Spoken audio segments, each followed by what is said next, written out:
Alright, I'm back with another video. This video we will do the Maths Paper 2 SPM SEBENAR 2024. So here I have with me is the SPM paper 2024 and it's the Mathematics Kertas 2. I already did the Kertas 1. This video I'll be doing the Kertas 2. Okay, I want to give you my Telegram ID. So my Telegram ID, I will write it here. It's CHAN9262. Okay, for those who have the trial for 2025, the trial 2025 they just finished recently. If any of you have the PDF for the paper, please send me on Telegram if you want me to go through the paper. So far, I don't have any of the paper yet. Okay, yeah, because it just finished recently. Okay, but if you all have any, just yeah, if you want me to go through, you want to you want me to make videos on the paper, yeah, you can send me on Telegram. Then I will, then I can go through the paper and make videos on explaining the paper, going through the paper, and upload it here lah. Okay, let's start this paper. Let's start going through this paper now. Okay, section A. Jawab semua soalan number 1A. Let's go. State whether each of the following sentence is a statement and or not a statement. Okay, what chapter is this? Form 4, chapter 3, logical reasoning, or in bahasa Melayu, penaklukan logik. Alright, so statement or not statement, how do you know? Statement is when you can determine the truth value.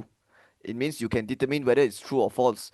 Not statement is when you cannot determine whether it's true or false. So number 1, 4 ialah gandaan bagi 2, 4 is a multiple of 2. Alright, 4 is actually a multiple of 2. Yeah, 4 adalah gandaan 2. So you can actually determine the true or false, right? You can determine the truth value. So this is a state. It's a statement. So that's the answer. Okay, for second question, y equals 2x plus 5. Alright, is this true or false? Okay, you cakap true pun macam tak berapa logik. You cakap false also tak berapa logik. Okay, the reason is because it's just an expression, right? Like there's nothing, we can't determine the truth value for this, right? So we say that this is not statement unless they put the y and x, they ganti with a number. For example, like that, 3 equals to 2x plus 5. Maybe they put 6 like that, right? So now it's a statement because 2 times 6 is 12, 12 plus 5 is 17. And we know 17 and 3, they are not equal, right? So then we can say it's a statement because it's a false statement lah, right? Because we can determine the true value, so we say it's a statement. But this one, they just put a yx there, so we can't actually show them whether the left hand side is equivalent to the right hand side because the left hand side is just an unknown y. Yeah, so that is why it's not a statement. All right, let's do B. Diagram 1 shows an implication. Okay, the implication format is always like this: if P then Q, if something then something lah, right? P, there's a name for it, it's called antecedent. And then Q, there's also a name for it, it's called consequent. Okay, so P is antecedent, in bahasa Melayu antijadian. Q is the consequent, and in BM is akibat. Okay, so the implication format is always like that, and you should always underline it when they give you the implication. So if 2 plus 2 equals 2 times 2, then 3 plus 3 equals 3 times 3. So you should underline this part, write P, and underline this part and write Q. Okay, this is the P, this is the Q. Okay, let's do number 1. Write down the inverse of the implication. All right, there's 3. There's 3 you need to learn, right? First one, in the implication format, if P then Q, that is the format. Okay, if P then Q, kalau implication. But kalau converse dalam bahasa Melayu is akas, you have to terbalikkan your P and Q. So dia akan jadi if Q then P. That is the format for converse. Next one is inverse. Okay, inverse, you tak payah terbalikkan PQ, tapi you kena buat negation. So if not P, then not Q. Okay. Okay, what is this symbol? This symbol is called negation. Right? So what you have to do, if negation P, then negation Q. Or you want to call it if not P, then not Q. Same can also. Okay? Yang penting is you kena buat negation lah. Negation means you have to use the word no or not to change the truth value of that statement. Okay. Okay, next, last one is the contrapositive. Okay, contrapositive. Contrapositive is you have to terbalikkan and do negation. It means converse, just terbalik tukar tempat. Inverse, jangan terbalik tukar tempat tapi buat negation. But contrapositive is terbalik tukar tempat and do negation. So dia akan jadi if not Q, then not P, like that. right? So for those yang facing SPM this year, you need to know this. If you don't know this, yeah, you can't jawab this question, right? Okay, so this question asking for inverse. So what do you think the answer is? It will be, if not P then not Q lah. But what is your P? I underline already. It's this one, right? But you have to do negation. So negation dalam bahasa Melayu is penafian. So bila buat penafian apa jadi? You will terbalikkan the true value. So 2 plus 2 equals 2 times 2. Bila buat negation, dia akan jadi 2 plus 2 not equals to 2 times 2. But this is a mathematical sentence. It means they use the symbol, right? So takkanlah you nak tiba-tiba letak perkataan not dekat sini, right? It's not an English sentence, it's a mathematics sentence. So how do you write not equals? It's like this, 2 plus 2, the equal you potong macam tu, right? That's how you do negation. Kalau dia adalah satu persamaan, you want to do negation, just put this slash, and then 2 times 2. Itulah jawapan dia. And then, okay, if not P, then not Q. So Q also you have to do negation. Same thing, 3 plus 3 equal 3 times 3, dia akan jadi not equals 3 times 3. And that was the answer for B1. Write down inverse, okay? Okay, second question, hence determine the true value of the inverse. Okay, for implication format, kalau ada perkataan if then, if you want to determine the true value, you need to know something. Okay, okay, I will give you my notes here. All right, I'll just write it here lah for the notes. All right, if your P is true and your Q is true, then at the end it will be true.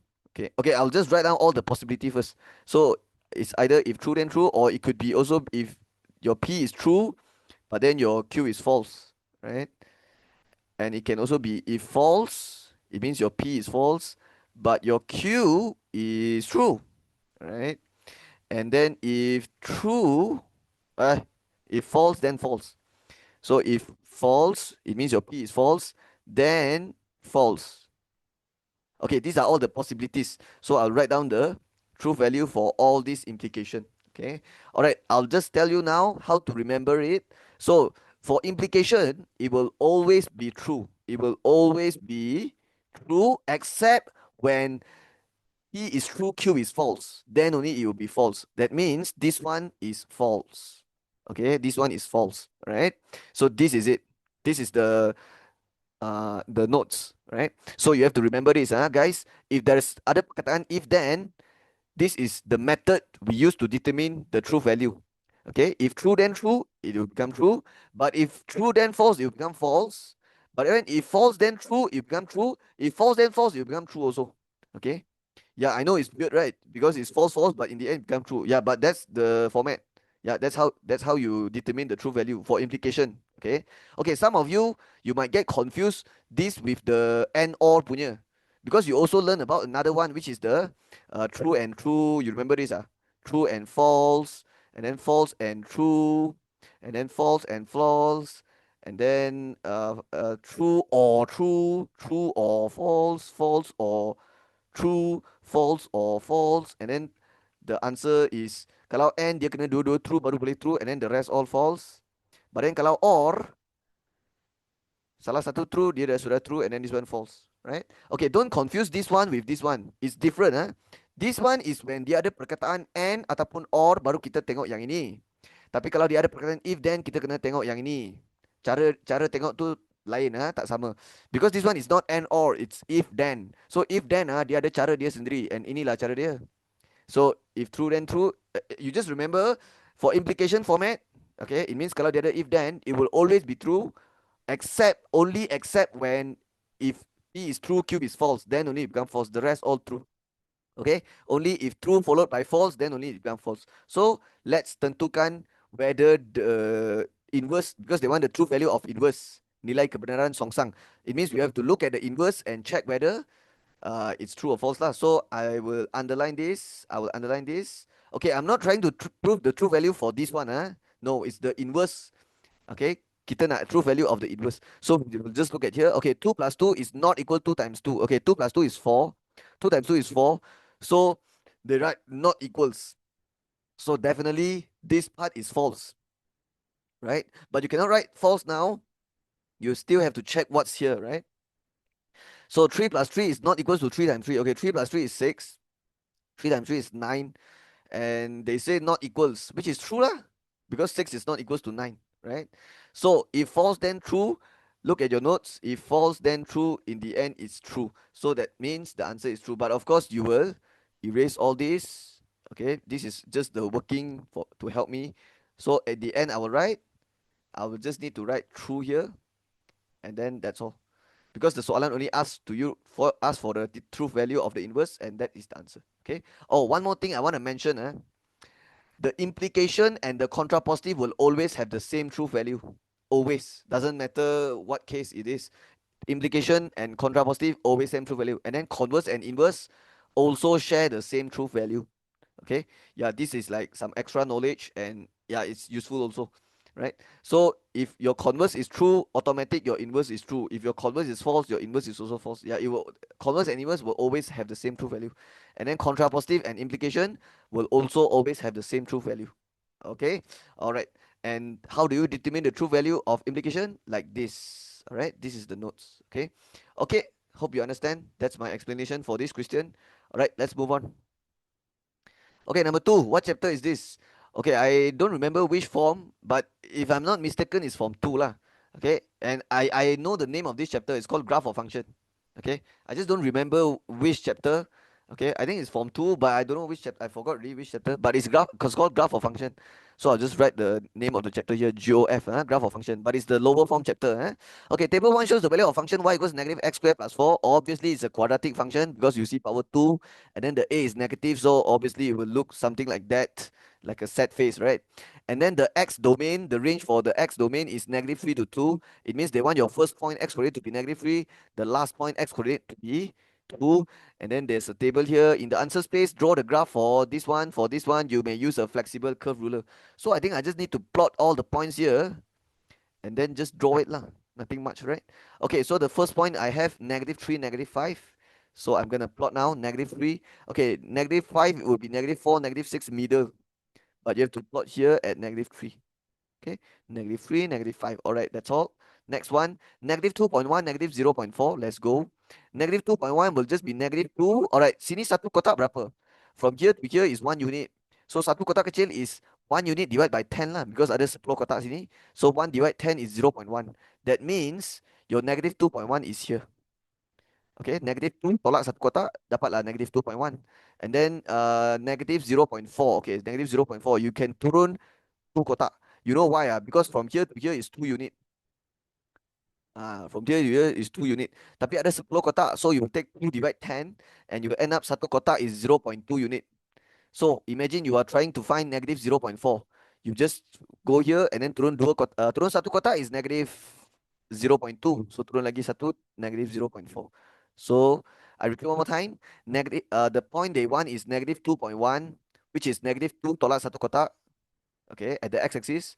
And then for the y-axis is negative 0.4. So you just, this is your y-axis, just go 0 and then turun 2 kotak. Okay, so negative 2 tolak satu kotak, and then 0 turun 2 kotak is negative 0.4. Okay, all right, let's move on. So this one done. Next one is negative 1, 3. Okay, this is very simple. Negative 1, 3 is just here lah. Okay, 3 will be 2, 4 middle. Okay, okay, that's it. Next one, 0, 4, 1, 3. Let's go. 0, 4 is just here. Okay, 1, 3 is just here. Okay, okay, last one. 2, 0. Yeah, that's the last point. So 2, 0. And since the y is 0, this must be the x-intercept. Yeah, this 2, 0 is the x-intercept.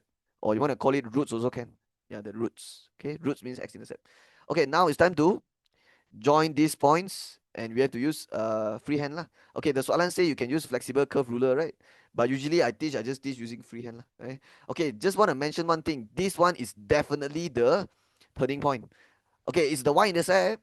This point is the y-intercept, pinasan y, but at the same time it's the minimum, the maximum point also. Let me tell you how I know it. It's because this point and this point, they both have the same x coordinate, 1, negative 1, right?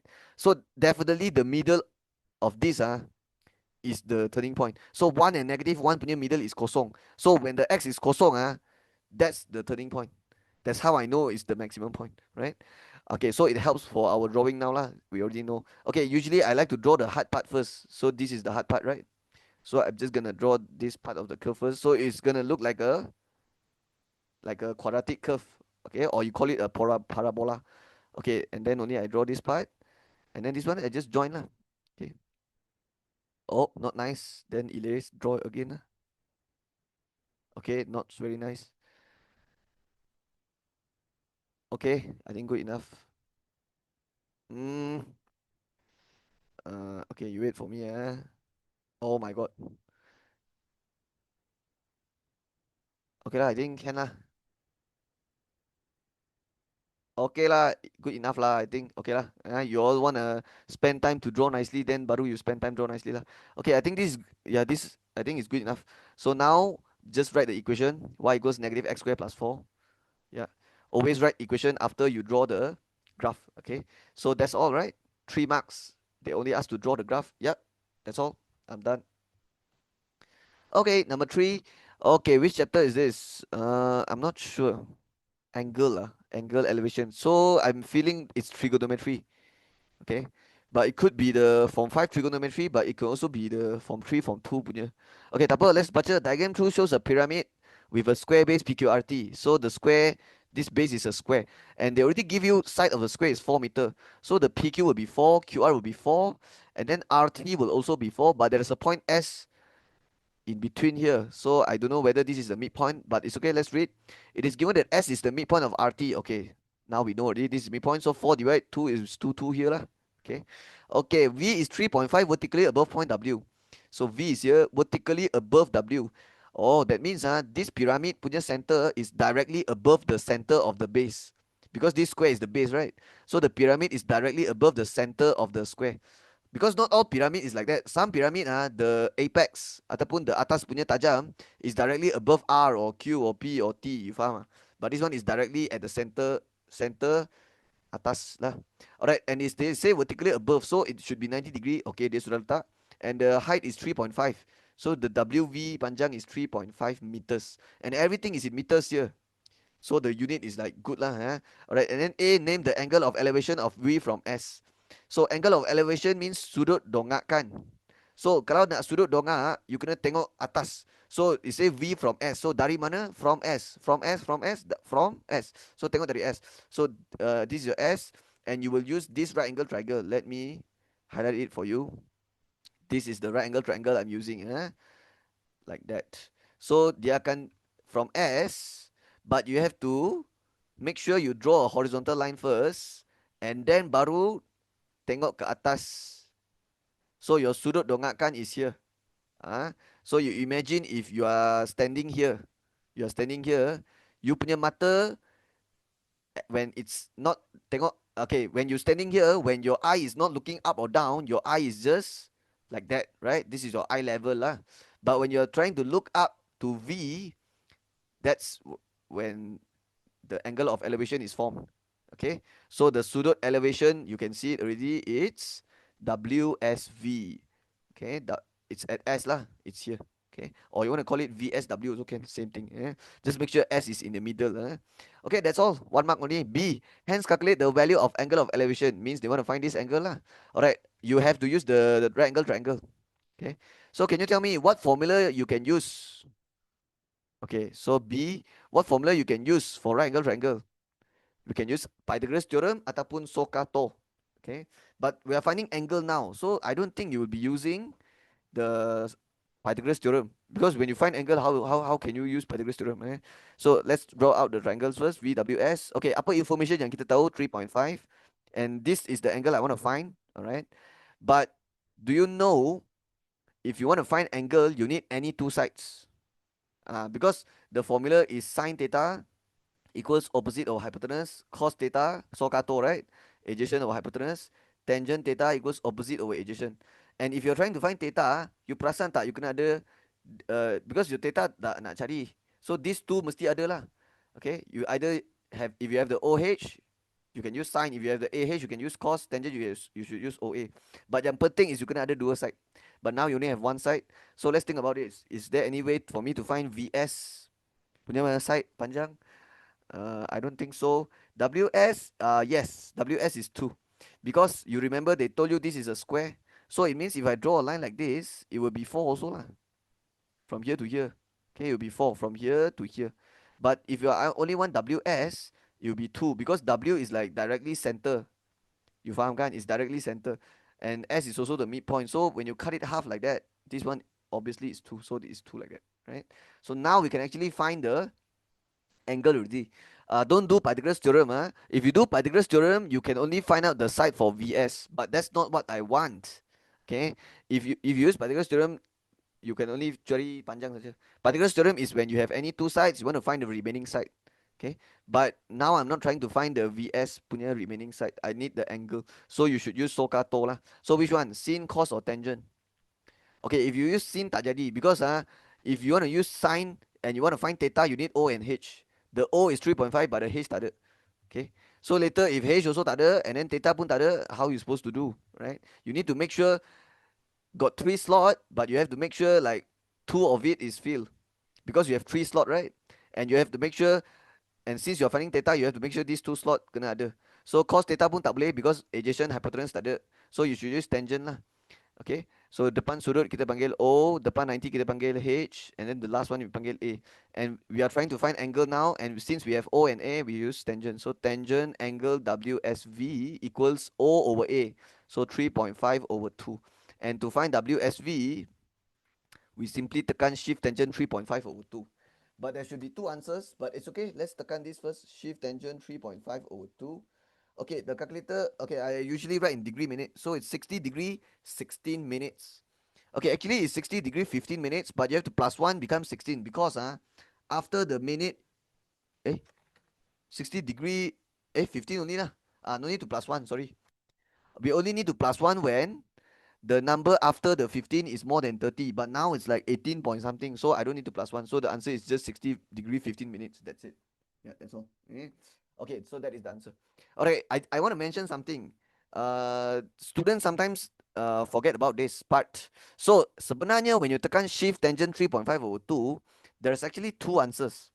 Yeah, I don't know whether you know this or not, but math students and math students need to know this. When you tekan shift sine, shift cos, or shift tangent, there's always 2 answers. Unless it's special case lah. Special case is when the sine cos equals to 0, 1 or -1, or the tangent equals to 0. Those is like different one. That one is special case, right? But other than 0, 1, -1, when you tekan shift sine, shift cos, shift tangent, you will always end up with 2 answers. Okay, and let me tell you how to determine the 2 answers. All right, this is the quadrant, add sugar to coffee, right? So when your tangent answer is positive, the answer will be in quadrant 1 and quadrant 3. So there's actually 2 answers, one answer in quadrant 1, one answer in quadrant 3, but your calculator will only give you the quadrant 1 answer, which is 60 degree 15 minute, and you have to get the other one. And how to convert quadrant 1 to quadrant 3? All right, from 1 to 2 is 180 minus, 1 to 3 is 180 plus, 1 to 4 is 360 minus. So to get the third quadrant, there's one more, which is 180 plus, which is 240 degree 15 minute. But I will erase this. I will reject this answer. You know why? Because it's not possible for this angle to be 200 lebih. Okay? Yeah, because this is a triangle. A triangle total sudut sini 3 tambah is 180. Takkanlah satu sudut sini sudah 200. So yeah, that's why we reject the answer. Okay? Then why am I telling you this? Why am I wasting your time? Well, it's because sometimes it's not a triangle. You understand? Yeah, sometimes it's not a triangle. Maybe it's like it's a trigonometry chapter, right? Because if it's like a and maybe some of you take maths, right? Because like maths, you in trigonometry, you actually need to write down all the 2 answers sometimes. Okay, it actually depends on the question, right? This question you didn't write the other answer is because this angle is referring to an angle inside the right angle triangle, right? But there are times where you have to write down where you want the other answer. Okay. Like for example, when sine positive, because when sine positive, the quadrant is 1 and 2, and how you supposed to know whether it's 1 or 2, right? Yeah, because inside a right angle triangle, you can have angle in quadrant 2 also, right? That's why it's important to know there's always 2 answers, and sometimes they want the small answer, sometimes they want the big answer, right? That one you have to check with your soalan and check with your diagram and see whether they want the acute angle or obtuse angle lah. Okay. Okay, but this one confirm you take this one lah because the other one is like more than 200 already. So takkan lah you punya angle sini 200 lebih. Okay. All right. Hope you get it. So that's how I would do it. So let's continue. Okay, number four, I see the word insurance. I know already from 5 chapter 3 and it's under medical, right? Okay, I'll just give you the notes for medical insurance now. So I'm gonna write it here. Actually, no, I'll just write it down. Alright, so for medical insurance, ada dua benda yang you kena hafal. First is how to find cost borne by policyholder. How to find cost borne by policyholder. Maksudnya macam mana nak cari cost yang kena ditanggung oleh pemegang polisi. Satu lagi is how to find cost borne by insurance company. Okay, ataupun dia punya bayaran papasan, the compensation yang kena tanggung oleh company. Alright, step one, number one, take the medical cost minus deductible. Medical cost minus deductible. Same for this medical cost minus deductible. Okay. Alright, step two. Kalau nak cari policy holder, take the answer from here. After you minus deductible, take that answer times with the small percent. Yeah, the small percent. The percent I'm referring to the co-insurance percentage. Yeah, the small percent is referring to the small co-insurance percent, and this one they will give in the soalan. Okay? But for company, you darab with the big percent because company is always responsible for the bigger percentage, right? Yeah, and then number three for policyholder, you have to take the answer plus with deductible. Okay, so these are the steps, three steps. But for company, after you darab with the big percent, then finish already. Yeah, that's all. Okay, so itulah nota yang you kena tahu lah. Ini you kena tahu If you don't know this, you can't jawab the medical cost insurance question in the exam. Okay, so this one you kena tahu. Okay, I don't know whether you know this or not, but if you don't know, now make sure you know and remember this. Alright. Okay, now I'm gonna apply this in the question now. Okay, so you will see how useful is this later. Okay, diagram 3 shows information of Suzy medical insurance. The deductible is 3,000. Obviously, you know already the first step kena tolak deductible, so nanti kena guna ni. The percentage 75-25. So this is the big one, this is the small one. The big one, siapa responsible? Company. 25 is the policy holder ataupun orang yang beli insurance. In this case is Suzy. So Suzy lah. Suzy is the policy holder. Okay, given the cost of Suzy surgery was 38,000. This is the medical bill, or you can say medical cost MC. Okay. Because that's the cost surgery, so that's the medical cost lah. Okay, find the surgery cost after the deductible. It means they want you to do step one only lah. Step one only. So for A, the answer will just be 38,000 minus 3,000. Okay, it's okay if you don't want to write RM here, but for the final answer, I recommend you to write it. So it's 35,000. Okay, now for B, find the medical cost borne by Suzy. Cost yang ditanggung oleh Suzy. So tell me, the first one or the second one? Which one I need to do? Suzy. Cost yang Suzy means policyholder. So we have to follow these three steps lah. Faham kan? So let's follow these steps. Then you will get the cost yang kena policyholder kena tanggung. So first step, medical cost minus deductible. But just now I do it already. It's 35,000. So I'll just take the answer from there. And then darab with small percentage. So I'll just times with, okay, the Suzy small percentage is 25%. So 25 over 100. And then equal. And then I tapat ni. And then after the answer, what I have to do? Write it down again. And then plus with the deductible, which is how much? 3,000. So now I just use my calculator and then press. Alright, these 20 can cut. So what is 350 times 25? Okay, my calculator give me 8750. And then the 8750 still have to pass with deductible 3,000.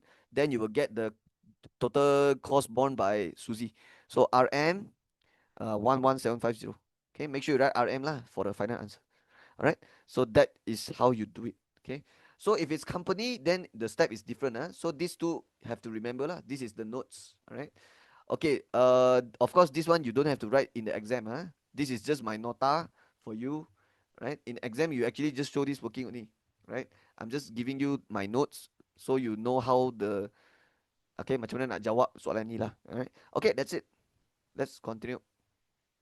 Okay, number 5. This looks like a 3D diagram. So let's read. Diagram 4 shows a cuboid with a volume of 120,000 cm cube. So the volume formula for cuboid is length times width times height, or you can say panjang darab lebar darab tinggi, ya sama saja lah. Okay, but the tinggi is 60, okay, 60, and then the lebar is W, but the panjang is don't know, but the volume is 120,000, and then they say the length, oh, dia ada bagi, the length of cuboid is 10 cm more than width WCM. Panjang cuboid 10 cm lebih daripada lebar WCM. So that's a very useful information. So if the lebar is W, what is the panjang? They say 10 cm lebih daripada lebar, so W plus 10 lah. Because they say the length is 10 cm more than the width. So this will be W plus 10. Okay, now they says A, tunjukkan bahawa W square plus 10W minus 2000 equals 0. Show that W square plus 10W minus 2000 equals 0. Okay, if they ask you to show that this equals to 0, it means this is your answer. This is your final answer. And how do you show that? It's very clear. Just use the volume formula. Okay, because that's the only information we have, right? So definitely is you have to use find volume, right? So what's the formula for volume? Length times width times height, panjang darab lebar darab tinggi equals to the volume lah, 120,000. And the unit is like ngam already. You don't have to convert any unit. Everything is in cm, cm, cm, cm cube. So the volume is good. Okay, so we don't have to worry about the unit. So just masukkan the length, width, height. So W plus 10 times W times 60, because this is the how you find volume of cuboid. Yeah, just darab. Okay. Okay, I think if you darab, expand all this, then you will get this equation already. Okay. Okay, let me tell you a smart way to do it. Some student will do it like that. They will take 60 times W first, and then take the 60W multiply with W and then multiply with 10. Boleh juga, boleh juga.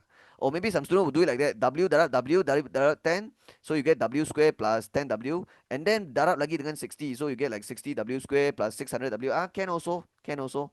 But if you are smart, there's actually a better way to do it. So if you can look at the answer, they say show that what? W square plus 10W minus 2000 equals 0. That means your W square, before your W square, there's no number here. It means there's 1 here, right? So it's better if you just take the W times W, get W square, W times 10, 10W, and the 60, of course you can darab masuk here also. Jadi 60W square. But after you darab, and then you have to pindah this over here, you have to kecilkan. You have to take everything bahagi 60. Because you want your W square to be positive 1. You want the coefficient, the A here to be positive 1, right? So it's better to do it like this. Just pindah instead. Just pindah sini. So they can jadi W square plus 10W. So just take 120,000 divide 60. Because if I do it like that, then my W square is positive 1 already, which is same with what I want. Okay, because that's the answer. So I just tekan 120,000 divide 60. So I got 2000. And as you can see, I can pindah the 2000 here, jadi minus 2000 equals 0 to make it general form, and also to make it match with the answer here, because they want us to show that W square plus 10W minus 2000 equals 0. And yeah, dia sudah match dengan saya punya working. So we can write shown. Okay, yeah. So they ask us to show this, and I sudah show lah. That's the answer. Okay. Alright, now let's do B. Okay, seterusnya cari lebar cuboid itu, hence find the width of the cuboid, means find W lah. So how do you find W? Well, just continue from your A answer. W square plus 10W minus 2000 equals 0. Do you realize that this is a quadratic equation involving W? So how do you find W if you have the quadratic equation involving W? You already have your ABC ma. And also there's no negative here. And also you cannot kecilkan already. So you can just press the calculator, key in your ABC value inside your calculator, and they will give you the two answers. Right? So if you tekan, your calculator will give you 40 and negative 50. Hopefully all of you know how to press this lah. Okay, but you have to leave a space here, and you have to write something. You have to write bracket. Okay, then the 40 you have to move it back, become minus 40. Negative 50 you have to move it back, jadi W plus 50. Okay, so W minus 40 equals 0. W is positive 40. W plus 50 equals 0. 50 move there, become negative 50. Right? All right, but what do you think? There's two answers, right? So do you take both answers, or do you reject one of it, or like you just leave it like that? All right, think about this. W actually represents the width of the cuboid, right? So if you try to sub the negative 50 inside, it doesn't make sense, because how can the width is in cm, right? So how can the length, how can the side of the cuboid be negative, right? So here we have to reject lah. But bukan selalu you kena reject tau. There are times where you have to take both answers. Yeah. Sometimes you take both, sometimes you reject. It actually depends on the question. It depends on what the unknown represents, what the W represents or the X represents. For this case, it represents the CM. So CM tak boleh ada negative. That's why I reject. So what is the width of the cuboid? I'll just write again. The width is 40 cm. Because this is the only answer that makes sense. The other answer cannot lah. Negative 50. How can the width be negative 50? Okay. Yeah. So remember panjang tak ada negative. CM tak ada negative. Alright. That's all. Number 6. Let's get it. Diagram 5 is an... okay, I know already which chapter. Form 4 chapter 5. Okay, the graph theory chapter. Dalam bahasa Melayu, rangkaian dalam teori graph. Okay, undirected and weighted. Undirected means no direction, tidak terarah. So as you can see, tak ada direction. It means dia bukan one way lah. Kalau dia ada direction, it will be one way. It's one way. And what's the meaning of one way? It means if the arrow going up, you cannot go the other direction. You must follow the arrow. It's only one way. But this one is not one way, and it's a weighted graph. Weighted graph means it will have a value assigned to every edge. There is a value assigned to every edge. That's what we call weighted. And the value we assign, that is the weight lah. This is the weight.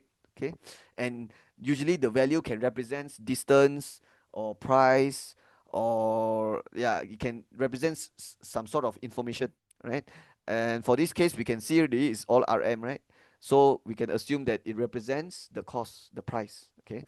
Okay, so weighted graph that shows the bus fare between four places. Alright, so we have four places: Shah Alam, Kuala Lumpur, Ipoh, Melaka, and these are the roads connecting the four places, and that's the price lah. I mean the bus fare. Yeah, the bus fare go from here to here, here to here. Yeah, it's all labeled nicely already. So what they want for A1, based on diagram 5, list the set of vertices. Means they want you to write down the V lah, right? So when you write the V, you will look at the dot and just senaraikan all the dot, just list out all the dots. So the first one is Shah Alam. Okay. Okay, usually the vertex they will write, like they will use the alphabet one, like for example like S or I like that. But for this case, they actually write the full name. So I think I have to write the full name also. I cannot just write short form like SA. I cannot. Okay, cannot. We have to follow whatever they write here. So Shah Alam, comma, Ipoh, comma, Melaka, and then satu lagi is Kuala Lumpur. Okay. So Shah Alam, Ipoh, Kuala Lumpur. Okay. And then the last one is Melaka. And remember to put the curly bracket. Okay. Whenever you write the V or the E, the vertex or the edges, when you want to senaraikan, you will always put the curly bracket. Okay. But if they ask for the bilangan, NV means the bilangan vertex, that one no need to put bracket. That one just count got how many the bilangan lah, right? Okay, that's all for question number 1. What about question 2? Determine the sum of degrees. Okay, the symbol sum we will write like this. This symbol is called sigma. And in mathematics, this symbol means total or sum lah. Okay, sum of degree, and we have to write V like that. So what's the meaning of this? Sum of degree of all vertex. That's what it means, right? So how do you find the sum of degree? Well, in this chapter, you learn about the formula, right? To find sum of degree, you just simply take the 2 times with the NE. 2 times number of edges, right? Of course, you can do it slowly also. Slowly means like you go to every vertex and you find the degree for each of the vertex. Okay, so for example, this one, what's the degree? Okay, how many line passes, how many line cucuk the vertex? Got 3 line. So this degree is 3, and then this one the degree also 3 because got 3 line cucuk. This one got 1, 2, 3, 3 line cucuk. This one 3, and then plus everything can also. But ada satu cara yang lagi cepat. If you want to find the sum of degree of all vertex, just take 2 times number of edges. That's the fastest way. So number of edges will be, just count got how many edge lah. Edge is the tepi. So 1, 2, 3, 4, 5, 6. 6 edges. So 2 times 6, and the answer is 12. Okay. So that's all. Okay, B. Lily wants to travel from Malacca to Ipoh. So let me find out where is it. So Malacca to Ipoh. Okay. The bus ticket from Malacca directly to Ipoh has been sold out. Oh, they mean this one lah. This one is sold out directly, right? Directly means like dia tak melalui any other place. It's like directly straight go to Ipoh. So the 37 ringgit bus fare all sold out. Yeah, too many people want to go from Malacca to Ipoh already, so no more seat for you. Determine the cheapest alternative route that Lily can choose and calculate the total fare for this route. So it means what other route she can choose and determine that the other route. Alternative means like the other lah. Alternative maksudnya other. Okay, other yang lain. Yang lain. Okay, but they want the cheapest one. Alright, so let's list out all the possibility. It can be Malacca to KL to Ipoh. That's one way to do it. And another way is like maybe Malacca to Shah Alam to Ipoh, or maybe Malacca to Shah Alam to KL to Ipoh. Okay, or maybe Malacca to KL to Shah Alam to Ipoh. I can also. There's so many ways, right? But what's the cheapest? Okay, use your calculator to help you plus lah. Alright, let's calculate. If I go Malacca to KL to Ipoh, so 14.4 plus 25.5. Okay, I got 39.9. So if I go Malacca, okay, this one is not the actual working. This is just my, how to say? I just want to roughly write it now because I want to determine which one is the cheapest one. So this one is 39.9. Another way is Malacca to KL, Malacca to KL. And then, okay, if I go Shah Alam Ipoh, it will be 5 plus 24.2. 5 plus 24.2 will be 29 point something already. So obviously it's more than 25, right? Yeah, because you go 14.4 plus 25.5. That's the first one. The second one is like instead of going here, you go here. But this one plus this one is already more than 25.5. So definitely, this if I go like that, definitely it will be more expensive than this one. So I will not go like that. Then what other choice I have? Maybe like that. 18 plus 24.2. Okay, let's plus and see what I get.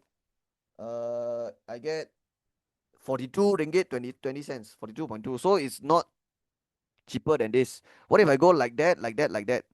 This one lagi mahal lah because 18 plus 24.2 is already 42.2. Imagine going 18 plus 5 plus 25. 5 plus 25 is already 30 ringgit already. 30 ringgit plus already. This one is 24. So that one also, yeah, is more expensive also. So I think it's clear already. After trying out every single possibility, I think it's obvious already which one is the cheapest. It's this one, right? Malacca to KL to Ipoh. Okay, but you have to write nicely. So they already said determine the cheapest alternative route. So you have to write down the route. You have to show them the working, show them what route is this. So from Malacca, arrow, cannot write short form, have to be Kuala Lumpur, and then baru pergi Ipoh. That's the cheapest alternative route. But then they also say calculate the total fare for this route. So I'll just write total fare. Okay. Total fare would be okay, how much? 14.4 plus 25.50. Okay, make sure you write RM for your final answer, 39.90. Okay. And this one can erase the. Yeah. Alright, so that's how you do it. Okay. So they ask us to determine the cheapest alternative route. That's the cheapest alternative route, and they ask for the total fare and 39 ringgit 90 cents lah. That's the total fare. Okay. Okay, sudah siap. Let's continue.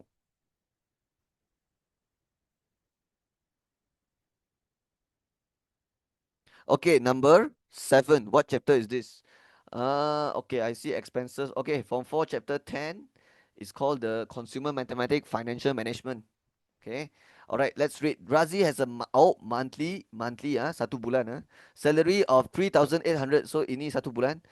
So table 2 shows his expenses in May. So this is like satu bulan punya lah, and it's bulan May. And these are all the expenses. You have house rent, insurance premium, groceries, utility, petrol, allowance, entertainment, and these are all the amount. Okay, expenses ada dua jenis tau. First, we call it fixed expenses, perbelanjaan tetap, and then we have variable expenses, perbelanjaan yang, wait, I forgot what it's called in Malay. Variable ubah. Perbelanjaan yang berubah. Okay lah, yeah. So yang penting is ada dua lah, fixed expenses and variable expenses. Okay. So fixed expenses is what? It's expenses that must be paid and it's a fixed amount. Then we call it fixed expenses. Variable is when the expenses changes according to the spending behavior. It means the expenses will the amount will change. The variable expenses is when the amount will change according to the spending behavior. So house rent, this one is fixed. Perbelanjaan tetap. Okay. Yeah, because you can't change the amount from by spending less. Yeah, you have to pay the fixed amount. Insurance premium is also fixed. It's a fixed amount. Okay. Groceries, okay, this one variable. Utility bill is like electricity bill, water bill. This one variable lah. Okay, because it changes every month depending on how much you use it or depending on your spending behavior. Petrol, yeah, this is also variable. It also depends on whether you use your car a lot or not, or whether you go vacation, you drive you drive further away, or yeah. Allowance for parents, this one is also variable. Entertainment, yeah, variable also. So these are all the only these two is fixed lah. Okay, the reason I'm telling you this is because the A asked for ask you to state one of Razi's fixed expenses. So you can write house rent or you can write insurance premium. Just write one of it because they only asked for one. So I just write house rent. Okay. Okay, if you write insurance premium can also lah. Okay. Yeah, so make sure you know what is the meaning of fixed expenses and variable. So I'll tell you again, fixed expenses is expenses that must be paid at a fixed amount. That's why it's in the name already. It's called fixed. Yeah, it's tetap. So it's fixed amount, all right? And it must be paid at that fixed amount. But variable expenses are expenses that change every month. Yeah, variable expenses is expenses that change every month, and it changes according to the spending behavior. If you spend more, then you pay more. If you spend less, yeah, you pay less. Yeah, that's what we call it. All right, I think that's enough already. Let's go B. Okay, B says Raziz plans to save 80% of his excess cash flow for a car down payment. Calculate the amount he would save in May. Oh, so you want to save 80% of his excess cash flow. Okay, I think I need to find my cash flow first, right? Because after I find my cash flow, then only I can take my answer darab 80%, right? Okay, the formula for cash flow is total income. Okay, it could be monthly or annually also can, but this one is in monthly lah because everything is cakap pasal May. This one also cakap pasal May. So yeah, total. So it will be total monthly income minus with total expenses. Yeah, that's how you calculate the cash flow. Total income minus total expenses. So total income. So there is actually a salary here, but do I have to darab 12? No, this one is for months. So satu month is 3,800, and we are also calculating cash flow for 1 month. Okay? Actually, cash flow all for 1 month one lah. Tak pernah dia tanya for 1 year one. Only like when you calculate cukai, it will be for 1 year. Okay, so cash flow is always for 1 month. Okay, so this is also expenses for 1 month. Okay, so everything is cakap pasal 1 month. So the total expenses in 1 month will be all this lah, right? So I write 480 minus 250 minus 750. Okay, minus 350. 480, 250, 750, 350. Okay, minus 420 minus 400 minus 200. Okay, okay. Another way to write this is put bracket. But if you put bracket, make sure you write plus. If you it means you because if you put bracket means you buat dalam dulu. You want to do bracket first, so you should plus dulu lah. Okay? But I will just write like that lah. This one like that, good enough. Okay, now I will press 3800 minus 480 minus 250 minus 750 minus 350 minus 420 minus 400 minus 200. So I get 950. Okay, let me double confirm with my calculator because I don't want to write the wrong answer. So let me press minus 350 minus 600. Okay, my calculator give me 950. So yeah, I was right. This is 950. Let's write RM. So the cash flow is 950, and you can see it's a positive cash flow. So when it's a positive cash flow means you have some extra. You have some extra, or you have it's called surplus. Okay, the actual the actual name for it, or like the professional name for it, is surplus. Okay, what if you get a negative cash flow? Then we call that a deficit. Yeah, you have a deficit because it means like your total income is not enough to cover the expenses when it's negative. Okay, this one is when you have some extra income. It's enough to cover the expenses and you have some extra. So it's called surplus. But the soalan asks for what? Plan to save 80% for his excess cash flow. Calculate amount he would save in May. So he's trying to save 80% from his from this. So this amount he would save, I'll just write here savings. Okay. So you plan to save 80%. So 80 over 100 multiply with 950, then you will get the amount you would save lah. That's how you do it. Okay, press calculator. 80 over 100 times 950. So RM 760. Okay. So the soalan asks for what amount he would save. 760 lah. That's the answer. Okay. Okay, that's all. How many marks? 1 mark, 3 marks. Okay, I'll take it. 4 marks here. Okay, done. Okay, number 8. All right, I know what chapter is this. This is Form 5 chapter, measures of dispersion. Let me think. 7. Yeah, 6. What is 6? 6 is trigo. 7 is, yeah, 7 lah. This chapter is called Measures of Dispersion for Group Data. Dalam bahasa Melayu, sukatan serakan untuk data terkumpul. Okay. For Form 4 chapter 7 is data tak terkumpul. Form 4 chapter 7 is also measures of dispersion but the one is ungrouped data. But Form 5 chapter 7 you learn for group data. And for group data is a bit different one. It's like you have to learn about drawing graph. Okay. Okay, let's see. Table 3 in the answer space shows the findings of a survey about the duration of time spent in the library by a group of students. So this data is about survey for duration of time spent in the library by a group of students. Okay, so they ask everyone lah. They survey everyone and ask them like how long you spend in your library. And then let's say the first person said 12 minutes. So I'll just record 12. And then the second one is like 3 minutes or whatever. So just record data. And then A, complete the midpoint column in table 3 in the answer space. Okay, where's the answer space? Okay, so they only want me to complete the midpoint column. Huh? Okay, so how do you complete? Okay, so 11, 15 minutes. The frequency recorded is 2. It means there's 2 students that spend 11 to 15 minutes in the library. Okay, and then there are 6 students that spend around 16 to 20 minutes in the library, and so on. You get the idea. So that's the frequency, but they ask to find the midpoint. Okay, midpoint formula is take the lower limit plus with the upper limit divide 2. Okay, yeah, you want to find the middle number lah. So how to find middle number? 16, 20, just take 16 plus 20 and then divide by 2. And you will get 18. And repeat the same process. 21 plus 25 divide 2, 23.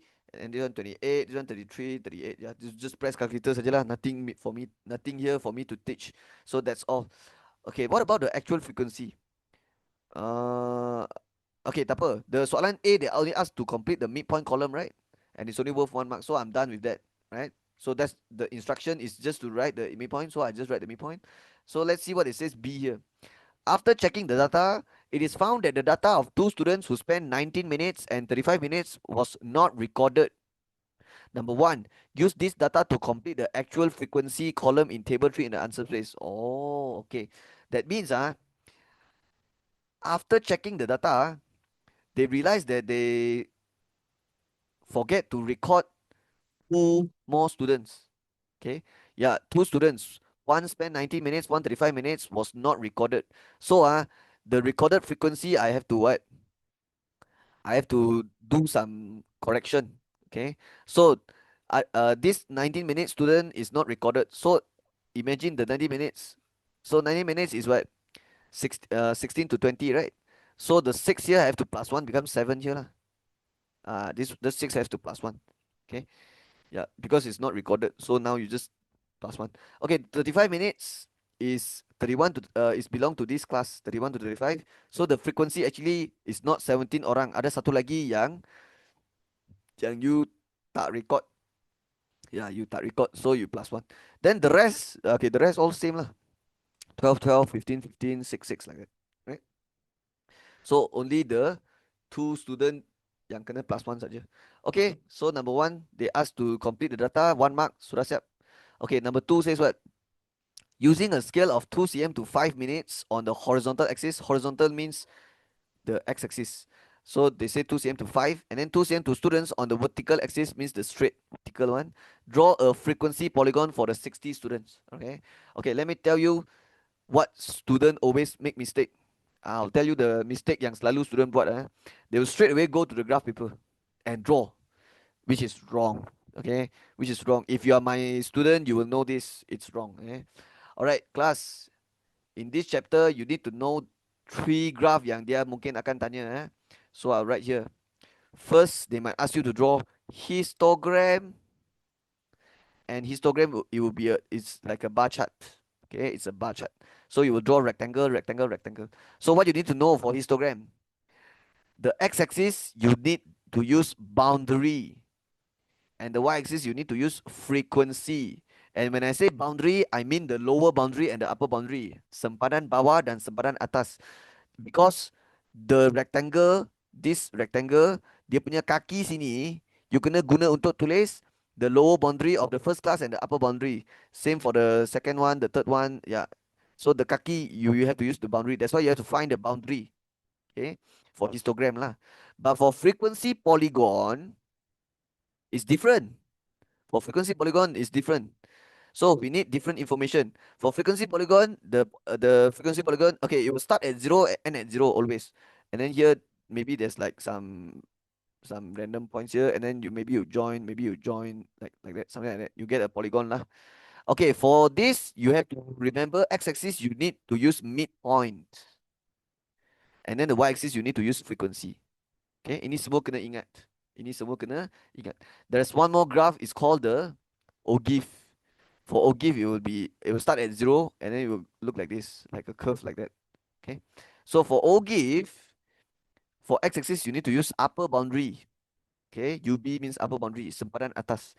And then the y-axis, you have to use cumulative frequency. Dalam bahasa Melayu, kekerapan longgokkan. Okay. So this is the three basic graph yang you kena tahu, and you have to memorize. You have to remember what you use for the x-axis and the y-axis for all three.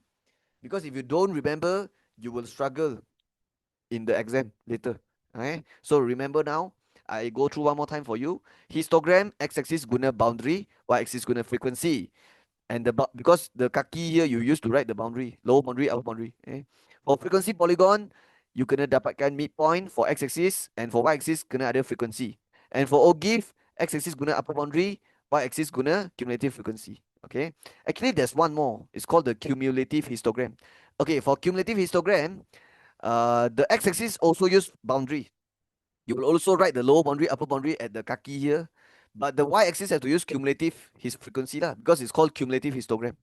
Okay. And one more thing, for frequency polygon, you kena tambah satu kelas here and tambah satu kelas here, because you have to start at 0 and at 0. But ogive, you just only have to make sure dia start at 0. So just tambah satu kelas atas cukup. Right? And for histogram, tak payah tambah kelas. Okay, because histogram dia tak ada, the bar chart doesn't has to be like, oh mesti start kosong, tak ada, tak payah. Histogram tak ada. But polygon and ogive, yeah, polygon have to start at 0 and at 0. Ogive is just make sure dia start at 0 dah cukup, right? So tell me, if you look at the frequency now, the first frequency and the last frequency, adakah dia kosong? Adakah dia kosong? No, dia bukan kosong. So what we have to do? We kena tambah satu kelas sendirilah, right? So I'm gonna use red color. So I have to tambah satu kelas. So how do you tambah? You have to tambah satu kelas here and tambah satu kelas after here. Okay, the way I teach my student is tengok atas bawah dia punya difference. Bukan tengok kiri kanan. Ha? Kalau tengok kiri kanan, senang buat salah. So you kena tengok atas bawah. So 11 how to become 16? You just press 16 minus 11, so you dapat 5. Same here, 5. So how do you get here and here? So you just, okay, what number plus 5 dapat 11? I mean, you just tekan 11 minus 5 lah, so 6 lah. And then the 15 also minus 5 dapat 10. So it means the first class is 6 to 10. And for this class, dia punya frequency actual mesti kosong. It means mesti tak ada orang yang spend 6 to 10 minutes in the library. Because this class you tambah sendiri. You sendiri yang letak ini data. So confirm tak ada orang lah. Okay. And we need the midpoint. So 6 and 10 midpoint, just tekan 6 plus 10, which is 16, divide 2 is 8. Okay. Okay, satu kelas pun kena tambah dekat sini. And it will be kosong here also. Okay, what is 36 plus 5? 41. 40 plus 5, 45. And the midpoint will be 43. 41 plus 45 divide 2. Kenapa kena buat step ini? Sebab frequency polygon kena make sure start at kosong and end at kosong. That is why I kena buat step ini. Okay. You want to make sure the first frequency and the last frequency is kosong. What if the soalan here sudah kosong? What if this one is already kosong? Like contoh lah, dia punya soalan dah macam ni. Then you tak payah tambah dia lah. Kalau dia sudah kosong, then tak payah letak dia. Tak payah tambah kelas dah. Kalau dia sudah kosong. Okay, I'm done with all the preparation. Now we can go to the graph already. Okay, remember later your x-axis you kena guna midpoint. Okay, but don't start from 13. Start from 8 because you want the first point to be 0. You want the first y coordinate to be 0. You want the first frequency to be 0. That's why you start at 8. That's why I tambah kelas lah. Faham kan? So you have to start at 8 and then only you plus 5. Okay, Yeah, a lot of students will buat salah this part one because they always see 2 cm 5 on horizontal. Some student will do this 5, 10, 15 like that.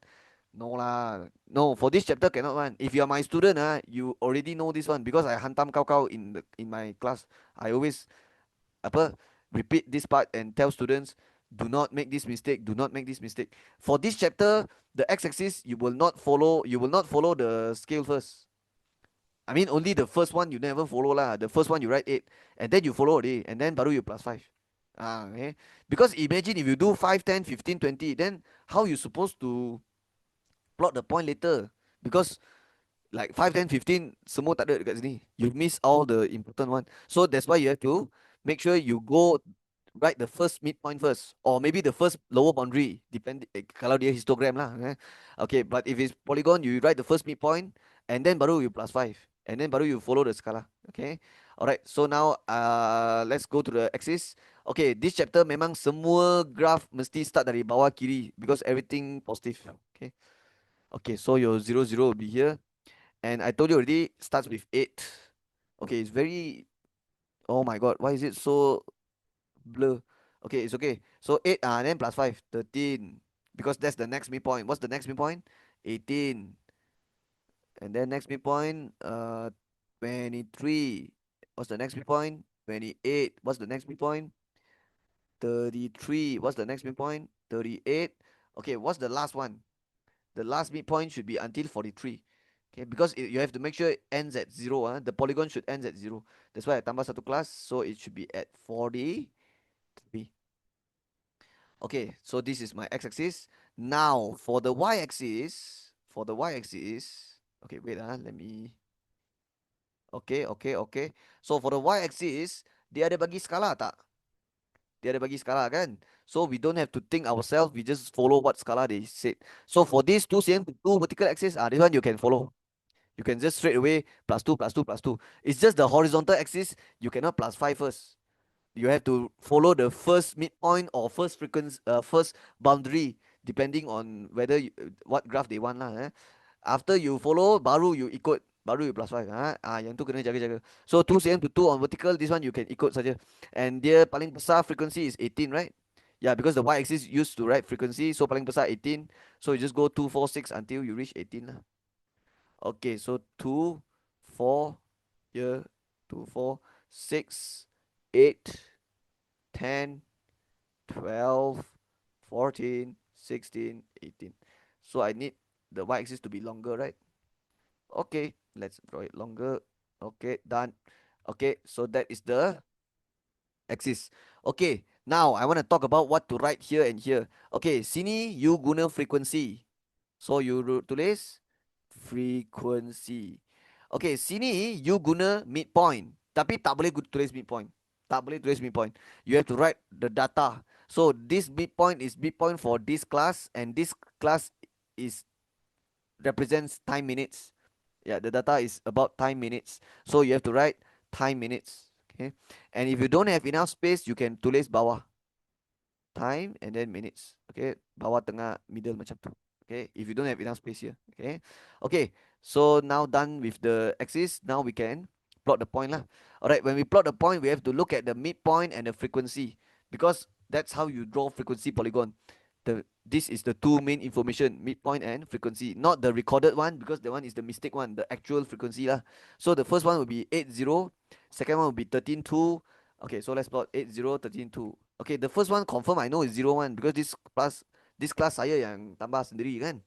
So definitely it's 0, and the last one will be 0 also. Okay. Okay, the next point is 8.2, right? Just now. 18.2, I mean 13.2, sorry. Okay, so 13.2, so 2 is here. Okay, so that's the next point lah. Okay, 13.2. Okay, what about the next one? So don't just look at the frequency. Look at the midpoint also. So you don't plot at the wrong place. So 13.2 like that. Jangan tengok ini je. Tak mau. Itu tak bagus. You have to look at the midpoint frequency. This is the x coordinate. This is the y coordinate. Like that. Dua-dua tengok. Baru you takkan careless. 18.7. Dua-dua tengok. 18.7. So 18 is the next midpoint here. 7. 7 is 6 and 8. Tengah lah. So 6, 8 ambil tengah. Okay, my graph paper is a bit blur, but yeah, okay, it's around there lah. Okay, so yeah, 6 and 8, 7. Okay, But I'm sure during SPM they will give you the graph paper yang clear punya lah. Takkan dia bagi macam ni, right? Okay, so 6 8 middle macam tu lah. 18 7. Okay, let's continue. 18 7. What comes next? 23 23 12. So the next midpoint is 23 12. So 12 would be somewhere here, but make sure you plot at 23. So this is the point. Okay, what's next? 23 12. When the next midpoint is 28, it's 15. 28 15. Okay, okay, okay, okay. 28 15. Okay, so 28 dekat sini. That's the next midpoint. 15. Okay, 14 and 16 middle lah. So 15 is here. Okay, 15. 28 15. Okay, what's next? 33 18 and then 6. 33 33. The frequency is 18 and then 6. So the next midpoint is 38 and then 6. 6 is where? Okay, it's just here. 6, right? And then the last one is 43 0 lah, because that's the class yang saya tambah, right? Okay, now it's time to join all the points, and you have to join using ruler. Don't use freehand, please. All right, so I will use this, and then now I'll join. Okay, remember, you have to join. Always join to the next point. So from 8 join to 13, from 13 join to 18, from 18 join to 23. Okay, and then 23 join to the next one. The next one will be the one at 28. Okay, always join the next point, and then the 128 join to 33. You don't go and join like that and then go up like that. No, no, no, no, no. It has to always right next to each other. So 28 to 33 like that, and then 33 baru pergi 38, and then baru pergi 43. Yeah, this is the correct way to join. Okay, after you are done, always check for two things. Always check for these two things. Number one is the tajuk. Okay, after you are done with the graph, remember to do these two things. The tajuk and is the first one. You check the tajuk, and then after check the tajuk, check your x-axis sini and check whether you need to letak the symbol or not. Okay, check whether you punya skala sini sama tak. Okay, kalau tak sama kena letak itu simbol lah, right? Okay, let's write the tajuk first. So the tajuk is frequency polygon. Okay, dalam bahasa Melayu polygon kekerapan, frequency polygon. Okay, and this one underline lah because it's the tajuk. Okay, next thing you check is the skala here, and you want to check whether your skala ada rosak ke tak.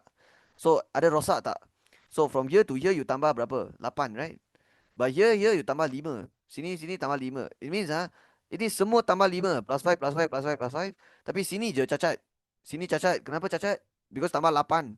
That means your x-axis has been modified. Your x-axis has been modified. And why you have to modify it? Because if you don't modify it, how you supposed to plot all this midpoint? Correct? 8, 13, 18, right? Imagine you write 5, 10, 15 like that. Gone lah. How you supposed to draw? So what you have to do?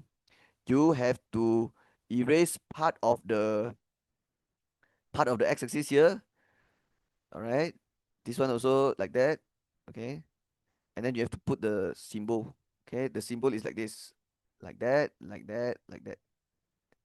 Yeah, it's like the heartbeat punya thing. Okay, and of course you have to use pencil lah. Okay. Okay, actually this one, because I already used red color, so I'll just use red color all the way. And then this one also I use red color. Okay, something like that. All right. This is how you do it. So actually, if you watch all my previous trial videos since like 2020, 2021, I always teach student always for this chapter only. You don't go and do this in the linear inequality graph. Don't. Only in this topic, this chapter, the measure of dispersion, always you will always have this one. Okay, for this chapter punya graph. For other graph, don't. Okay.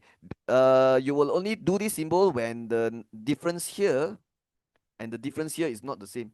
Then only you will do this. If the difference here and here is same, don't put this. Don't put this. Okay, so remember, after you're done with the graph, always these two things gonna check. Tajuk and this one.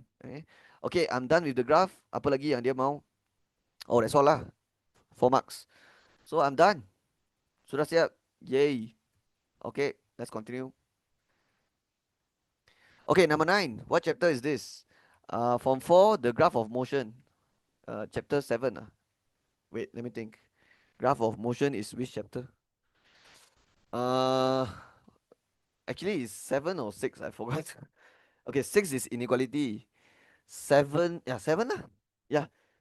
Eh, so, uh, wait For Form 4 mathematic, graph of motion is 7 lah. Betul lah, betul lah. Okay, I'm overthinking it. Sorry. Okay, so Form 4 chapter 7 graph of motion the one yang ada distance time graph, speed time graph, itulah DTG, STG. Okay, diagram 6 shows graph OABCD and OPQRS. Okay, let's check OABCD, or it's referring to this one. OPQRS, okay, is this one. Okay, graph OABCD represents the motion of particle X, and graph OPQRS represents the motion of particle Y. Okay, so there's two particle. First one is particle X, and OABCD is particle X. So OABCD, so I'll just write here particle X. And then OPQRS is also a motion, but for particle Y. So I'll just put here Y. So I know later if they want to cari X, I tengok graph yang ni. If they want Y, I tengok graph yang ni. Okay? So it's not confusing. Okay, before looking at the question, let's talk about what's the graph is this. So you look at the y-axis, it's speed. The x-axis is time. Okay, for this chapter, you always look at the y-axis, x-axis one. Yeah, because the y-axis, x-axis will tell you it's a speed time graph or distance time graph. So it's a speed time, and the unit is meter per second. The time is second. So for speed time graph, you kena tahu satu benda. The gradient will give you the acceleration answer. Okay, the gradient of the graph is the acceleration. Okay, and then the area under graph, is the distance. Is the distance travel. Is the distance travel. Okay. Yeah, because speed and time, kalau you ambil speed bahagi time, you dapat acceleration. That's why the gradient, which comes from taking y minus y bahagi x minus x, it means you are taking the difference in speed and the difference in time, you will get acceleration lah. That's why. Okay. And then for the area under graph, it will be distance. Because area, what you are doing basically is you are taking the time multiplied with the speed. And when you take speed darab time, you will get distance. Because the formula for speed is distance over time. So imagine you ambil speed darab time, you dapat distance lah. Okay. So this is the basic yang you kena tahu lah. But what if it's a distance time graph? Then it's different really. Kalau distance time graph, the gradient will be speed. Because if it's distance time, dia punya gradient akan jadi y minus y tolak bahagi x minus x, which is speed. The gradient will be speed. And for distance time graph, tak akan tanya area. Yeah, you takkan tanya area in distance time graph. Okay. Only in speed time graph, there will be area under graph. Okay. Okay, let's talk about the motion. So I will use a highlight. So let's talk about the OABCD. What happens here? The time is increasing, the speed is also increasing. So what happens here is accelerate. Okay, accelerate. So this line, what happens? Accelerate. And then the next line here, decelerate, this one. Because from here to here, the speed decreases. And then here to here, what happens? Okay, ini bukan stop. Ini bukan stop. Ini adalah constant speed. So I'll just write short form lah, constant, or sometimes we call it uniform speed. Same meaning. Okay, it means it's still moving, but it's moving at a constant speed, at the same speed for 2 seconds, from 4 seconds to 6 seconds. Okay, and then afterwards, what happens? The last line is decelerate. Okay, in other words, the speed decreases over time. Okay, yeah, the speed is going down as the time is increasing, the speed is decreasing. Now for the other graph, O to P, this one is definitely accelerate. Okay, increasing speed. And then this one, decelerate. Okay, the speed decreases. And then this one, same like just now, it's the constant or the uniform speed. It's moving with constant uniform speed and then decelerate. Okay. Okay, now we do A. So A says state the uniform speed of particle X. So of course we have to look at the red color one or the yellow color. The red color one, X red color. So the uniform speed will be this one, right? Okay, you kena tengok y-axis or tengok x-axis. Okay, they ask for speed, right? So which axis you tengok?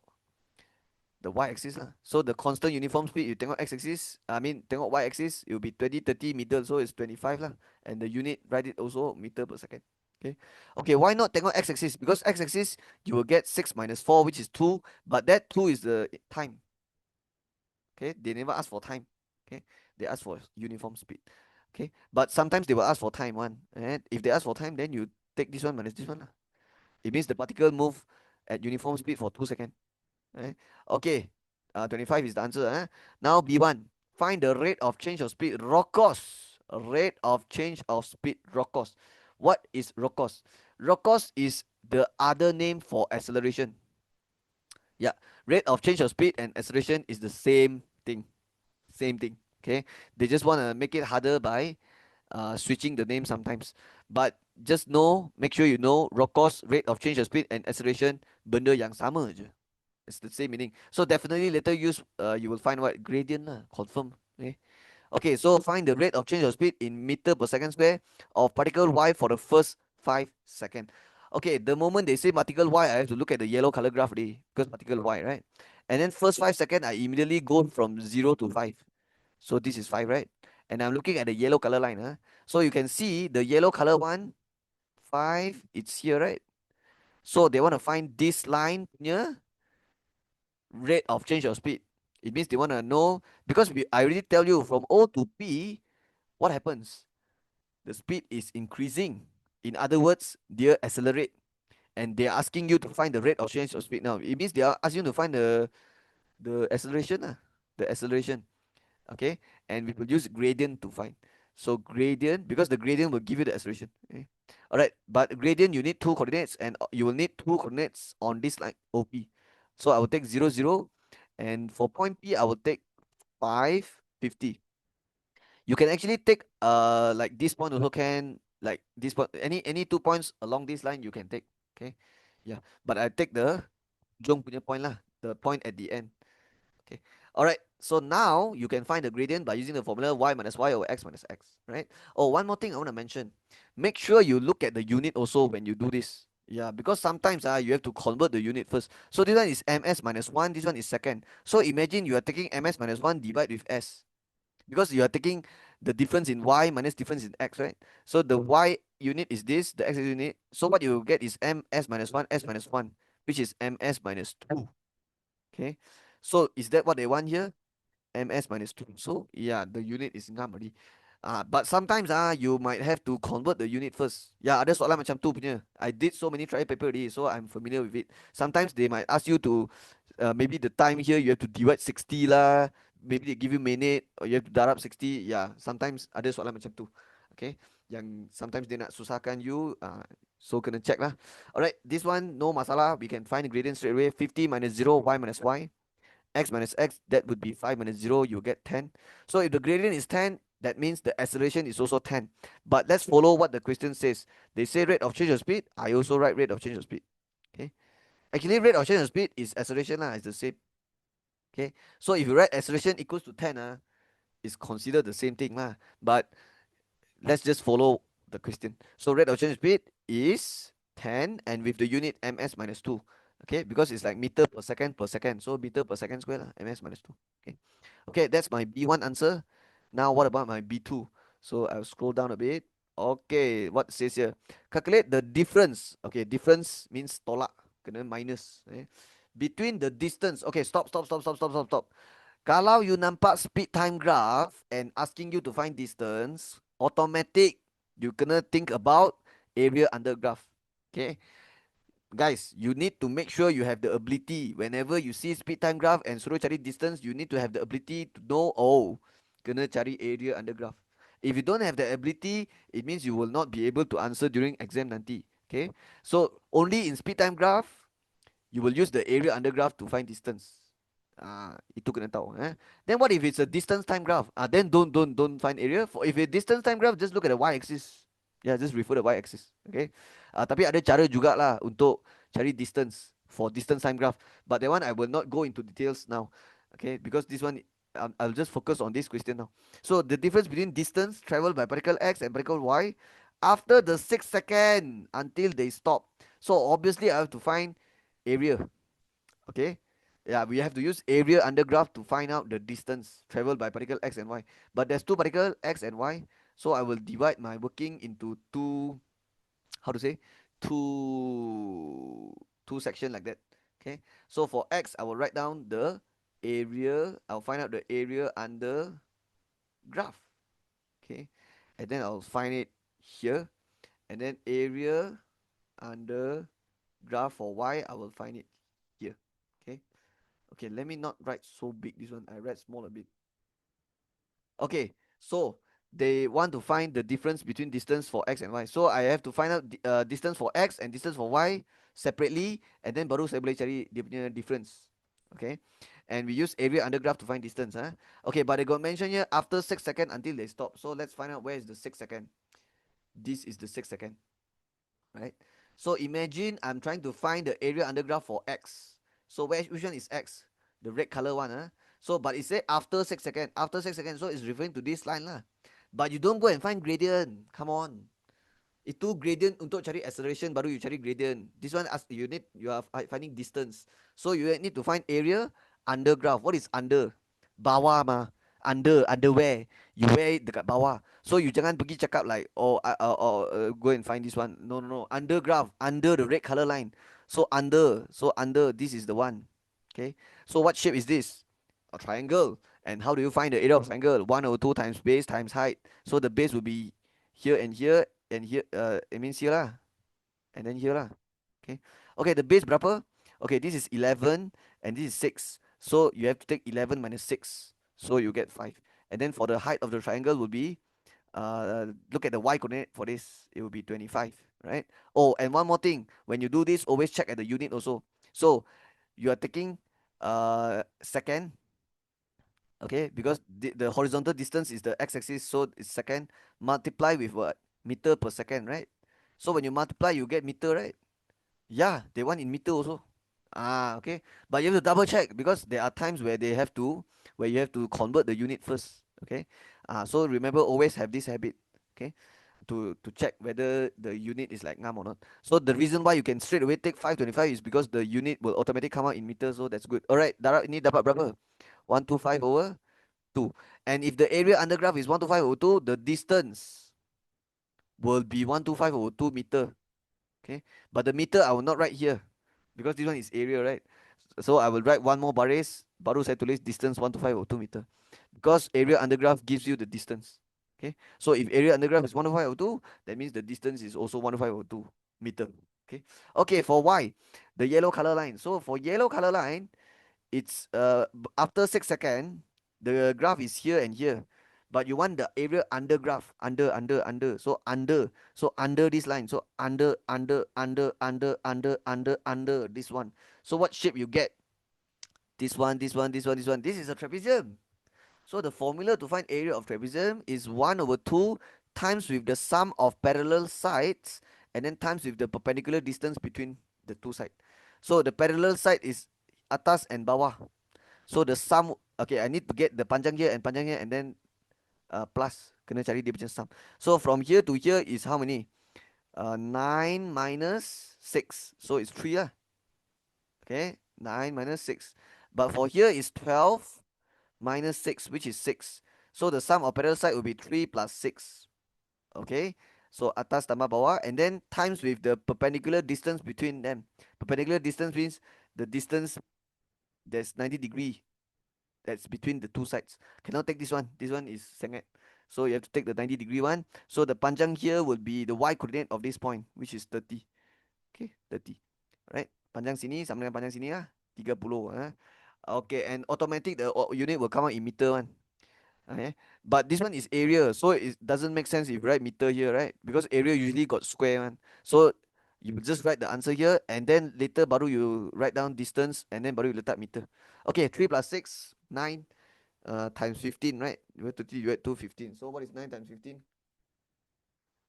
135. Let's get it. So this is the area under graph. Okay. Okay, if area under graph is 135, means the distance is also 135 meter. Okay. Yeah. Oh, one more thing. Some student, maybe they didn't do it like that. They didn't find the area of big trapezium. Maybe they cut it here and they find rectangle plus right angle triangle. Okay, can also, can also.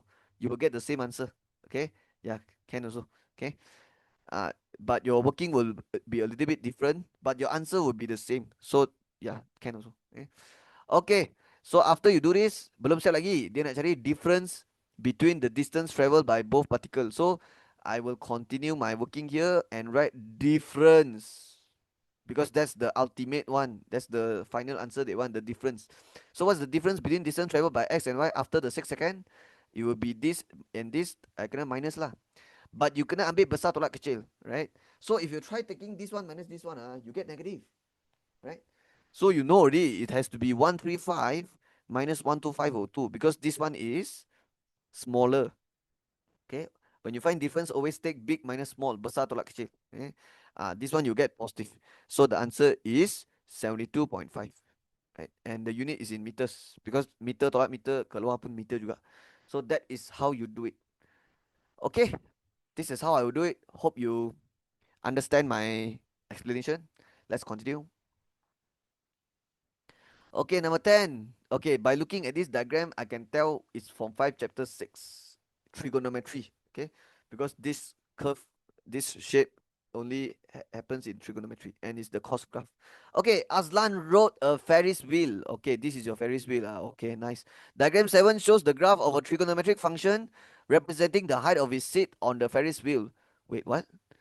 Trigonometric function representing height of his seat on the Ferris wheel. Oh, so this one is the height. Okay, and then this one is the time lah. So when it's 30 second, after 30 second, that's when he is like at the highest point, and then go down. Okay, okay, okay, got it, got it. Okay, I understand, I understand.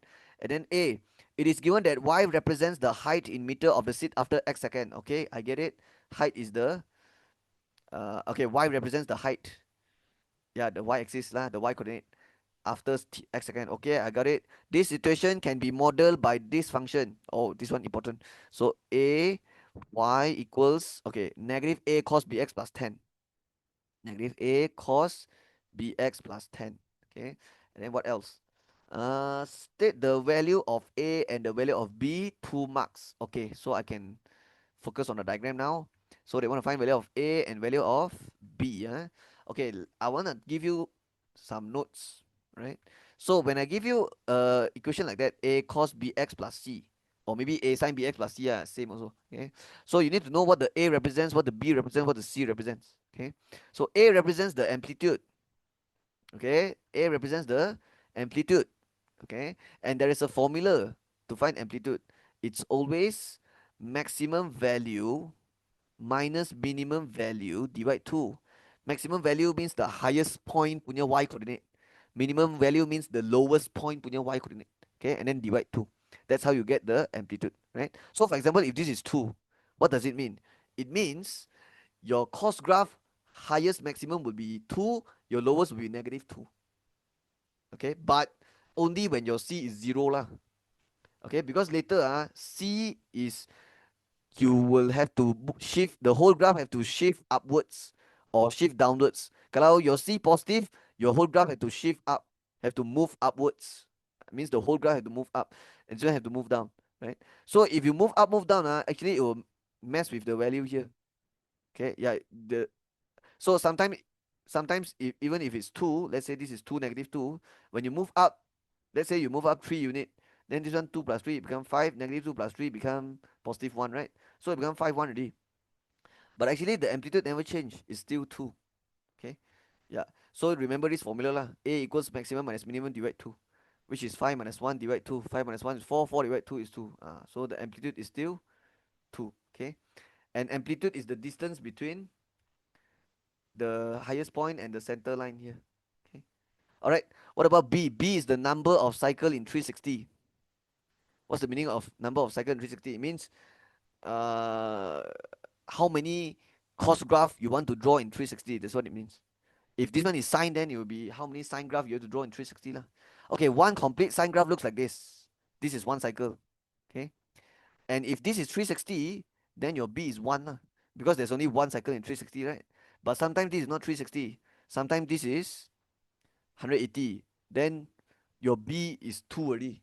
Because if 180 you complete one cycle, the number of cycle in 360 ada lagi satu lah. Because 180 times 2 is 360. Okay. So let's talk about the formula. The formula to find period is 360 divide B. Okay, 360 divide B. What is period? Period means this one. Okay, period means like the satu cycle habis punya tempat. Itulah period. So I explain one more time. Period ataupun tempo period ataupun tempo is the time taken complete one cycle, right? So if one cycle here is 180, then that is the period. 180 is the period. If this one I change to 360, then itulah dia punya period. 360. Okay. So period is the time taken to complete one cycle. And the formula is 360 divided by B. Okay. Okay, I think the basic is like that lah. It's good enough already. So now we can do this question. So the equation is a cos bx plus 10. So you can see already the c they give you is 10. What does it mean? It means the graph got moved up 10 unit. The graph got moved up 10 unit. Okay. So that's why you can see the cos graph is like after move up 10 unit already. Okay. But why does it look like this? Because okay, the cos graph actually look like this. A normal cos graph look like this. This one is 360. This one is 1, -1, and of course you have all the coordinate here. 90, 180, 270, yeah, like that. Okay. But why does it look like this is because there's a negative. So when there's a negative, the whole cos graph have to flip upside down. In other words, you have to reflect on the x-axis, so everything will be terbalik. So that's why after terbalik, then only you plus 10. Then only you move up 10 unit, and this is the end result. Okay. Okay, we have to find A and B, right? Okay, how do you find A? A is the amplitude. It means it's not the distance here, it's the distance here divided by 2. Okay, because the cos graph actually got a center line, and the amplitude is only here. Okay, so to find that, you can use the formula I show you, which is maximum value minus minimum value divided 2. So 18 minus 2 divided 2. So your A is 18 minus 2, 16 divided 2, 8. Okay, yeah. And then for the B, okay, it means the amplitude is 8 lah, right? But why is it not the maximum value 8, -8 is because I already plus 10. That's why the 8 become 18 already. Faham kan? So it means if your C is 0 and your A is 8, then the maximum minimum will be 8, -8. But if your C is not 0, then the 8, -8 have to plus or minus the C according whether your C is positive or negative. So instead of 8, -8, it becomes 18, 2 is because like plus 10 lah. Because plus 10.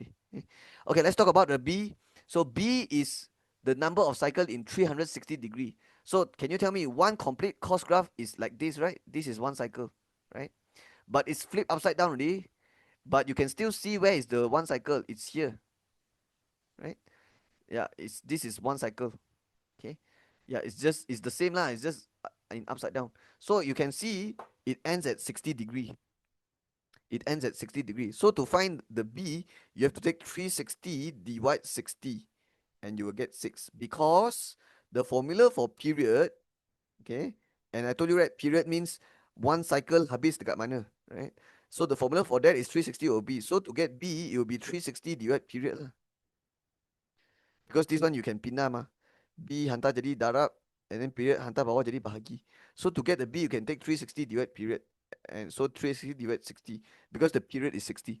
Why is the period 60? Because that is when satu cycle habis, right? So the answer is 6. In other words, there is 6 cos graph in 360 degree. Because this one they only draw until 120. But if you draw until 360, there will be 6 cos graph or 6 cycle in 360. Okay. All right. That's how I would do it. Hope you understand. Now let's do B. Determine the height in meter of Aslan sits at the 73rd second. So I will do my B here.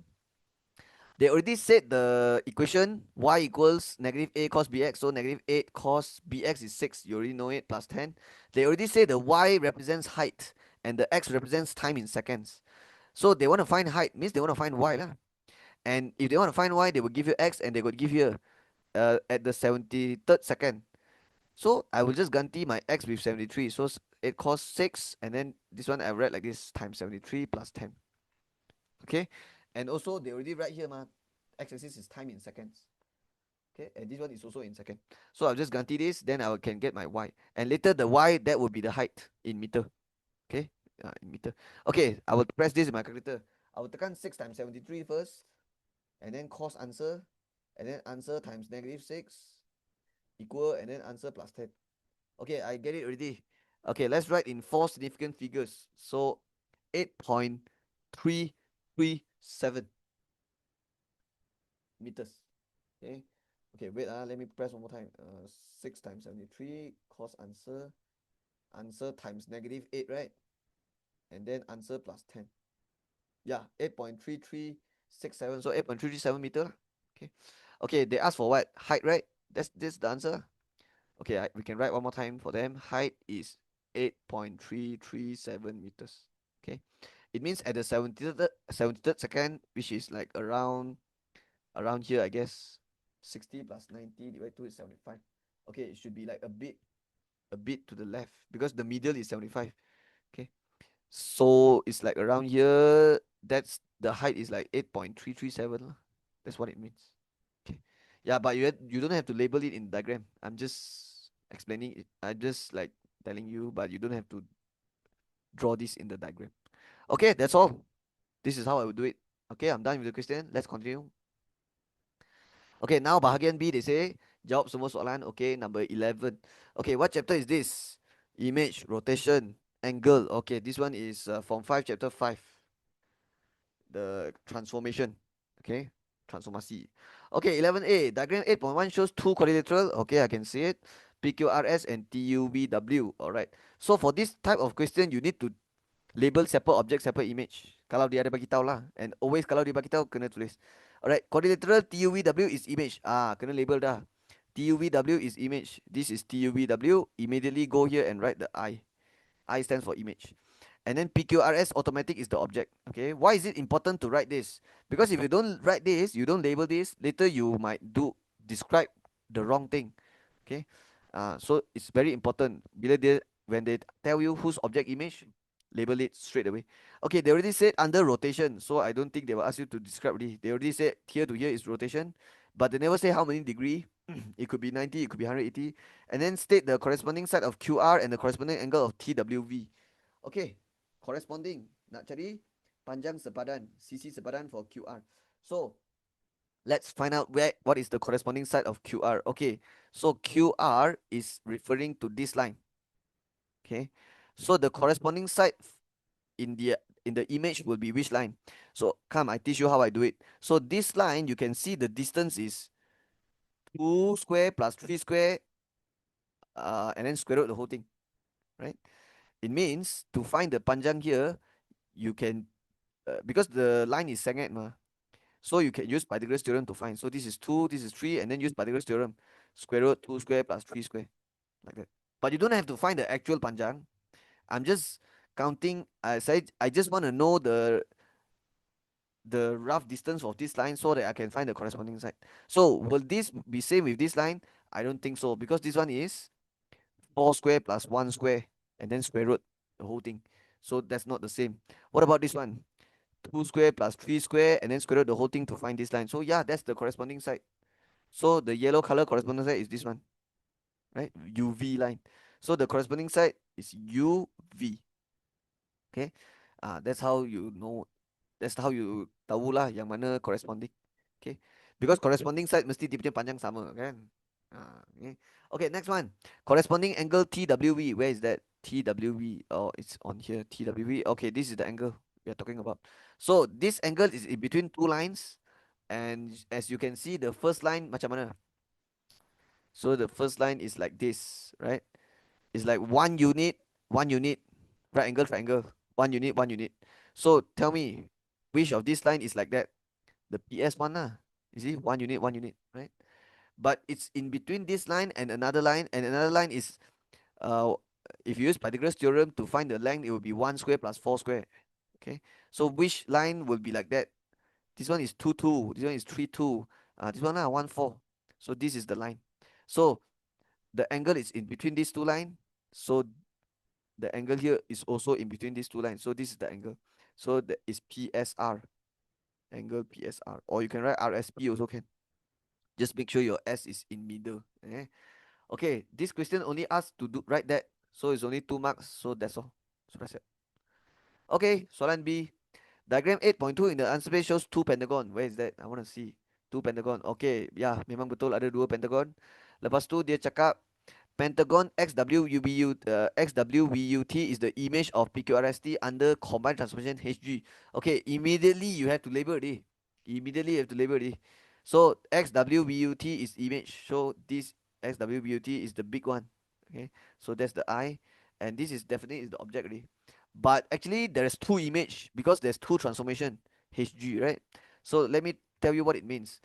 So you have to draw the arrow.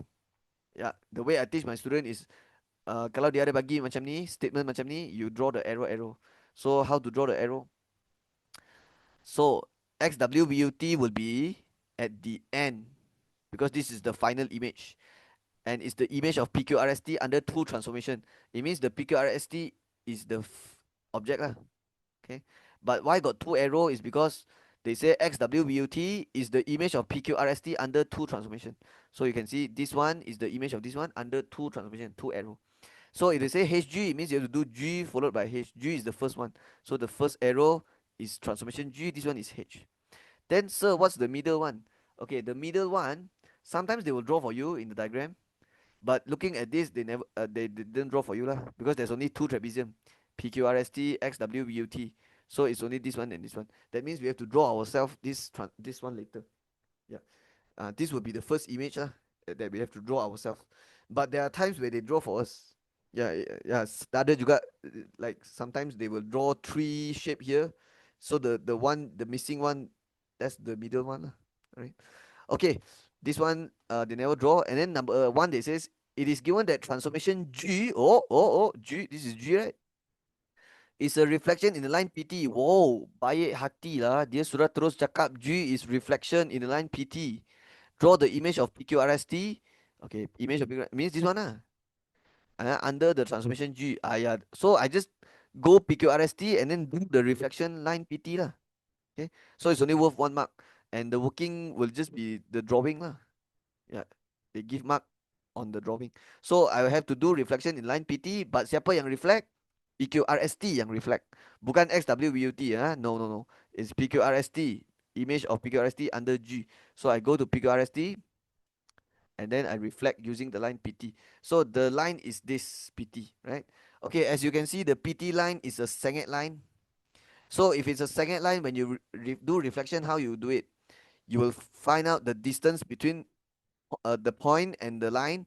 But when you calculate the distance, you don't go and count like that. Like, wow, 1, 2, 1, 2 like that. No.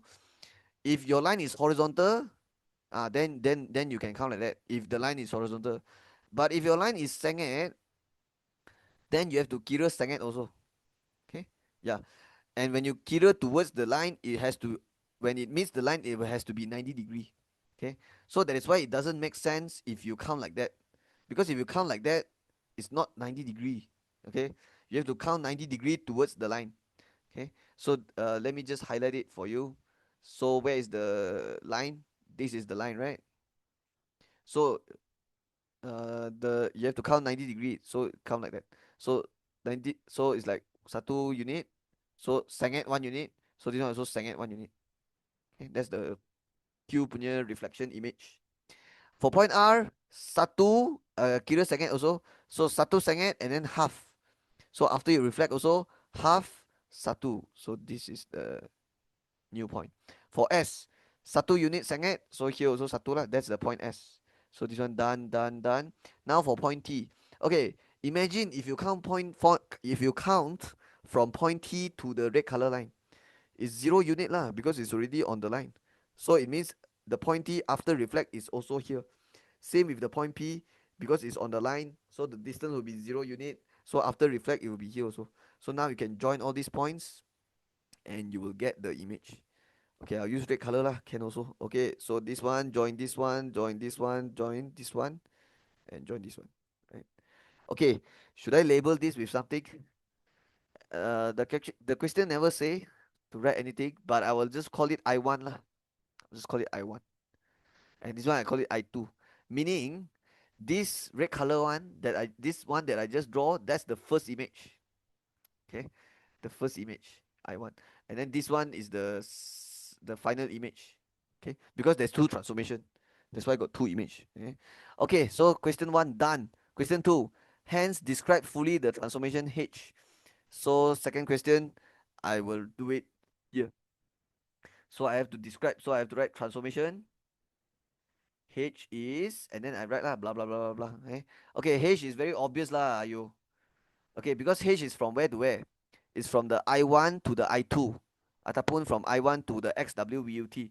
So from here I1 to I2 I2 is this one big one. So confirm is enlargement lah. Because there's only four transformation: translate, reflect, rotate, enlarge. Translasi, pantulan, putaran, pembesaran. And only enlargement will change the size of the object. Yeah. Only when you do enlargement, the size will change. And as you can see, the size is different. So automatic is enlargement.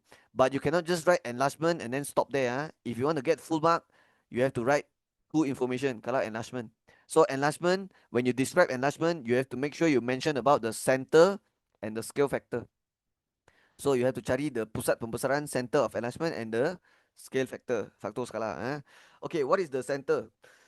Okay, let's not find it first. Let's write down first. At center, okay, later I find the center, and then with scale factor of, then later baru I cari the scale factor.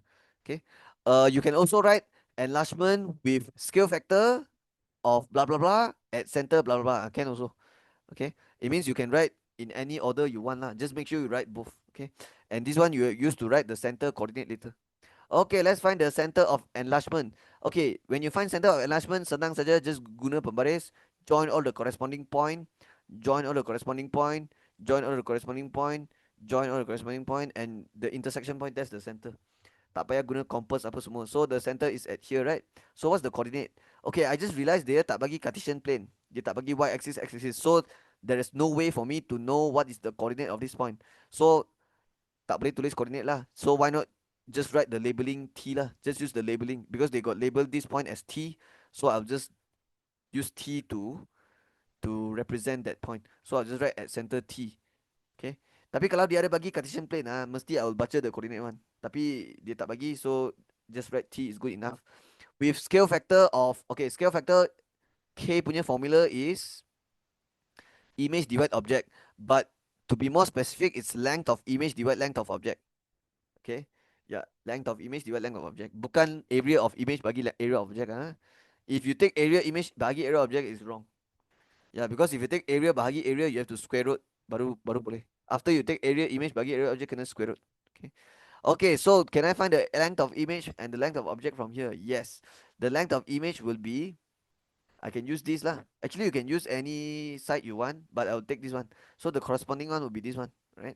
Yang the other line I don't want to choose because it's all second line. So it's very hard to find the length here, here, or here, right? So I use this length right here, and then the corresponding side will be this one lah. So this one is 3 unit, this one is 1 unit. So 1 divide 3 or 3 divide 1? Length of image divide length of object. So of course it's 3 divide 1 lah, because the besar one is the final image. It means this automatic become the object already. So it's 3 divide 1. Okay, you sometimes need to letak negative here. When will you need to letak negative? When your object and image is at the opposite side of from the center. Yeah, it's at the opposite side from the center. And also when your object and image is upside down, like this, inverted. When your image of enlargement is inverted, it means it's like completely terbalik, upside down. Okay, that's when your scale factor will be negative. Okay, because when your scale factor negative, your image of enlargement will be inverted, and also your object and image will be at the opposite side out from the center. Okay, okay, but this one no need lah. This one the object image is same side, and also dia tak ada inverted, tak ada terbalik. So it's just 3 or 1. So the K is just 3, and then the scale factor is 3. Done lah. Okay, that's your second question. Now go to number 3. Okay, number 3 got A, B, right? Okay, let's do number 3A.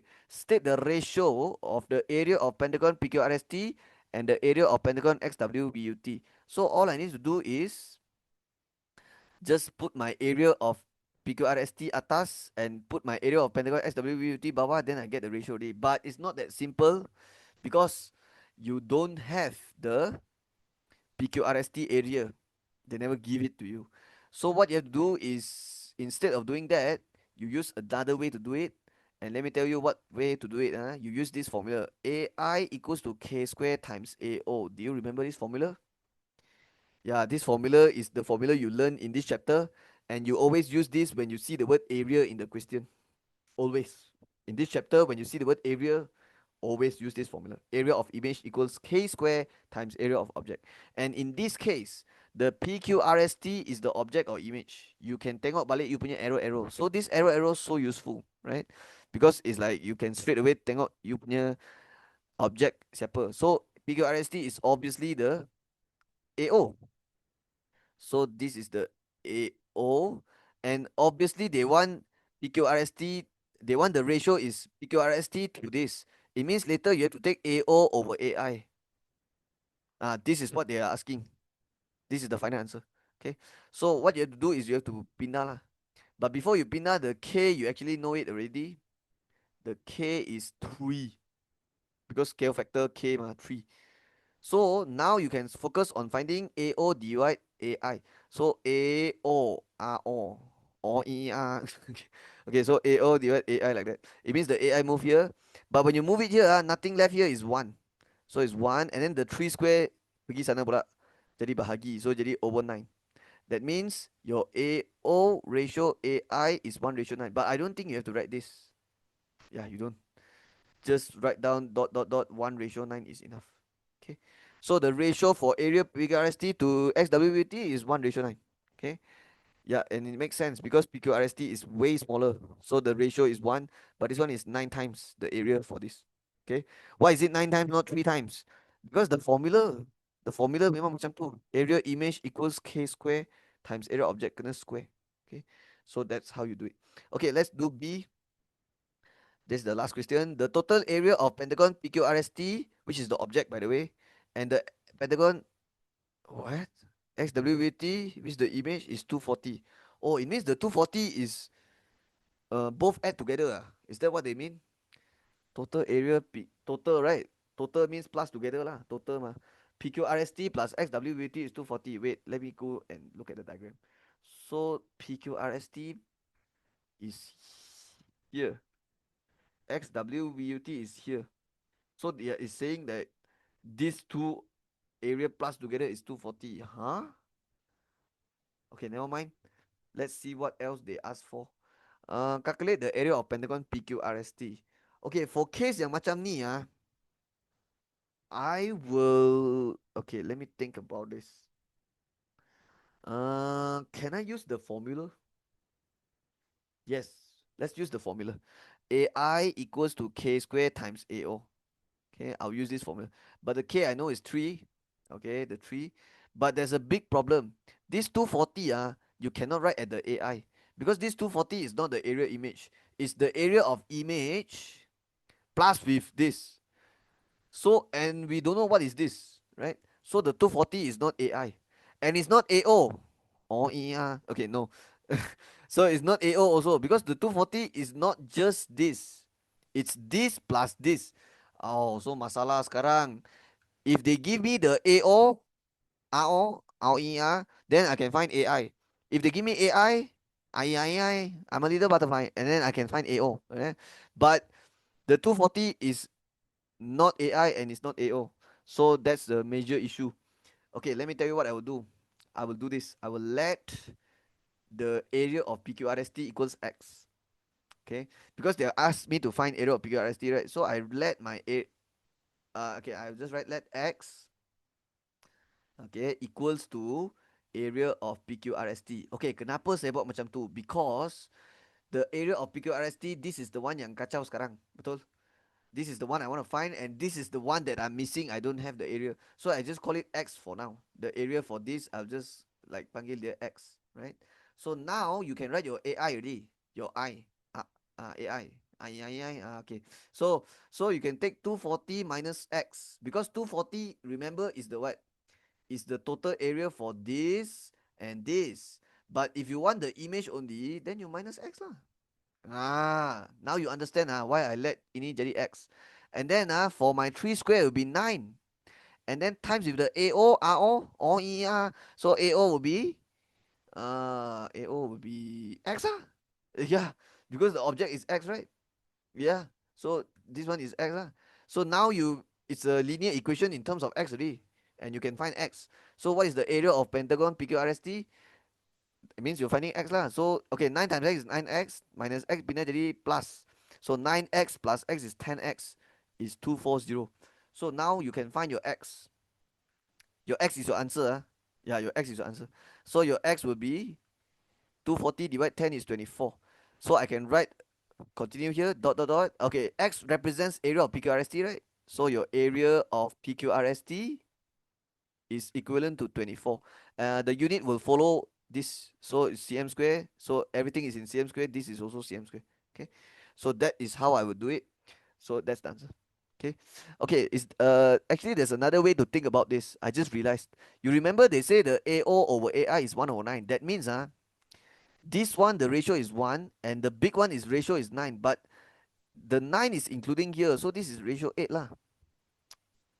That means the 240 is the area for here, right?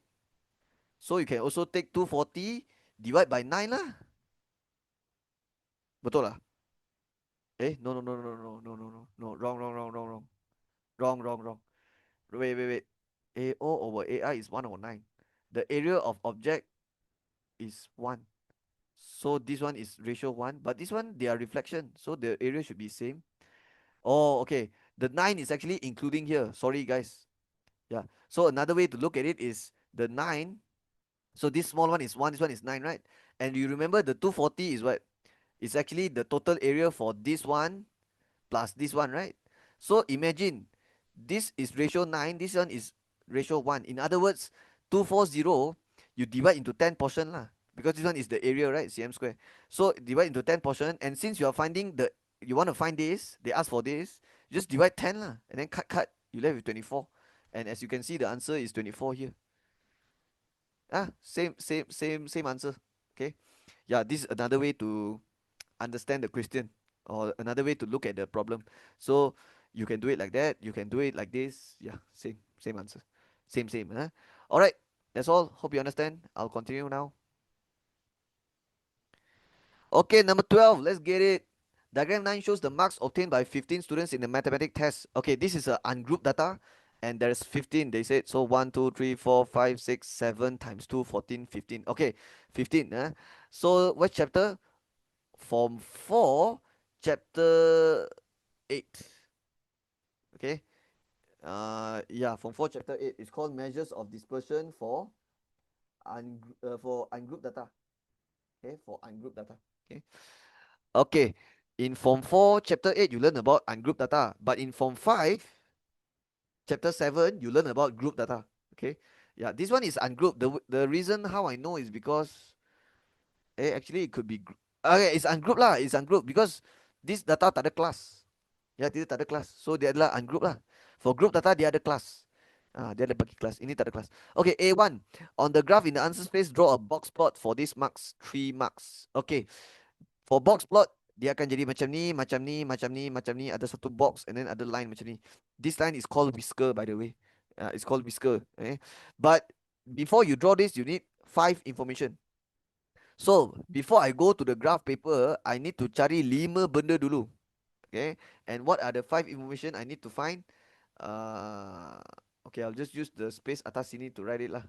Okay, first you need to find out the minimum value, and then you need the maximum value, and then you need the Q1, Q2, Q3. So these are everything you need before drawing the box plot. Okay, the minimum value is this. This is the minimum. Maximum this point. And then the 3 lines represents Q1, Q2, Q3. Q2, we call it the median sometimes. Median and Q2 is the same thing.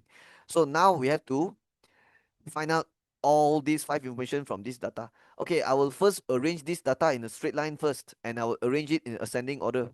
It means I'll start from the smallest number. Okay, so 36, followed by 40. Oh, actually they already susun in ascending order. So I just have to write it in a straight line. 6363 dua kali, 6772, and then 747575, 747575. Okay, ada lagi dua. Uh, 7575 and then 768082. Okay, now I need to find out all these things, right? Okay, first I need the minimum value. So 36 lah. Maximum value, highest one, 82 lah. Okay, done. Now we need the Q1, Q2, Q3. Okay, let's find the Q2 first.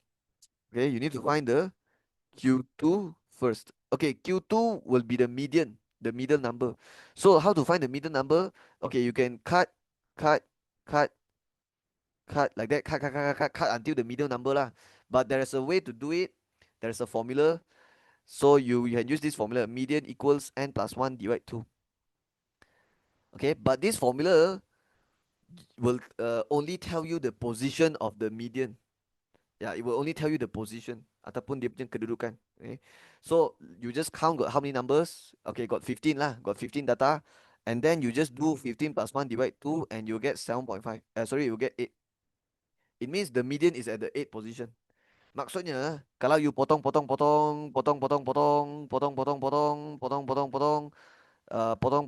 the one left middle is the eighth position. And if you count 1, 2, 3, 4, 5, 6, 7, 8, yeah, that's the median. Okay.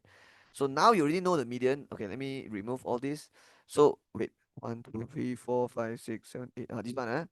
So this is my arrow Q2. So I'll write here 67.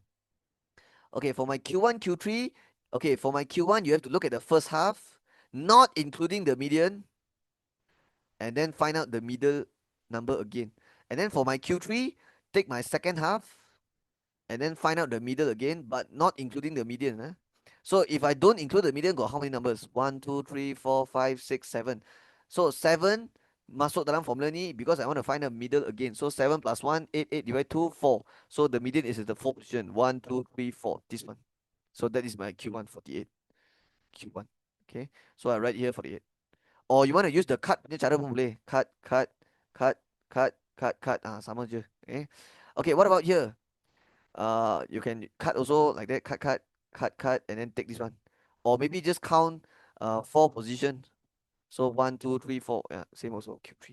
So the Q3 is 75. Okay, after you find out this 5 information, baru you boleh lukis you punya box plot. Okay, plot kotak. So now for your box plot, you can just use this lah. Alright. So what's the minimum? 36. It's minimum, maximum 36. It's 2. So the one you have to put at the dot lah. 36 here, 82 here. Okay, 36 dekat mana? 30, 40, middle is 35. So 35 tambah je lah satu kotak. Yeah. Because satu kotak is 1. Because from 30 to 40 dia plus 10. So ada 10 kotak kecil ni. So 10 divide 10. Satu kotak kecil is 1. So 36 dekat mana? 35 tambah satu kotak. Okay, 82. So 80 tambah 2 kotak lah. So satu kotak, 2 kotak. Sini. So this is the 2 dot. Now for the 3 lines. Q1, Q2, Q3. Let's go for Q1, 48. Let's draw a line at 48. Okay, 50 dekat sini, 48. So you have to tolak satu kotak, 49. Tolak lagi satu, 48. So it's here. But I'm gonna draw like that. Okay, like that. Because later this will be the line joining here. So we have to make sure this line will join the line at the center. Okay, you don't want your line to be like that, right? Like, come on, like, okay, mesti you want it, or maybe you don't want it to be like that. If like that, later your box plot will look like this. Later your box plot will look like this, right? Then it's very funny already, right? So you want the box to be like in the middle here. So if you want to make sure it's in middle, you draw down lah, like that. So it's 48, right? 50, 49, 48. Yeah, nice, nice, nice. Let's go. Apa lagi tadi? 75. Q3 75. Q2 dulu lah. Q2 dulu. 67. So I'm gonna duplicate this and then move to what happened? Okay. So wait. Wait. Okay, where is it? 47. No, 67. So 67. Okay, this one is 65, right? So tambah lagi satu lagi 66, 67. Tambah dua kotak. Macam tu lah. 65, 66. Yeah, so that's the Q2. 67, 69, 68, 60. Betul lah. Okay, last one is the Q3, 75. Okay, this one I have to put another line at 75. So I'll duplicate this. and then move this line to 75, which is here. Okay, now just join everything like that, and then like that. Okay, my box plot is a bit sengit, right? Actually, no. Yeah, it looks fine. Yeah, it looks fine. So just join like that, and then this one also just join it like that. So this line is called the whisker. So that is the answer lah. Sudah siap? Okay. Okay, after you are done with this, then you can do part B already lah. I mean part A2. So A1 says draw a box plot. Ini jawapan dia. 3 markah. Sudah siap? A2. So remember, when you draw a box plot, need these 5 information. Because without these 5 things, how you then you it's like how you supposed to draw it, right? You need to have these 5 things. Okay, number 2, calculate the mean. Okay, cari mean ah. Ya senang lah. Okay, to find the mean, you need to know the formula. So mean for this data is ungrouped data. The formula is mean equals the sum of x divided by n. Sum of x means the sum of all the data lah. So I'll just draw a garisan yang panjang like that. Okay. And then this would be the mean equals, and I will just take all the data, jumlahkan lah. So 36 plus 40 plus 40 plus 45 plus 48 plus 50 plus 63 plus 63 plus 67 plus 72 plus 74 plus 75. Oh my God, not enough space. Okay, I'll write here plus 74, 36, 40, 45, 48, 50, 63, 63, 67. Okay, 2, 63, 67, 72, and then 74. Okay, 75, 75. So plus 75, plus 75, 76, 80, plus 82. Okay. Okay, divide with n. N is the bilangan data, so ada 15. So macam ni. So it becomes mean equals. Okay, I will jumlahkan atas dulu. And then next baru saya tulis jawapan dia. So when you jumlah atas, you get berapa? 946. So that's the answer. Okay, 946 divide 15. You cannot simplify, right? So that's the answer lah. Okay, if you want to write in decimal, can also. So decimal, let me check berapa. Okay, 63.07. But personally, I like fraction. Because in the decimal, actually it has infinite decimal place. Dia ada banyak, after the decimal ada banyak, right? So it's like you kena round off. So saya tak berapa suka lah. So I think writing in fraction is better. Okay. Kalau saya, I will write in fraction. Okay, that's your number 2 answer. Done.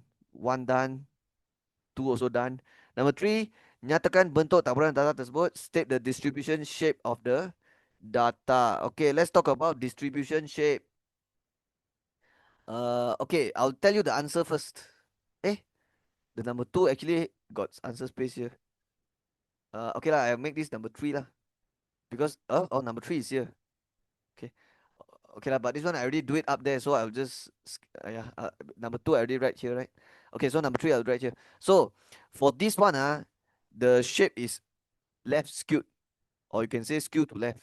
Okay, it's a left skewed box plot. Okay, dalam bahasa Melayu, pencong ke kiri. Okay, okay, I'll give you my notes on how to on the shape of box plot. Okay, I'll just open a new page. Okay, let me do this. All right, let's talk about the distribution shape. So distribution. Oh my God, why so big? Why so thick? Okay, so distribution shape of box plot. So first, let's talk about what happens when your box plot looks like okay, looks like this, like this, like this, and then like this, like this, like this, like this, and then like this. I purposely make it shorter, so like this. So this one we call it left skewed. Okay, left skewed ataupun skew to left. Okay, so why is it left skewed? Is because the left side of the box is bigger. It means kalau nak tahu shape dia, we look at the size of the box. If the left side of the box is bigger, left skewed, right? Now, what about if the box plot looks like this? Okay, this one I make it shorter. But this one, I will be like that, and then like that, and then this one like that. Okay, this one is right skewed because the right side of the box is lebih besar, so it's right skewed. Okay, it means there's more data here. So yeah, it's right skewed. Okay, what if it's same size? Same size, same size. So it's like that, and then it's like same size. So let's say this middle line is like exactly middle. It exactly cut same size, and then this line I will make it like that. Tell me if like that, left skewed or right skewed? This one. Okay, if both this the distance here and the distance here is completely same size, then you look at the panjang garisan. You look at the garisan. This garisan we call it whisker. Okay, so you look at the whisker. So which whisker is longer? The left whisker, right? Okay, so left skewed. So left skewed. Yeah. But you only look at the garisan when it's same size. When same size, only you look at which line longer. So if the left side whisker longer, then it's left skewed, right? Okay, the last one, like that, and then like that, and then like that, and then like that, and then like that. This one I make it same size also. So exactly middle Just assume they are same size lah. Okay, okay lah. You all just assume it's same size lah. Okay, same size But then the right side line I can see macam tu.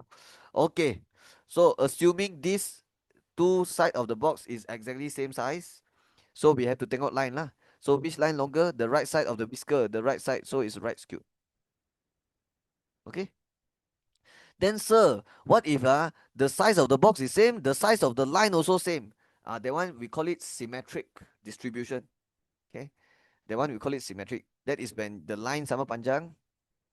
Okay, and then the two side of the box also sama.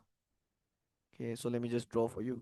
So it's like that, and let's just assume that the two side of the box completely same, and the panjang line also both same. Then this one we call it symmetric distribution. Okay, symmetric. It's completely symmetrical. Okay. So hope you understand how to differentiate left skewed, right skewed. I mention one more time. Look at the size of the box. If the left side box longer, left skewed. Right side box, right skewed. But what if they are same size? Then only you look at the whisker punya panjang. So the left side whisker panjang, left skewed, right skewed. Right side line panjang, right skewed. Okay. But always check the box first. Tengok box dulu. Okay. Kalau box sama size baru tengok garisan. Baru tengok line. So as you can see, this is very clear already. Look at the left side of the box. It's so big, right? So big. And it's bigger than the right side of the box. That's why it's left skewed. We don't need to check the panjang garisan. Okay. From the box, we can tell already, then we can straight away write the shape. Okay, hope you get it. Now we go to the next part. So state the distribution of shape. Sudahlah. Okay, B. The marks are adjusted by subtracting 2 marks from the current mark of each student. What? So it means all these mark what happened? All minus 2, minus 2, minus 2, minus 2, minus 2, minus 2. And then a student says that the new mode and the due range will be the same as the previous data. Is his statement correct? Justify your answer. Okay lah, you find out lah. You find out your new mode and your new range lah. And see whether it's same or not lah. Okay, imagine your why I write new range? Maybe I'm raging, that's why. Okay, it's not funny. Okay, so new mode. Okay, what's mode? Mode is the data with the highest frequency. So you go look at the data. Which data has the higher frequency? Okay, I see 63, 75. So 63 and 75 is my old mode. Okay, actually I write my B here. So my old mode is 61 and 73. But imagine every mark subtracted by 2. Not just one data subtract 2, every data subtract 2. So what happens is the mode actually is not 6375 already. It become 61. 61 or oh my god. Oh my god, Junhao. It's 6375 lah. Okay, sorry. It's like late night already. It's 3 a.m. now. So yeah, I'm a bit sleepy already. Okay, 63 and 75. Sorry, careless mistake. Yeah, 63 and 5. Okay, so your new mode will be 63 divided to 61, and then this one is 73. So obviously this student is like, yeah, he's like tripping or something, because he said the new mode would be the same. Tak sama lah, bro. Okay, what about the range? Okay, find it also. Let's check whether this guy is like told or not. Okay, what's the old range? Okay, do you know how to find range? Maximum value minus minimum. So 82 minus 36. But let me tell you, when you take every data subtracted by 2, your range actually stay the same. Yeah, your range actually stay the same. Because the range is actually the difference between the maximum and the minimum. So if all your data minus 2, your data changes, but the difference actually never change. Okay, I'll show you. 82 minus 36, what is it? Let's tekan. So I got 46. But what happens to your new range? Instead of 82, it will be 80 already, because every data subtracted 2, and then 36 minus 2 is 34, but cuba tekan 80 minus 34 is still 46. Yeah, because the difference between the maximum and minimum actually never change. So is this student correct? He say new mode and new range will be the same as previous data. N, he say N. He say N. Dia cakap new mode done, new range same. It means like both also same. So is his statement correct? The answer is no. Okay, so I'll just write no. Okay, and why no? Because the new mode actually changed, but the new range never changed. Okay, but he said and he said like dua-dua pun tak ada change, dua-dua pun same, but actually only one will be same, the range. Okay, but since dia cakap and, then yeah. But what if they say or? What if dia cakap or sini atau? So he say a new mode or new range will be same. So maybe then we will say that the statement is correct, right? Because kalau or means like salah satu statement dia betul, then is considered betul, right? But since dia cakap and, then his whole statement is false because it's not true. So they say justify your answer. Okay, how do we write this? So they say he say like apa new mode and new range will be same, right? But obviously it's not same because I show you already the mode actually changed already. So because the new mode changes. Yeah, changes. Uh okay, I write the value also lah, from 63 and 75 to 61 and 73. Yeah, I think the if you put in the value is even better. So justify your answer. That's the reason lah. Because the new mode actually changed from 63 and 75 to 61 and 73. That's why this student is wrong. Okay, is wrong because he say it will be the same, but it's not same. Okay, done. That's all. Okay, let's do number 13. Okay, just by looking at the diagram, I know this is a Venn diagram. Venn diagram mesti which chapter? Form 4 chapter. The set chapter is chapter 4 lah. Operation on set. Yeah. Okay, diagram 10.1 is a Venn diagram that shows the favorite activity of three students. It is given that universal set is A union B union C. So if you take the A union with B union with C, gabung semua, that's the universal, the set semesta. It means there's nothing outside already lah. This is the universal. Okay, set A, Azmil favorite activity. So this is Azmil.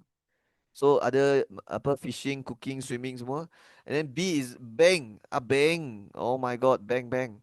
So Bang favorite activity. So this one. And then C is Kenny favorite activity. Okay. Then can you tell me what is this? What is the swimming? You tell me. Kenny is whose favorite activity? It's Azmil favorite activity, but at the same time it's also the Kenny favorite activity. It means this part is Azmil and Kenny lah. Faham kan? Then what about this? Okay, this bank only bank favorite activity, but do you realize this is also inside this circle? So that means this is also the hiking is also Kenny favorite activity. Okay. Okay, so now it says number one, using set notation, list the activities that are Azmain favorite activity only. Okay, what is set notation? Set notation means you want it to write curly bracket and then senaraikan list out every element. Okay, that's what it means by set notation. So list the activities that are Azmail favorite activities only. Oh, this word very important, guys.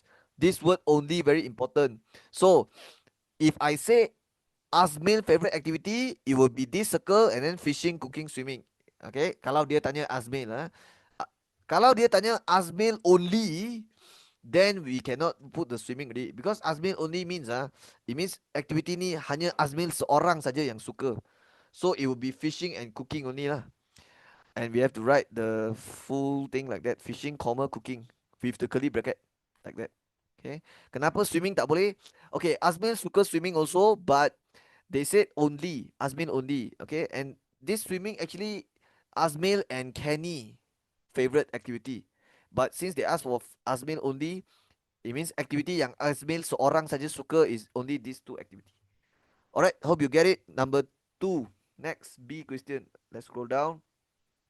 Kenny's favorite activities, but not Bang favorite activity. So I'll write here B. Okay, Kenny favorite activity ada 3: cycling, swimming, hiking. But before you write all 3, be careful. They said not Bang's favorite activity. Okay, Bang suka satu activity je, hiking. So yang ni tak mau lah. So just take swimming and cycling saja lah. So swimming, comma, cycling. Sudah siap. Okay, that's all. Now for second question. On the diagram in the answer space, check the set C intersect B complement. Okay, where is the... Oh, it's here. Okay, they want me to shade this.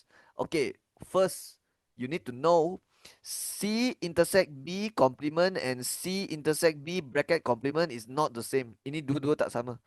So this one tak ada bracket, ini ada bracket. So kalau tak ada bracket you have to do B complement and then only you do C intersect.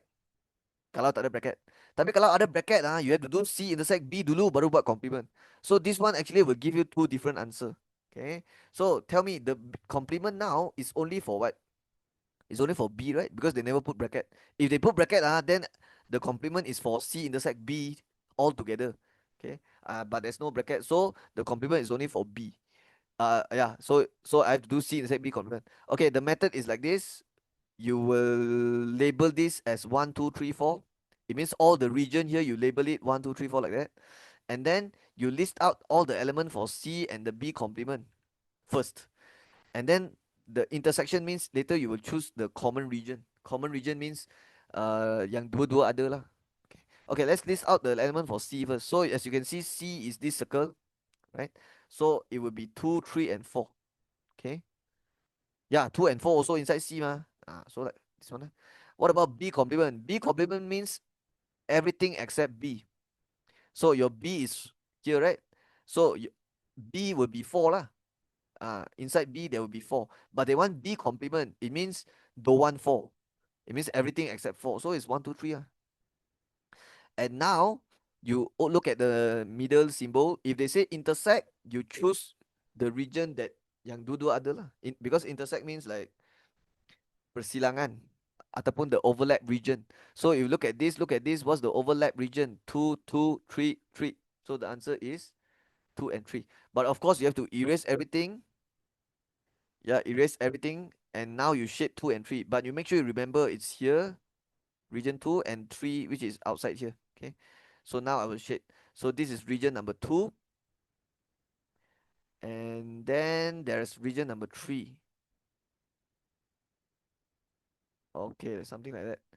Okay, actually, I recommend you to use ruler, because when you use ruler, it will look nice. Okay, let me draw it nice for you. So use ruler, use ruler. So yeah, like that. 2 and 3, region 2 and 3, region 2 and 3, region 2 and 3. Okay, make sure you not don't shade inside the B, because that's region number 4. So that's, don't shade there. And then here. Okay, that's the answer. Okay, that's the 1 mark only. Okay, so let's have. Oh, ada lagi soalan D lagi. Wah, so long this question. Okay, let me skip the Malay one. Okay, the Venn diagram as shown in diagram 10.2, okay, represents the number of students taking part in activities at a camp. So this one is all what? Number of students taking part in activity. Okay, universal set is all the students. So I'll just write here all students. Set F, student who take part in fishing. So I'll write fish. Set C, sexy, student taking part in cooking. So C is cook. Let him cook. And then H, students taking part in hiking. Okay, hike. Okay, number 1. Oh, can you tell me this one person is what? This one is what? Oh, one more thing. Cuba awak tengok ini semua number, all these numbers, they got put dot beside the number. Ada tak dia letak dot beside? Tak ada, right? So if they never put dot it means ini semua adalah number of elements, bilangan elements. Dia adalah bilangan. The last question they got put dot. If they got put dot, then that means that's the element. That's the element. But if they never put dot, all these numbers become number. It will be the number of elements ataupun bilangan elemen, bilangan unsur. Okay. In other words, there's one element here, there's five guy here, like there's seven guy here, four guy here. That's what it means. Okay. And tell me what is this one guy? What activity he take part? This one guy, cooking, fishing, hiking. This one, all three activity he take part. Okay. And then the 2x is only fishing and hiking, but not cooking lah, because it's not inside. You understand? Okay, tak apa. Let's do number one. The total number of students at the camp is 24. So 24 is definitely the number of universal, because it's the total number of students, right? It means here plus here plus here, everything It means y plus 5 plus 1 plus 2x plus 7 plus 4. Okay.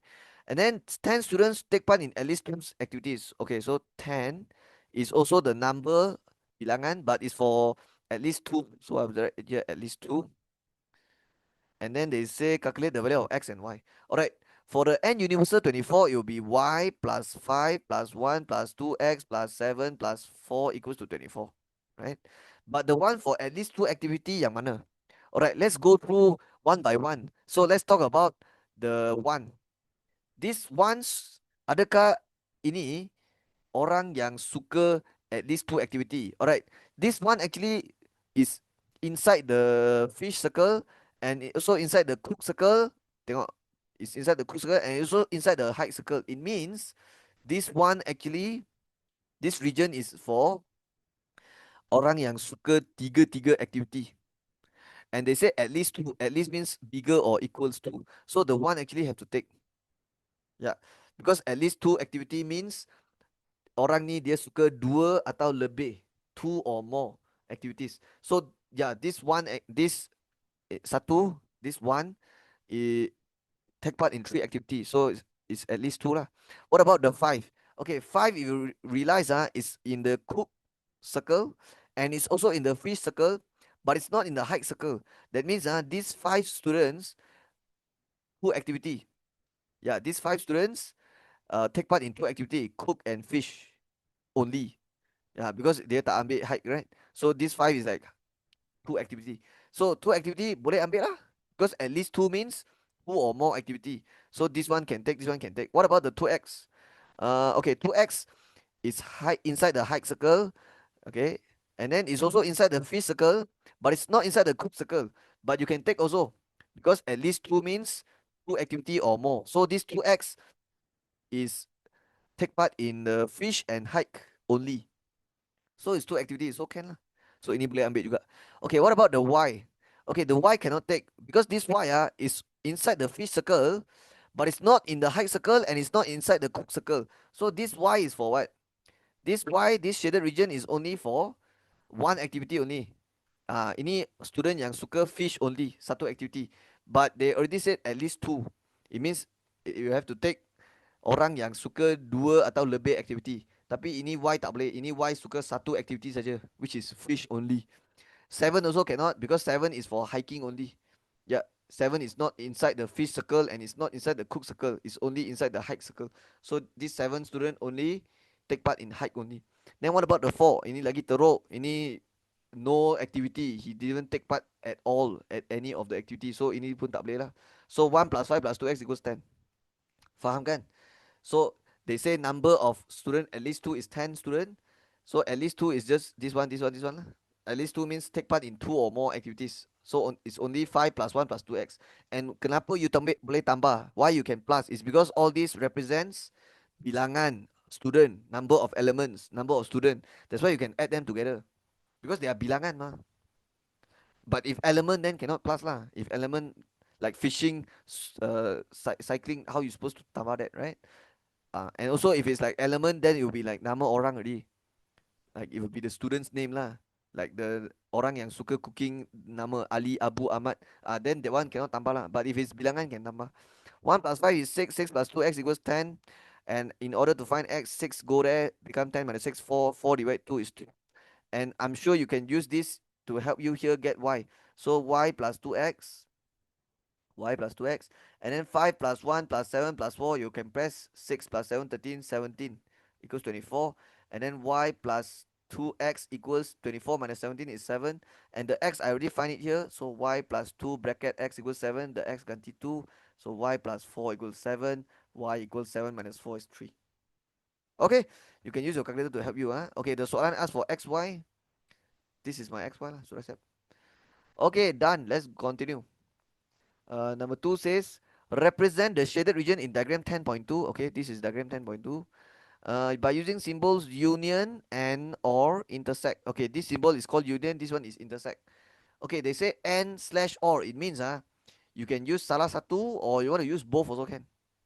You can use salah satu symbol ni or both also can. Alright, so let's look at the shaded region here. Okay, so I'll write my answer here. Okay, so the shaded region is here. Okay, it means it's this region is for fishing only.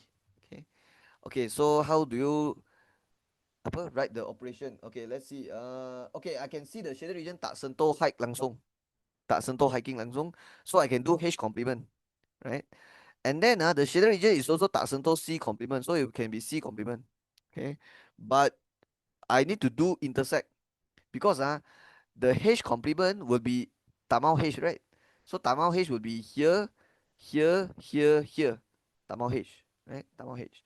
And then intersect with C complement, which is C complement means Tamau C. Tamau C will be uh here, here, Tamau C. So it will be here. Wait, what? No, it's confusing. Wait. Let's use another color. So Tamau C. So Tamau C will be where? Tamau C ma. So it will be here. Okay, wait. Okay, so Tamau C will be here, here, Tamau C, Tamau C. So Tamau C, Tamau C. Here is also Tamau C. Okay, why this arrow? This one is same, right? Okay, so the answer for H complement intersect C complement is the region with two color. So it's here. Okay, so it's here and outside. But I only want here only. I don't want the outside. So what you can do is you intersect one more time lah. You intersect one more time with F. Yeah, because if you intersect one more time with F, you will left with this. Yeah, you will left with the shaded region. Okay. Okay, I'm gonna prove to you now. So the way to prove it is to try and do it in reverse. So imagine this is the diagram. Okay, make sure the shape is similar. So it's like that, right? Okay, so this one is universal. Okay. So this is the universal. And then this one is F, this one is H, this one is C. Okay, you label all the region with numbers 1, 2, 3, 4, 5, 6. Okay, 7 is same with 1, so that's all. And then now you try to do it reverse. So H complement is, okay, H is 4, 5, 6. So complement is 1, 2, 3. And then C complement, okay, C is 3, 4. So complement is 1, 2, 5, 6. And then the intersect between these two will be 1, 2, 1, 2, because intersect means you choose the overlap region. So the answer for here to here is 1, 2. But you have to intersect with F. So F inside is 2, 3, 4, 5. And then do the intersect again. So 2 is the answer. So you only shade 2, which is same with what the diagram shows. Okay? Alright. So that is how you do it. But of course, all these things you erase lah. Okay? Yeah, all this you erase. Okay, but I won't erase lah. I'll just leave it. Okay, but just make sure you know, like in exam you only need to write this is good enough, right? Okay, I'm looking at the answer actually gives something different, right? Okay, I'll tell you actually the answer. I think my answer can be accepted also. Okay, the other way to do it is like that. Okay, you can also, okay, because you realize that the shaded region is here, number 2, right? And you can see the C and H tak sentuh langsung. So you can also do it like that. You do C union H and then bracket complement. Because C union H means C and H gabung. And then you take the complement of it supaya you tak payah lorek sini. You faham ah? So now it's like you end up with here and outside. Because when you do C union H complement, okay, C union H is here, but when you do complement of it, bracket complement, you get outside here lah. But you only want here inside, right? So how do you get rid of the outside part? You intersect with F lah. This is also correct. Okay. Yeah, because both these will give you the same answer. And also the question never say use both. Dia kata union and slash or intersect. So dia tak cakap mesti guna dua-dua. If you guna dua-dua, then your answer will be look like this lah. Okay. But dia tak cakap must use both, right? So if you read it like this, I think yeah, can also. Because you end up with the same region, right? Yeah, so that works too. Okay, hope you understand. I'll just stop here and move on. Okay, let's do number 14. What chapter is this? Looks like linear inequalities. So from 4 chapter 6. Okay, let's read the question. A factory produced premium handbags and exclusive handbags. The weekly production targets are as follows. Okay, when we do this kind of question, yang inequality, we want to know siapa X, siapa Y. Always. We want to know siapa X, siapa Y. Okay, I already know there's a premium and exclusive, but they never say siapa X, siapa Y. So let's keep reading. The maximum number of premium bags produced is 42. Okay, I still don't know siapa X, siapa Y, so I cannot write X smaller equal 42 or Y smaller equal because I don't know siapa X, siapa Y. So this one I will, for now, I will just skip dulu. Okay. And then here they say number of exclusive handbag produced is at most 2 times the number of premium handbag produced. But I don't want to write first because I don't know separate X, separate Y. Okay. So let's keep reading. A, using X to represent number of premium handbags and Y to represent exclusive, write two linear inequalities other than X bigger than 0, Y bigger than 0 to represent the situation. Okay. Now you know already. Separate X, separate Y. X is the number of premium handbags. X represents number of premium. So this one is X. And then Y represents exclusive. This one is Y. So now you can do part A. So before I write the two inequalities, I will write down the arrow dulu. So you have premium handbag and you have exclusive. And separate X, separate Y, premium X, exclusive Y. And the XY represents the number, right? So I use the hashtag symbol. Hashtag means the bilangan lah. So number, okay, yes. So now they ask us to write two inequalities. Okay, use these two one lah. Okay, the maximum number of premium produced is 42.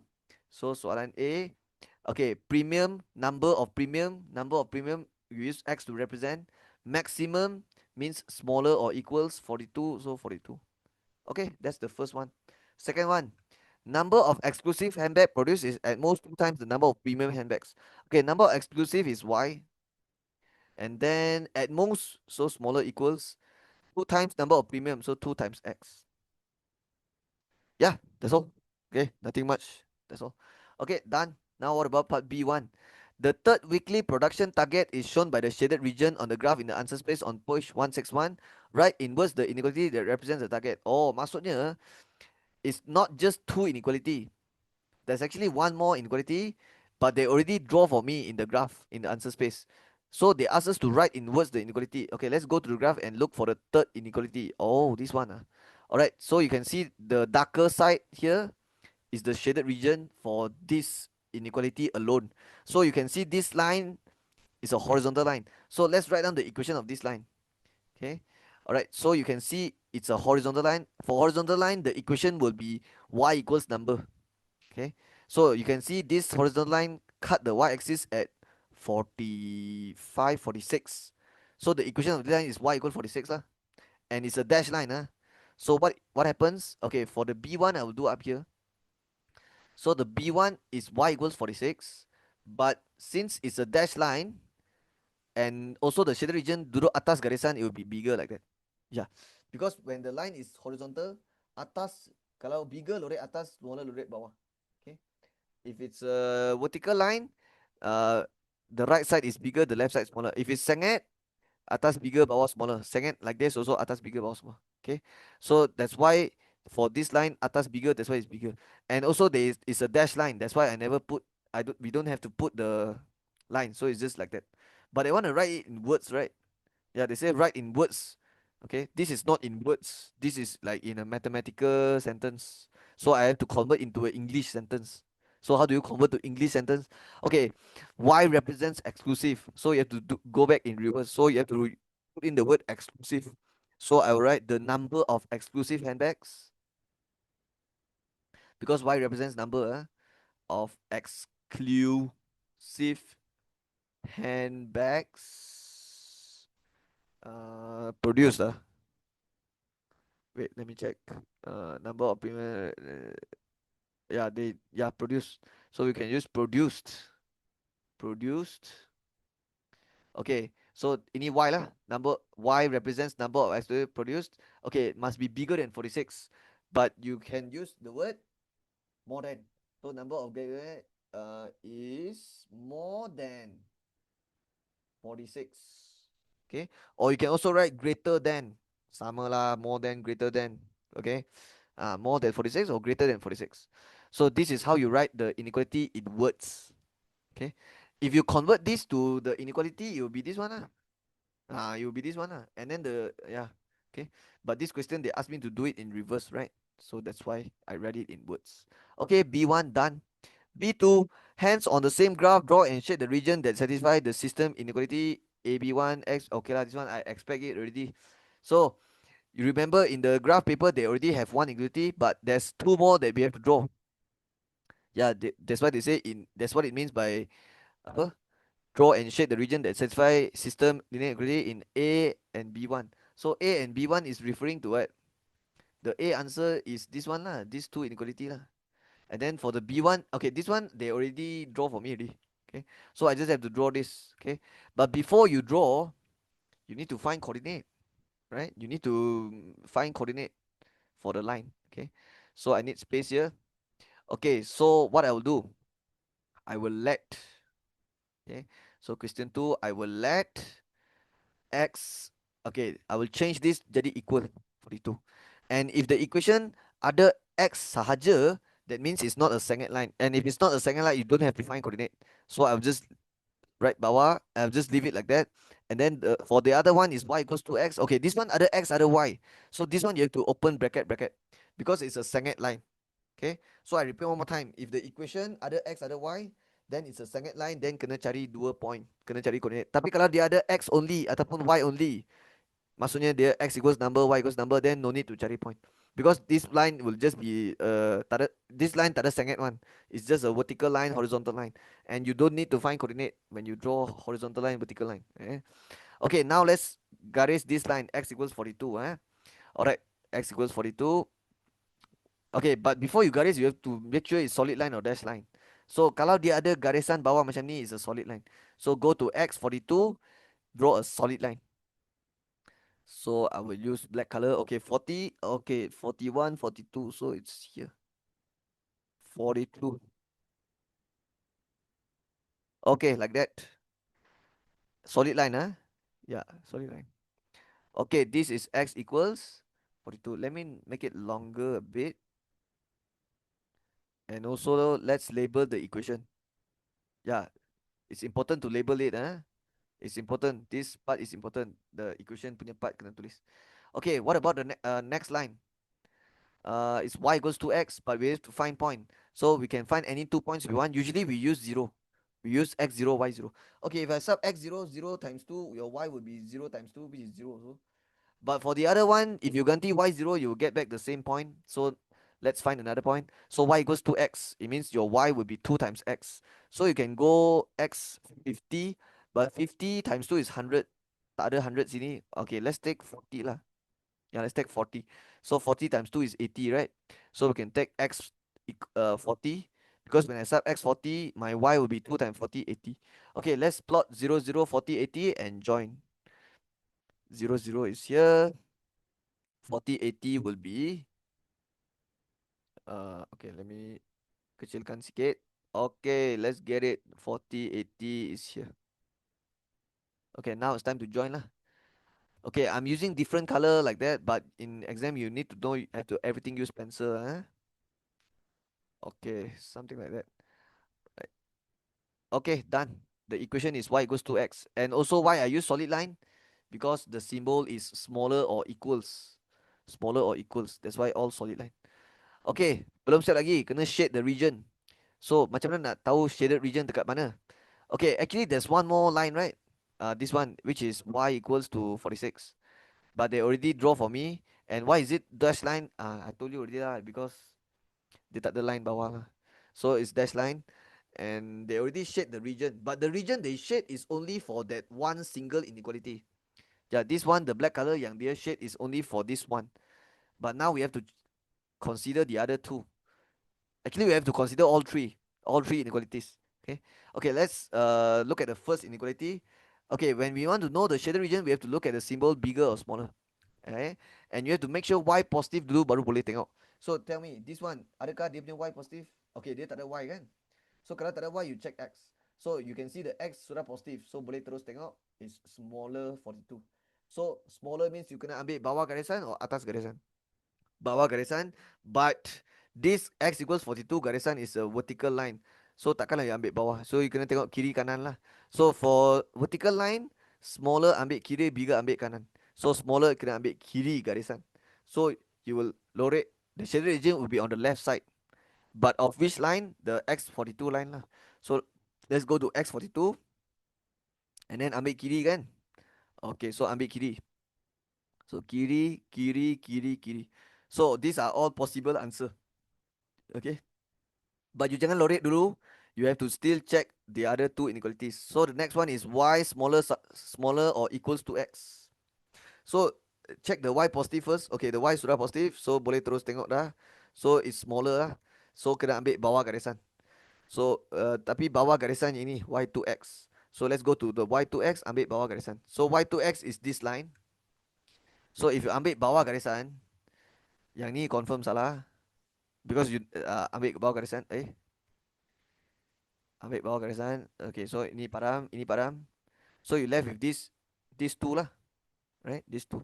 So yang mana yang betul? You check the third inequality lah. The third, okay. So the third inequality is y bigger than 46. And actually they already shade for me already.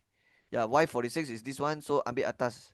So actually we know already the answer is not this. It's this one. But we have to shade ourselves, huh? So now we will shade it. So we will lorek, lorek, lorek. Maksudnya kawasan yang tiga-tiga inequality ni overlap dekat kawasan ni, in this triangle. All these three inequality, their shaded region all overlap here. That's why this is the final answer. Tiga-tiga kawasan ni dia overlap dekat sini, dekat triangle ni. So that is the answer. Okay, apa lagi dia mau? So hence draw and shade the region. Okay, done that. 3 marks. Okay, okay, okay, done lah. So my B1, B2 done already. So now is my part C. Okay, so part C, from the graph, determine the maximum number of exclusive handbag that can be produced. So I'll write here C1. They want the maximum of exclusive handbag. Okay, I forgot already. Exclusive is X or Y. Okay, this is when we can refer back the arrow one. So exclusive is Y, right? So they want to find Y maximum. Okay, let me tell you something. Usually, if they want me to find the Y maximum ataupun Y minimum, they must give me the X. They must give me the X, right? Or maybe if they want me to find X, then they have to give me Y. Okay? If they want to find X, they bagi Y. Kalau dia nak cari Y, dia bagi X. Macam tu. But this one, they actually never give me. Ya, dia just nak cari Y maximum tapi tak bagi X. So for this type of question yang tak bagi X tapi suruh cari Y maximum, you just need to go to the shaded region and choose the point that satisfy the shaded region with the highest Y coordinate. Maksudnya ini kawasan lorek and ada banyak point yang dalam shaded region, banyak point, but you have to choose the one with the highest Y coordinate. Y coordinate yang paling besar lah. And it has to be within the shaded region. Okay. So what do you think? Mestilah you will choose this point, betul tak? Mestilah you will choose the highest point because this point will give you the highest Y coordinate inside the shaded region. All the rest of the point, this one will give you kurang sikit punya Y coordinate. Kalau you nak maximum Y, it will be here, right? Okay, where is it? It's at 84. 1, 2, 3. Okay, why is my line like that? Did I not draw it nicely or what happened? 2x 42. Yeah, it should be at 84. So this, let me adjust my line.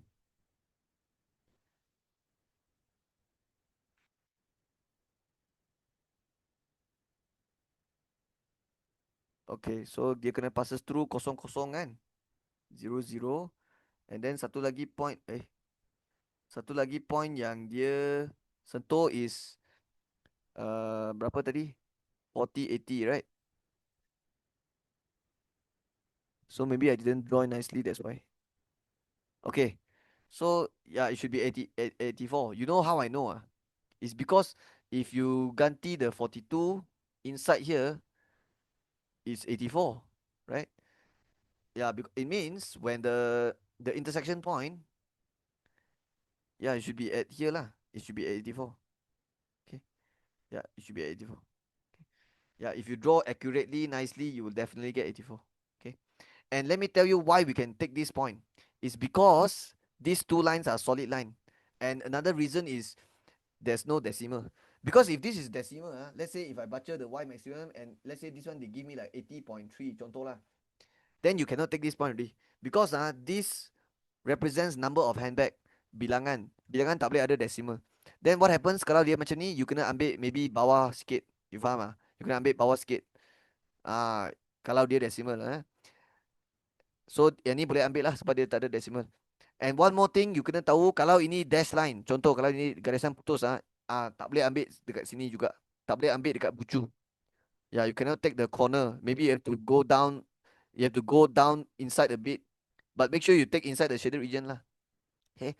So remember, the two reason why we can take this point is because first, there's no decimal, there's no fraction, and also second reason is they are solid line. That's why you can take this, right? So the answer is 84. Okay, the answer is 84. Y maximum. Okay. Okay, number two. Whether the weekly production target achieved if 25 premium 60 exclusive are produced in a week, justify your answer. So premium is X, exclusive is Y. So they want you to determine whether the production target are achieved if 25X, 60Y are produced.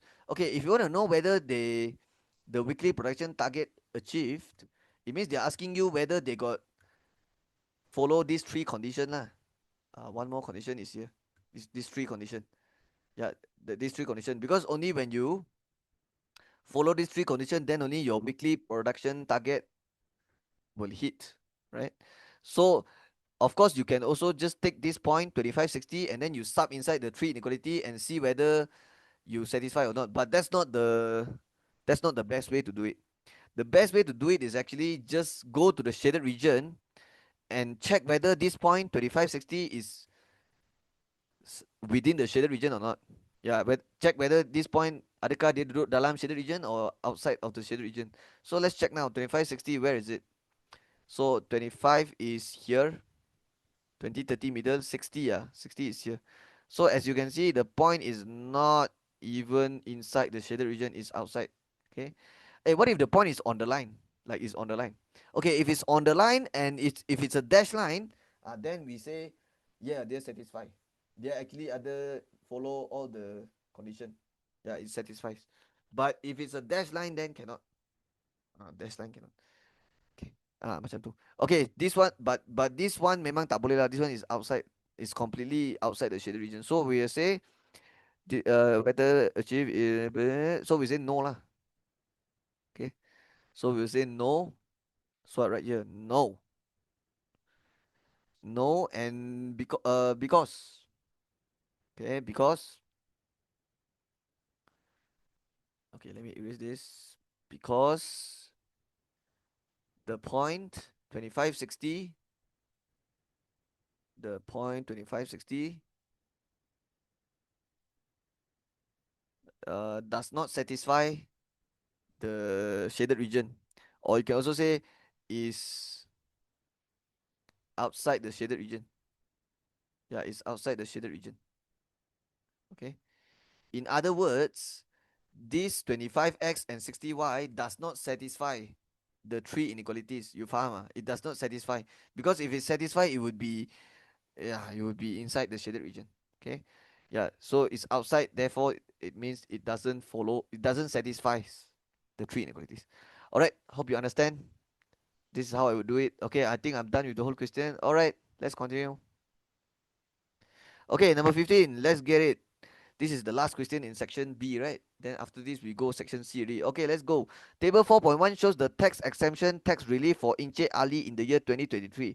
Exemption is pengecualian, relief is pelepasan. So, we have exemption and relief, 9,300, blah, blah, blah. Okay, other individual donation, life insurance. Okay, other limit, 7,000. But this one, dia tak lebih limit pun.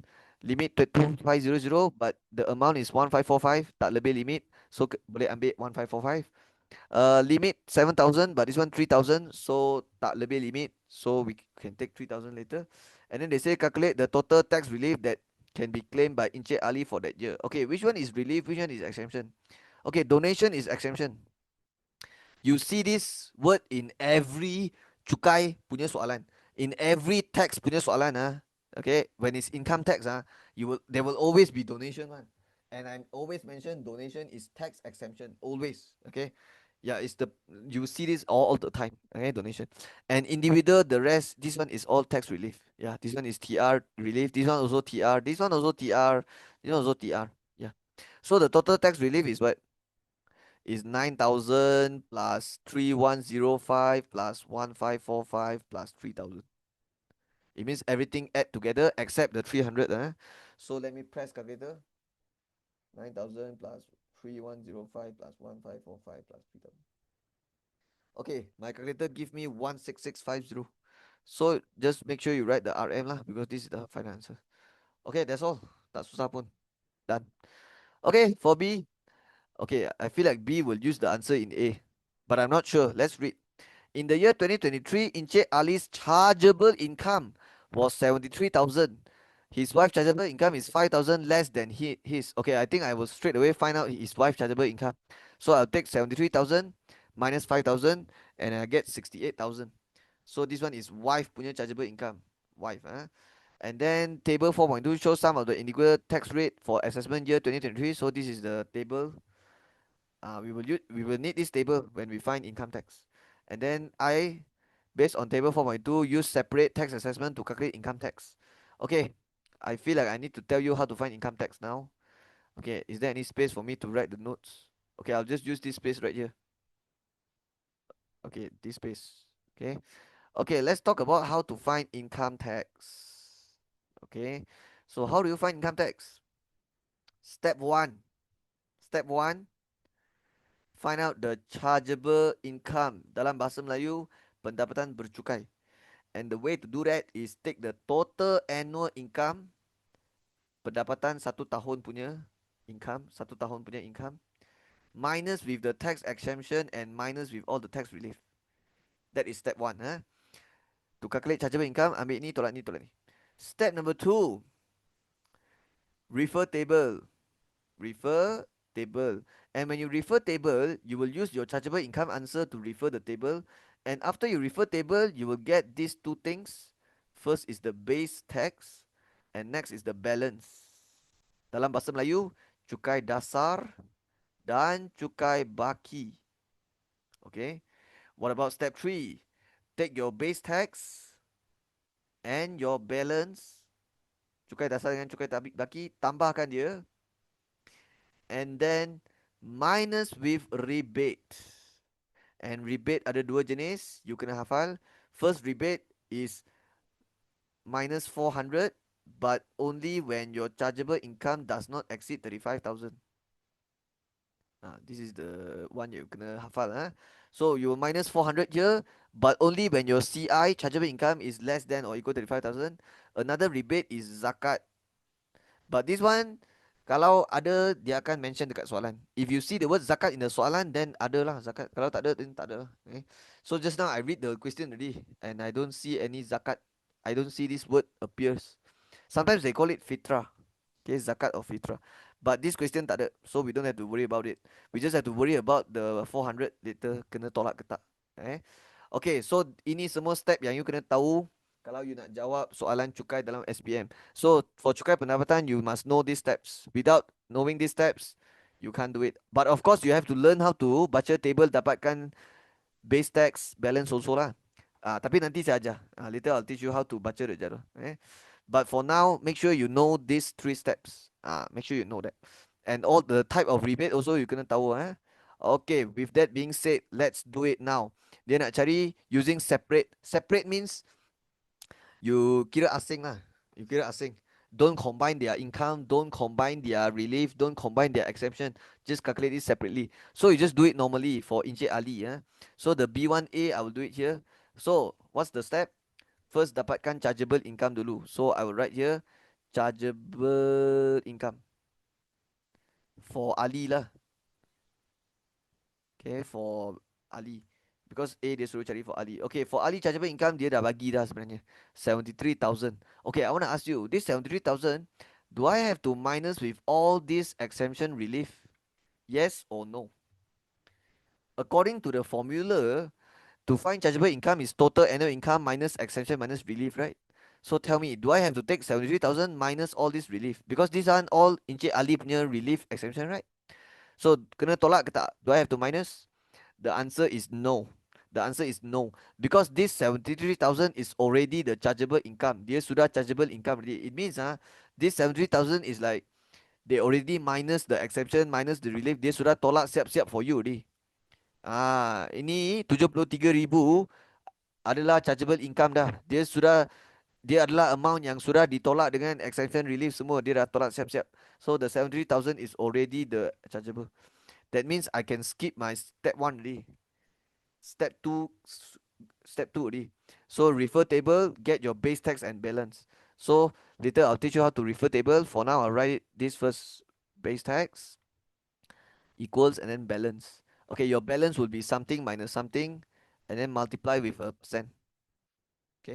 Okay, now I will teach you how to refer the table. So when you refer the table, you will look at the chargeable income. So chargeable income is 73,000. So belong to which bracket?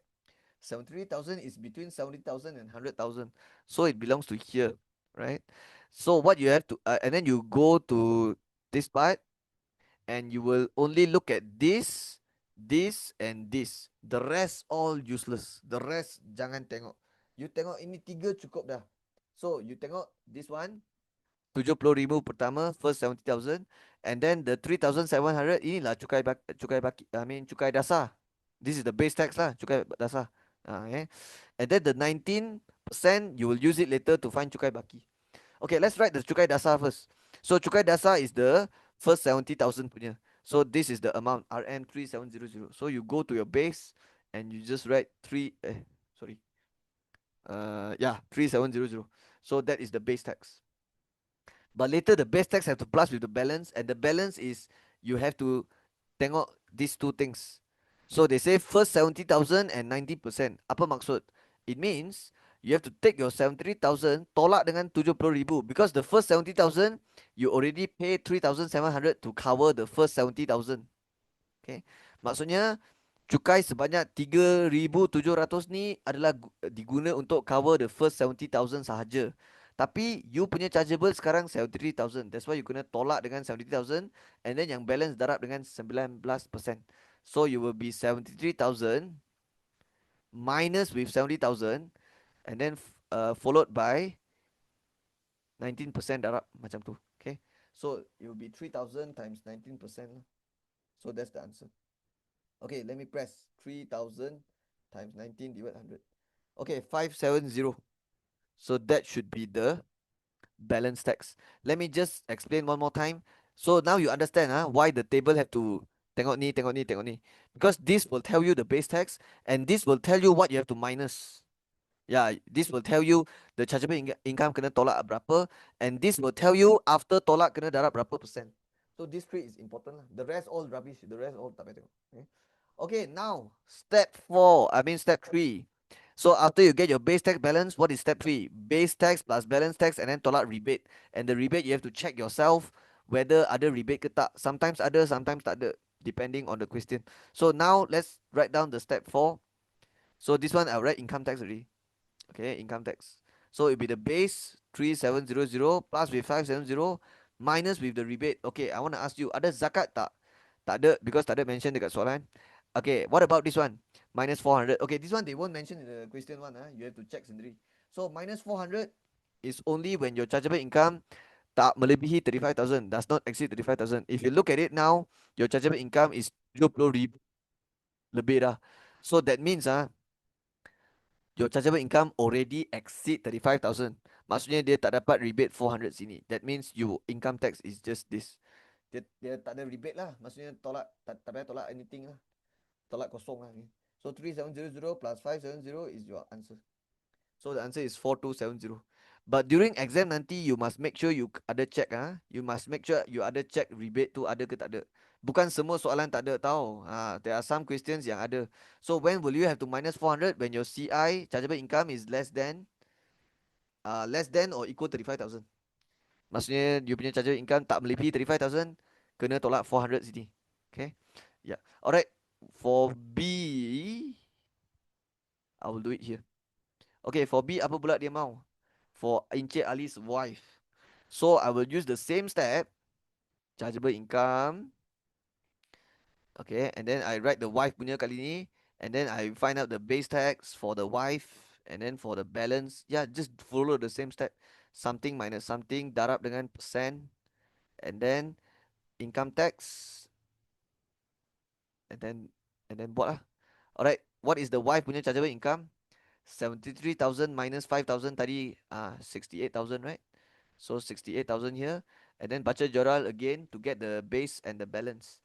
So 68,000 belong to this bracket, right? 50 in between 50,000 and 70,000. So how to get the cukai dasar, cukai baki? Sama macam tadi lah. Just tengok ini. The rest all tak payah tengok. So the first 50,000 dia kata sini amount 1,500. Itulah dia punya cukai dasar. 1,500 for the first 50,000. So 1,500 is the base tax. But this is only for the first 50,000.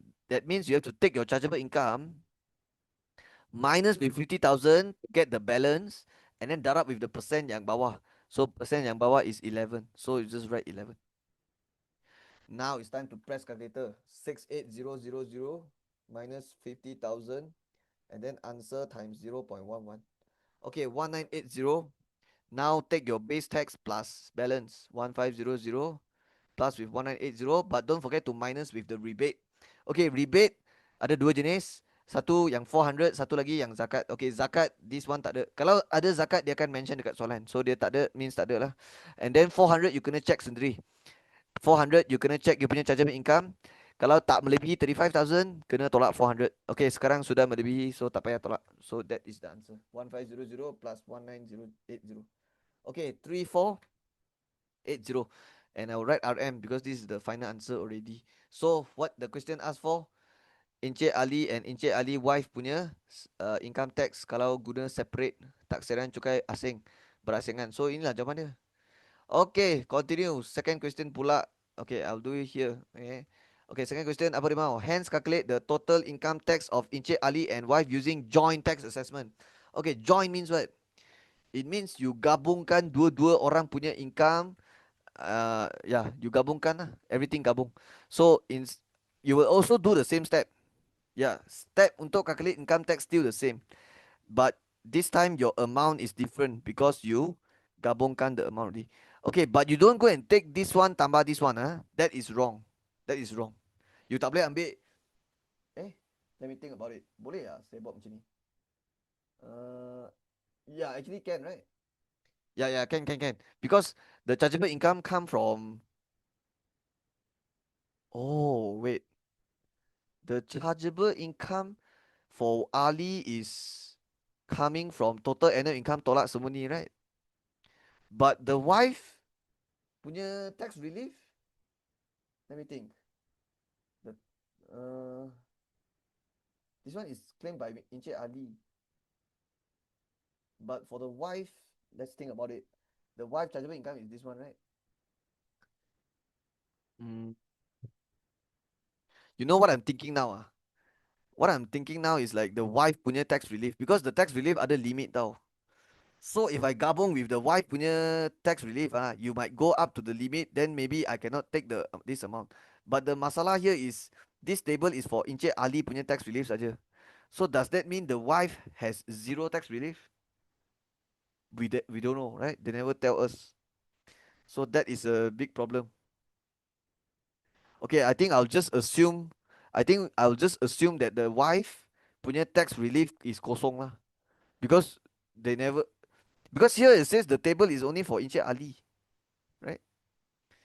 If the wife is also like that, then the amount is different already because but this one is already chargeable income, right? Okay lah, actually I'm just overthinking lah. Because it's already chargeable income, it means they already tolak the relief and everything.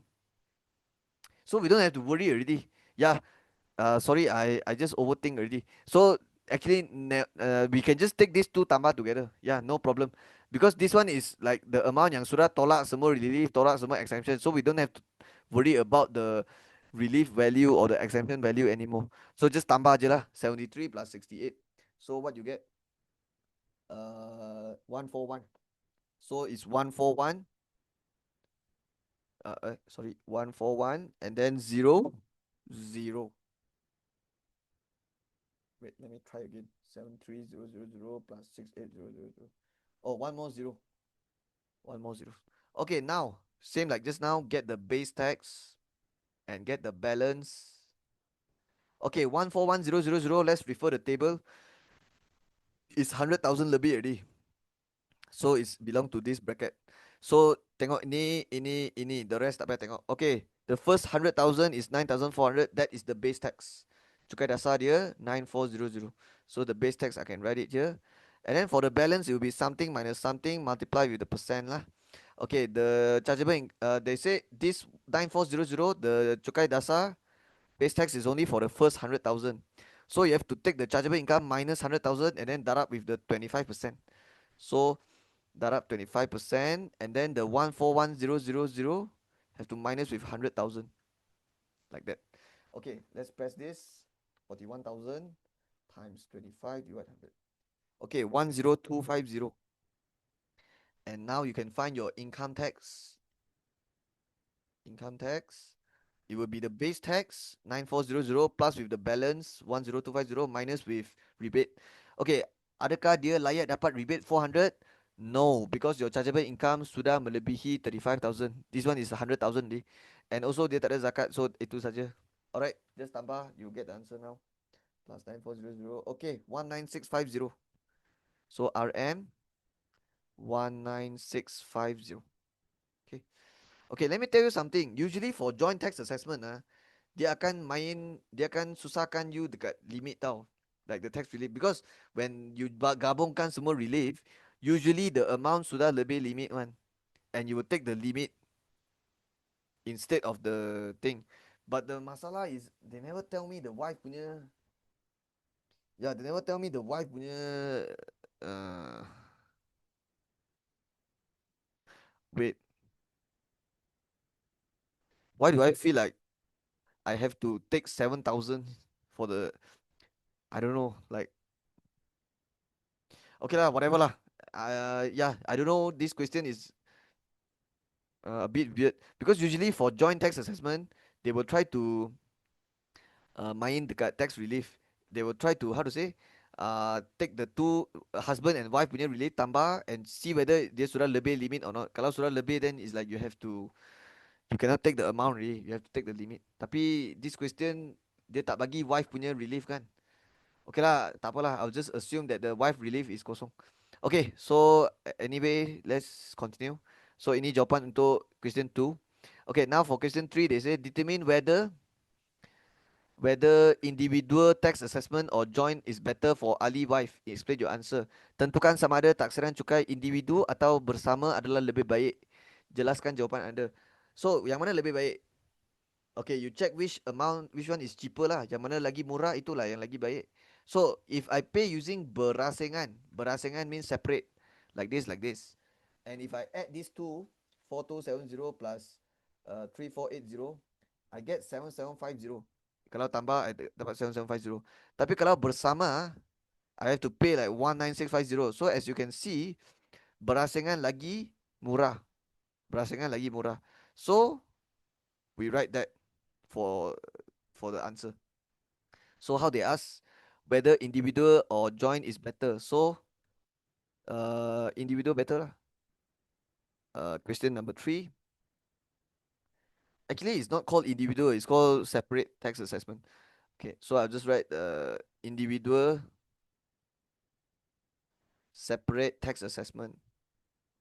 Taksiran cukai berasengan, assessment is better. Is better. Okay, they say write your reason, right? Explain your answer. Okay, how do you explain? So, because this is because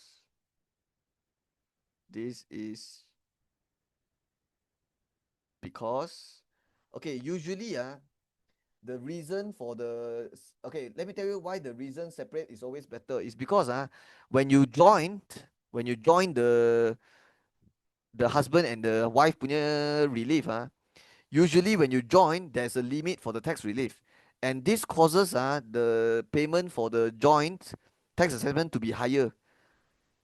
Yeah, because joint tax assessment actually reduce the tax relief, because when you join two persons, it will usually go higher than the limit. So actually your tax relief get reduced a lot. That causes the income tax to be higher, right? But I told you, right, this question they actually never give you the wife punya relief, right? But I will write that also lah for the reason. So individual is better. This is because, of course, you can just write that this plus this is less than this. Yeah. Okay, but I will just okay. This because okay, I'll write the reason like that because joint tax assessment will usually always reduce the total amount of tax relief. Yeah, because tax relief dia ada limit, and when you join dia akan reduce. Walaupun soalan ni tak ada lah, walaupun soalan ni dia tak ada bagi. Okay, but usually this is the standard answer that you will write. That's why I choose to write like this. So total amount of tax relief, and then titik, this causes this causes the payment for joint tax assessment to be higher. Yeah, because when the tax relief reduce a lot, that's when your payment for the cukai joint tax assessment to be higher. Okay, to be higher. Okay, so remember, if you want to choose between separate and joint, it's always separate better, always. And the reason is always like that is because when you join, the tax relief will get reduced a lot because there's a limit for that. And once your tax relief got reduced, this causes the joint tax assessment payment to be higher lah. Okay, this is always the reason. Okay, hope you understand. So this is how I would do it. So yeah, that's all. Let's continue. Okay, let's do section C. Bahagian ini mengandungi dua soalan, jawab satu soalan. Okay, I will jawab two question in this, all the questions in this video. So I will jawab the 16 and 17 lah. Okay, 16. Encik Faiz bought a plot of land with an area of 8,000 meters square. Okay, the first step is always we want to know what chapter is it first. Because if we don't know what chapter, then we might use the wrong method or wrong formula. Then yeah, that's not good, right? So let's try to determine which chapter first.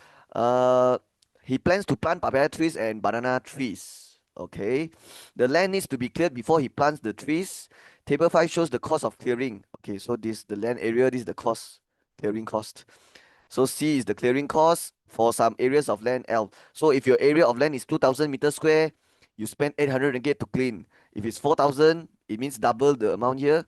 The cost also double lah, logic mah. Because your land is wider. Wider means much more clearing work to do. So it will be exactly twice the amount also lah. Here also times 2, here also times 2 also. Okay. Okay, I want you to know something. For section C, the question is a very long question. Right? It's worth 15 marks, one question. And it will mix a lot of chapter. They will combine different chapter in one question. That is why your might be a different chapter, your B might be a different chapter, and so on, right? So for A is definitely what chapter? Express C in terms of L. Okay, I know already. It's from 5 chapter 1. Yeah, it's a variation question. And if you want to find C in terms of L, what it means is you want your answer, final answer to look like this. C equals to something L. C equals to something L. C in terms of L means C single and then equal to something L lah. Okay? But how do you find this? By using the variation. Okay, whenever we do variation, there is always 4 steps. Step 1 is writing the ikan symbol, ataupun the variation symbol. You write down the relationship between the C and L later lah. And then step 2 is the find equal K. Yeah, step 2, change the ikan symbol to equal K. Alright. Step 3 is find K. Find the constant, the K constant. And then step 4, after you find the K, you rewrite inside the equation. Okay, you rewrite inside. And after you write, you get your answer already. Okay. Okay, first of all, we need to write down the relationship between C and L first. So as you can see, when the clearing cost increase, when the land area increase, times two, the clearing cost also increase. So tell me, is this a direct variation or inverse variation? Ubahan langsung ataupun ubahan songsang? Ubahan langsung, because uh, kalau dia naik, dia pun naik. So it means C varies directly as L lah. That's what it means. Okay, they are directly proportional. Okay, so that's why it's like that. If it's satu naik satu turun, then it will become inverse variation 1 over L, right? Okay, so now you know it's a direct relationship. Now you can try to find the constant. So C equals to KL, and in order to find the K, you need to substitute C and L. Okay, it means you have to substitute the full information inside. So do you have the C and L? Yes, this is the CL. This one also can. Actually, all also can. Yeah, you sub anyone also can. So I can sub, let's say I sub this one lah. C is 3,200, and then K times L, which is 8,000. So now you can find your K. This one, divide this one, you will get what? You will get 2 over 5, right? But sir, what if I ganti this one? Can also, you get 2 over 5 also. Kalau tak percaya, you tekan 1,600 divide 4. Yeah, you get sorry, 400 divide 1,600. Yeah, you get same also, right? Yeah, you get 1 over 4 also. Eh, wait, why is it different? Wait, 3,200 divide 8,000. Let me press. Yeah lah, correct 2 over 5. If you tekan 1,600 divide 4,000, also same. Yeah, it's same also. Yeah, so doesn't matter which one you ganti, you get the same. So after you get the K, you rewrite inside this line. So it becomes C equals K is 205 L, like that. So the soalan asks for C in terms of L. This is your answer. Only worth 2 marks. Okay, that's all. So that's it. Okay, let's do B. Okay, what chapter is this? Using matrix method. Okay, I know already. It's Form 5, chapter 2, the matrix chapter, and it's specific about the simultaneous one. Simultaneous equation. Okay, let me tell you how I know it. Because only in the simultaneous equation you will see this word using matrix method. Okay, yeah, because simultaneous equation you can solve using matrix method, and the other method is the substitution or elimination method, right? So whenever you see this, you know it's simultaneous equation already. But you have to use matrix method to solve it lah, because the soalan already asked you to use the matrix method. Okay, B. Later in the year, Inche Fahid sells the papaya and the banana, so he starts selling it. In May, he sells 600 kg of papaya and 450 kg of banana. So this is the mass of papaya sold and mass of banana sold in May. In June, okay, he sell 250 kg of papaya, 470 kg of banana. Diagram 11 shows Inche Fai's earnings from the sales. So the May sales is 3975, June sales is this 2645. Using matrix method, find the price of 1 kg of papaya and price of 1 kg of banana sold. Okay, whenever I teach this part to my own student, I always tell them tips. I always give them tips. So the tips I can give you is, when you are doing simultaneous equation, right, and they give you a story, right, and whenever they give you story and they never tell you which one X, which one Y, it's very hard for you to write the equation, right? So the way I to teach my student is, I always ask them to straight away read what the soalan want to find. It means you straight away go to the last baris and see what they want to find for the final answer. So after you straight away go last baris, they will tell you find blah blah blah and blah blah blah, right? So let's underline that. What they want to find: price of 1 kg of papaya and price of 1 kg of banana sold. So make that the XY. That would be your XY. Okay. So I repeat one more time the tips. So the advice I would give student is, when you're doing simultaneous equation, and if it's a story question, straight away look at the last bracket and see what they want to find. Okay, whatever they want you to find, itulah you punya XY. right? It means you jadikan apa kehendak soalan, apa yang soalan suruh cari itu, you jadikan yang tu XY. So after you have that, now you rewrite, you can read again the whole thing, but now this time it will be easier already to write the equation. Okay, all right. So let me make some space here. Okay, so now I will actually try to write the two equation. Okay, and solve for xy lah. Okay, now you already know what the xy represents, right? The xy represents x is price of 1 kg of papaya. So x is definitely Rm punya. Y is also Rm. But it's for 1 kg of banana, 1 kg of papaya lah. So now in May he sell how many? 600 kg of papaya. So if 1 kg of papaya is Rmx, 600 kg of papaya would be 600x. What about 450 kg of banana? Okay, banana 1 kg is Y ringgit, but you buy 450. I mean, the sale is 450, so 450 times Y lah. And this one is for May, right? So the total sale is 3975, so equal 3975 like that. Okay. What about the other one? June. So June is 250 kg papaya, so 250 times one papaya is X ringgit, so 250 times X. And then plus with 470 Y. And this one is for June. So June punya total sale is 2645. And then yeah, that's all. So now we have our two equation already. So now we can do persamaan serentak. Simultaneous equation means persamaan serentak lah. It means we do the uh, simultaneous equation, but you have to use the matrix method. Cannot use the substitution elimination method. Alright, how to use matrix method? After we have our two equation, we can when we're doing matrix method, we have to convert this in matrix form first, right? So how do we convert? We will write bracket equals to bracket, okay, and make sure the two equation they are arranged in the correct order, which is x y number. Okay, xy on the left side and then number on the right side. And when it's in the correct order, now we can take out the number, and in the first bracket you will only write the number or the coefficient of xy. So the coefficient will be 600, 450, and then 250, 470. So it will be a two row, two column like that. Okay, and then for the next bracket, you will write the unknown. So the first unknown is x, so yang tu tulis atas, the next one tulis bawah y like that. And then the right side, that one is just the whatever on the right side lah, 3975, 2645 like that. Right? Okay, I know some students they will ask me like they will say like, sir, this one can kecilkan mah, can bahagi 5 or maybe bahagi 25, right? Or like can simplify because these three numbers can divide with the same value, right? So should you do that? Actually can also. You want to kecilkan, you want to simplify first, then baru use the matrix method, can also. You will end up with the same answer. Okay, but I never kecilkan because yeah, I can just use the calculator to help me later. So it's not that important. It's not that big of a deal. So if it's a big number, then I use calculator lah. Tak ada masalah. Alright, now let's try to solve for xy. So this whole thing matrix will pindah to the other side. So the relationship here is times. Is the multiplication. Dia darab. So darab pindah jadi bahagi kan. But dalam matrix, dia tak ada bahagi. We call it inverse. So what happens is we are doing the inverse of 600, 450, 250, 470. But since you move it to the other side, you have to put -1. It means inverse lah. And then 3975, 2645 here. Right?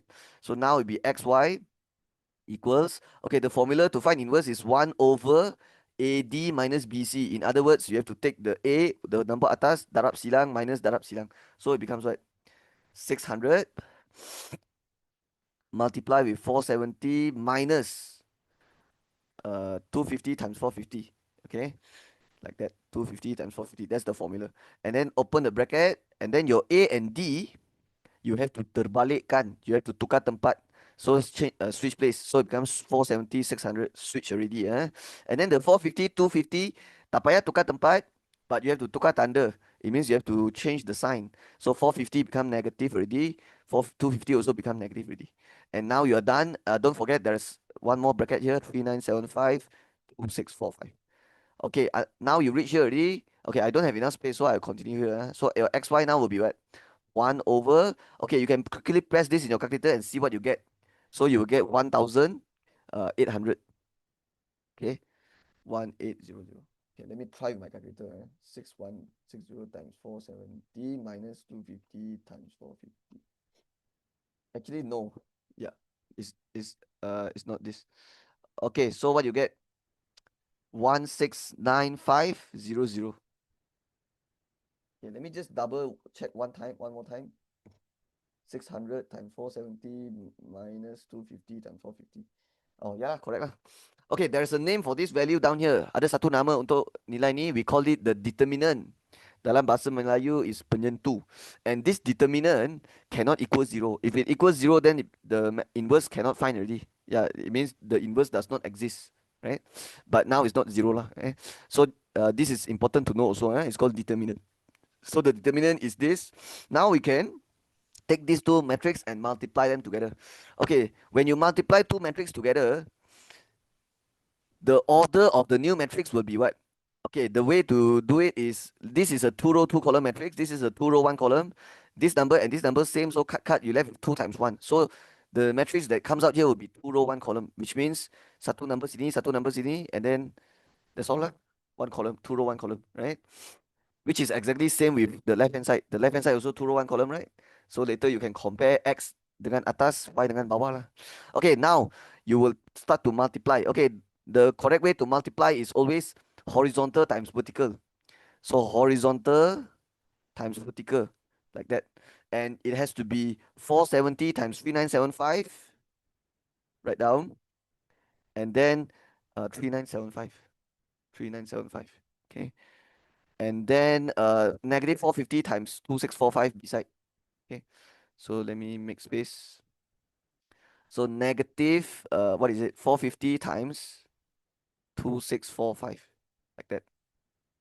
And then horizontal and vertical, and there's only one vertical column. So now you go to the next row and repeat the same process lah. Repeat the same step. Same thing, negative 450, sorry, 250 times with 3975.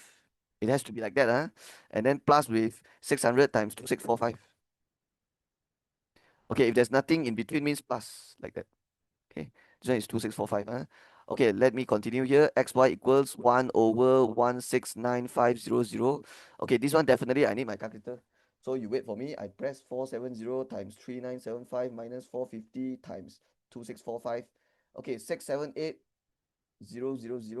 The bawah one, negative 250 times 3975 plus 600 times 2645. Okay, I got 593250. Okay, for the final step, you have to take these two value, divide with 169500 lah. So let's divide and see. Okay, divide 169500. Okay, here I get 3.5. And then yang atas 678000 divide 169500. Okay, I got 4. Okay, I got 4. Okay, after I get here, please don't stop here. Please don't stop here. If you want to get full mark, you should write one more baris. And don't forget the question asked for price of 1 kg of papaya. So your answer should look like this. Your final answer should be price of 1 kg papaya equals something. And then price of 1 kg banana equals something. Okay. 1 kg papaya is RMX. So X is 4. So it's RM4. And then 1 kg banana is Y. So Y is 3.5. So you have to write RM. And then it's 3.50. So remember, price is always 2 decimal place. So you have to put the 0 yourself. It means 3 ringgit 50 cent. Okay, that's all. This is a matrix question. Yang simultaneous punya part. Okay, that's all. Okay, soalan C. Diagram 12 in the answer space shows an incomplete bar chart. Okay, let's check. Is it incomplete? Okay, I think they are referring to here lah. Yeah, because you have pisang for the shade, the line. Papaya is for the bubble, right? So yeah, the papaya is missing here for the third week. Okay, let's see what else. Incomplete bar chart of the mass of banana and the mass of papaya produced for 4 weeks in a particular month. Also, the y-axis. Okay, I get it now. So the y-axis is mass. The x-axis is week. Okay, get it. And then the total earnings from the sale of banana is RM 13300. Okay, tiba-tiba bagi RM. Tiba-tiba suddenly give RM the sale, and the total earning from sale of papaya is RM 15824. So this is the sale. Okay, and then number 1, find the total harvest in kg of papaya for that month. I forget to read this. The selling price of 1 kg of papaya is 80 cents more than the selling price of 1 kg of banana in that month. Okay, And then number one, find the total harvest in kg of papaya for that month. Okay, the information is like all over the place.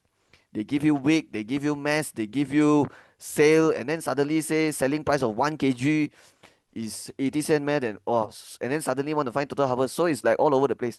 So it's a bit confusing. So I don't wanna I'll just read the bar chart first. I'll just write down the value for all the mass here first. So let's write down all the value here. So I'll use red color. Okay, this one is papaya. So how much? 1,000. This one, if we butcher, is okay. From here to here, the difference is 200. And there's 10 kotak. Ada 10 kotak kecil. So one kotak kecil is 200 divided by 10. So one kotak here is 20. So that means this one is berapa? 1,000, 1,020, 1,040, 60, 1,080 here. Okay. Okay, what's next? Butcher this one, 820. Okay. This one is 800, 1,000 meters, so 900. Okay. Okay, this one 1000 minus 20 minus 20. So 1060 ah. Okay. 960 lah. Sorry. Yeah, because 1000 minus 20 minus 20, if you press calculator, is 960. Okay, and then this one is the missing one. Later confirm you need to find. Okay, what about this? Okay, 800, 600, middle is 700, but it's 700 tambah satu kotak, so it's 720 ah. And then for the last one, this one is 1000 minus 20, so 980. Okay, but what is all this number? All this number represents what? They actually represents the y coordinate, which means the mass, and the x-axis is the week. In other words, the first week pisang, okay, the first week the pisang kg is 1000, okay, and then the first week papaya is 1080 kg. So actually all this is the mass lah, is the kg. Okay, is the kg. All right, but then they give us the price. So how do you find it? So this one is the total earnings, right? Okay, I think I know how. All right, can we find the total kg of banana? Yes, right. Yeah, because we have the first 4 weeks and we have the banana, because these are all banana, banana, banana, banana. But the papaya we don't have because one is missing, right? And they say the total earning from banana is 13300. So it's for the 4 weeks, lah, right? So this 13300 is the total sale for 4 weeks. So what we can do? Okay, so we can actually let the price of 1 kg of banana equals to X. Yeah, equals to X, RMX. Yeah, because it's price, right? And let me tell you why I do this is because I know the sale of banana is 13300. So it means the RMX times with the total mass here will be 13300 lah. Yeah. Understand because because these are all mass, right? 1000, 820, 960, 720. That's all the four total mass of the banana. So later we will plus all this together. But the price of 1 kg papaya, the 1 kg of banana we don't know, right? The 1 kg of banana we don't know. But after if we times with the total mass, we will get the 13300 lah. Okay, so we will take the sum here lah. So let's add all these numbers together. 820 plus 960 plus 720. So the total mass of banana sold is 3,500 kg. If we plus this 4, is 3,500 kg. Okay. And since the total sale is 13300, we can take this one, divide this one to get the price of 1 kg banana. Yeah. Okay. So I'll press 13300 divide 3500. That means the price of one banana is 3.8. But when you write price, you always write 2 decimal place. So RM 3 ringgit 80 cents. Okay. But I know it's still not the answer yet, because they asked for the total harvest of papaya in kg. But it's okay, because now after I have my X, which is the selling price of 1 kg banana, now we can find the selling price of 1 kg of papaya. So because they say 80 cents more than this, right? So I'll just write here selling price of 1 kg papaya. Okay, So the papaya for 1 kg is 80 cent more than the 1 kg banana. So 3.8 plus 80 cent would be 3.8 plus 0.8 lah. So you get RM 4.60. In other words, it's 4 ringgit 60 cent for the papaya. Okay. But they ask for kg papaya, the total kg. So how okay, they got give you the total sale of papaya is 15824. But this 15824 come from where? It come from 4.6 times with the total kg papaya, right? So how do you find the total harvest of papaya? The total harvest of papaya for the whole month lah, for the 4 weeks, it will be 15824, which is the total sale of all the papaya in the whole month in the 4 weeks. Divide with 1 kg 4.6 like that lah. Okay. So once we press this, we will get the answer already. Yeah, we will get the answer from here. So I'll write here equal. Okay, how many kg? Let's press 15824 divide 4.6. Okay, so I got 3440. Okay, and make sure you write kg because this one is in kg. Okay, okay, this one is the question 1 answer. What about question 2? Complete the bar chart in diagram 12. Okay, if you want to complete the bar chart, you have to take the total mass of papaya 3440 minus with this, and this. Then only you get the balance for the 3rd week. Because the total mass is 3440. These are all mass, right? So I'll quickly press in my calculator. 3440 minus with 1080 minus with 900 minus with 980, and I got 480. Okay, 480. So now I just have to draw the they ask us to draw, right? Yeah, complete. Yeah, so we have to draw ourselves, right? So let's draw it. So 480, where is it? 400, naik 1, 420, naik lagi 440, naik 460, naik 480. So it's here. Okay. So this is the bar chart. Okay, why the line so small, so thin? Okay, let's make it like thicker. Okay, something like that lah.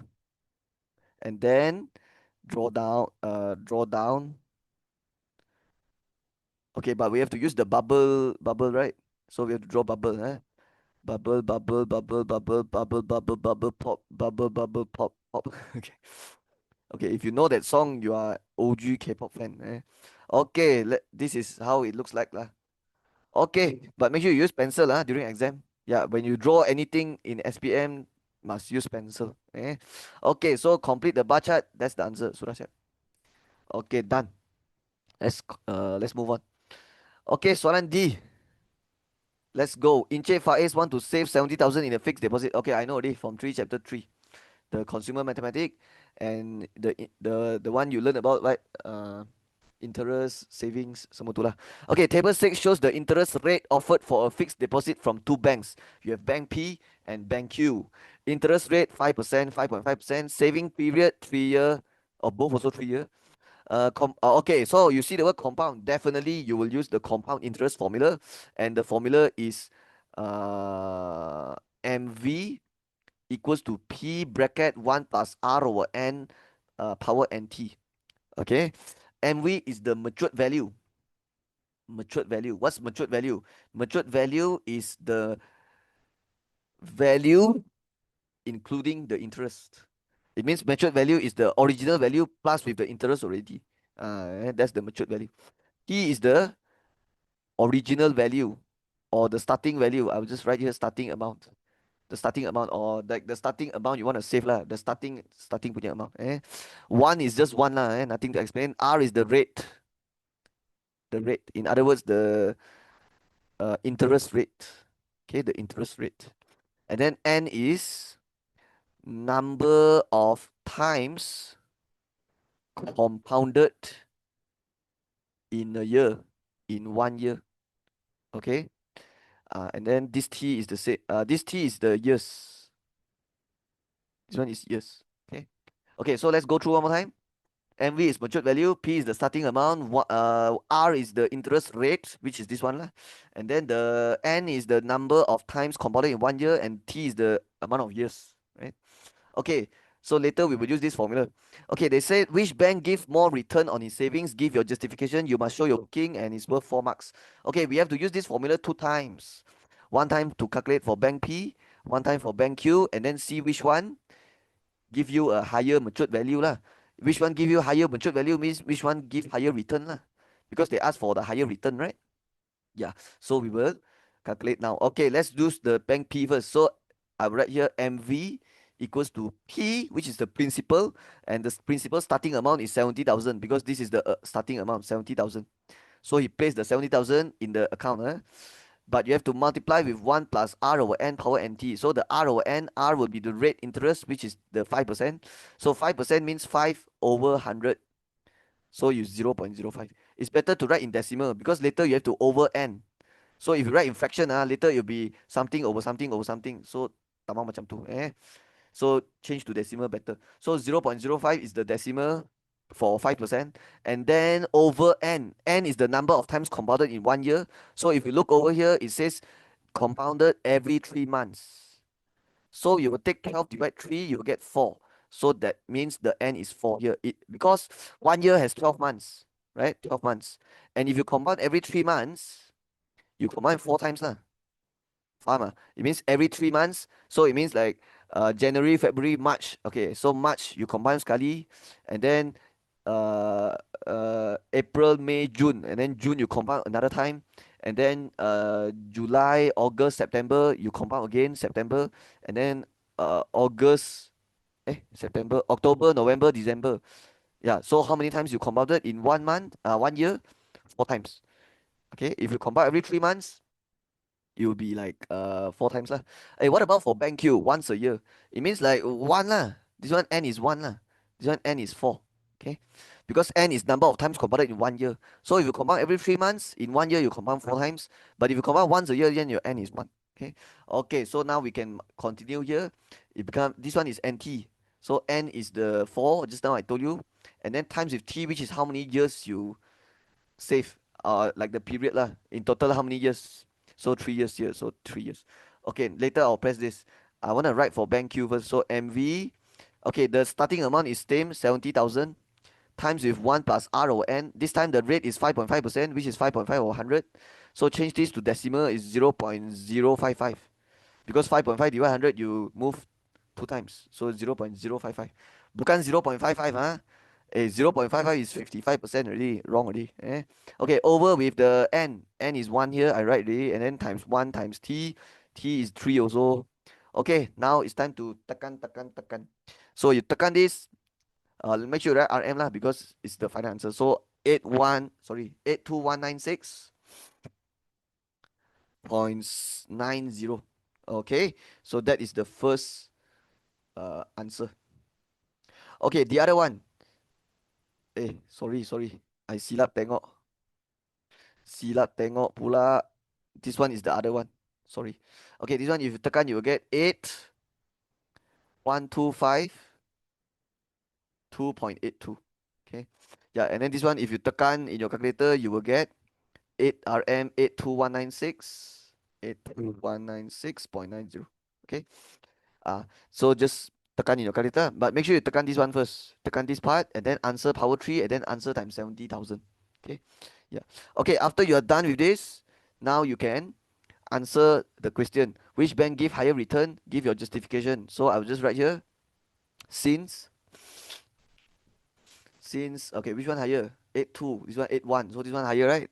So since RM 82196.90 is bigger than RM 8125.2.82, comma. So bank Q gives more return. Okay, or you can say gives higher return, gives more return ataupun higher return. Okay, so that's all. This is good enough. Okay, so that's it. Okay, let's do the last question, number 17. Let's go. Okay, Lin runs a bakery. I don't care.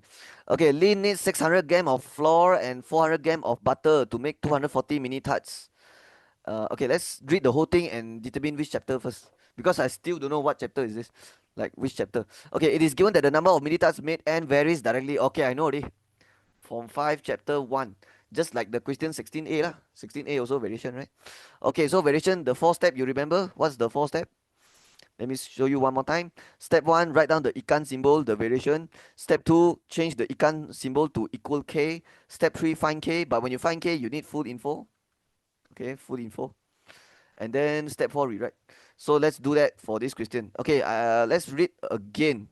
So 600 gram of flour, 400 gram butter, 240. Given that number of mini tarts made n varies directly as the mass of flour T and the mass of butter M. Express n in terms of T and M.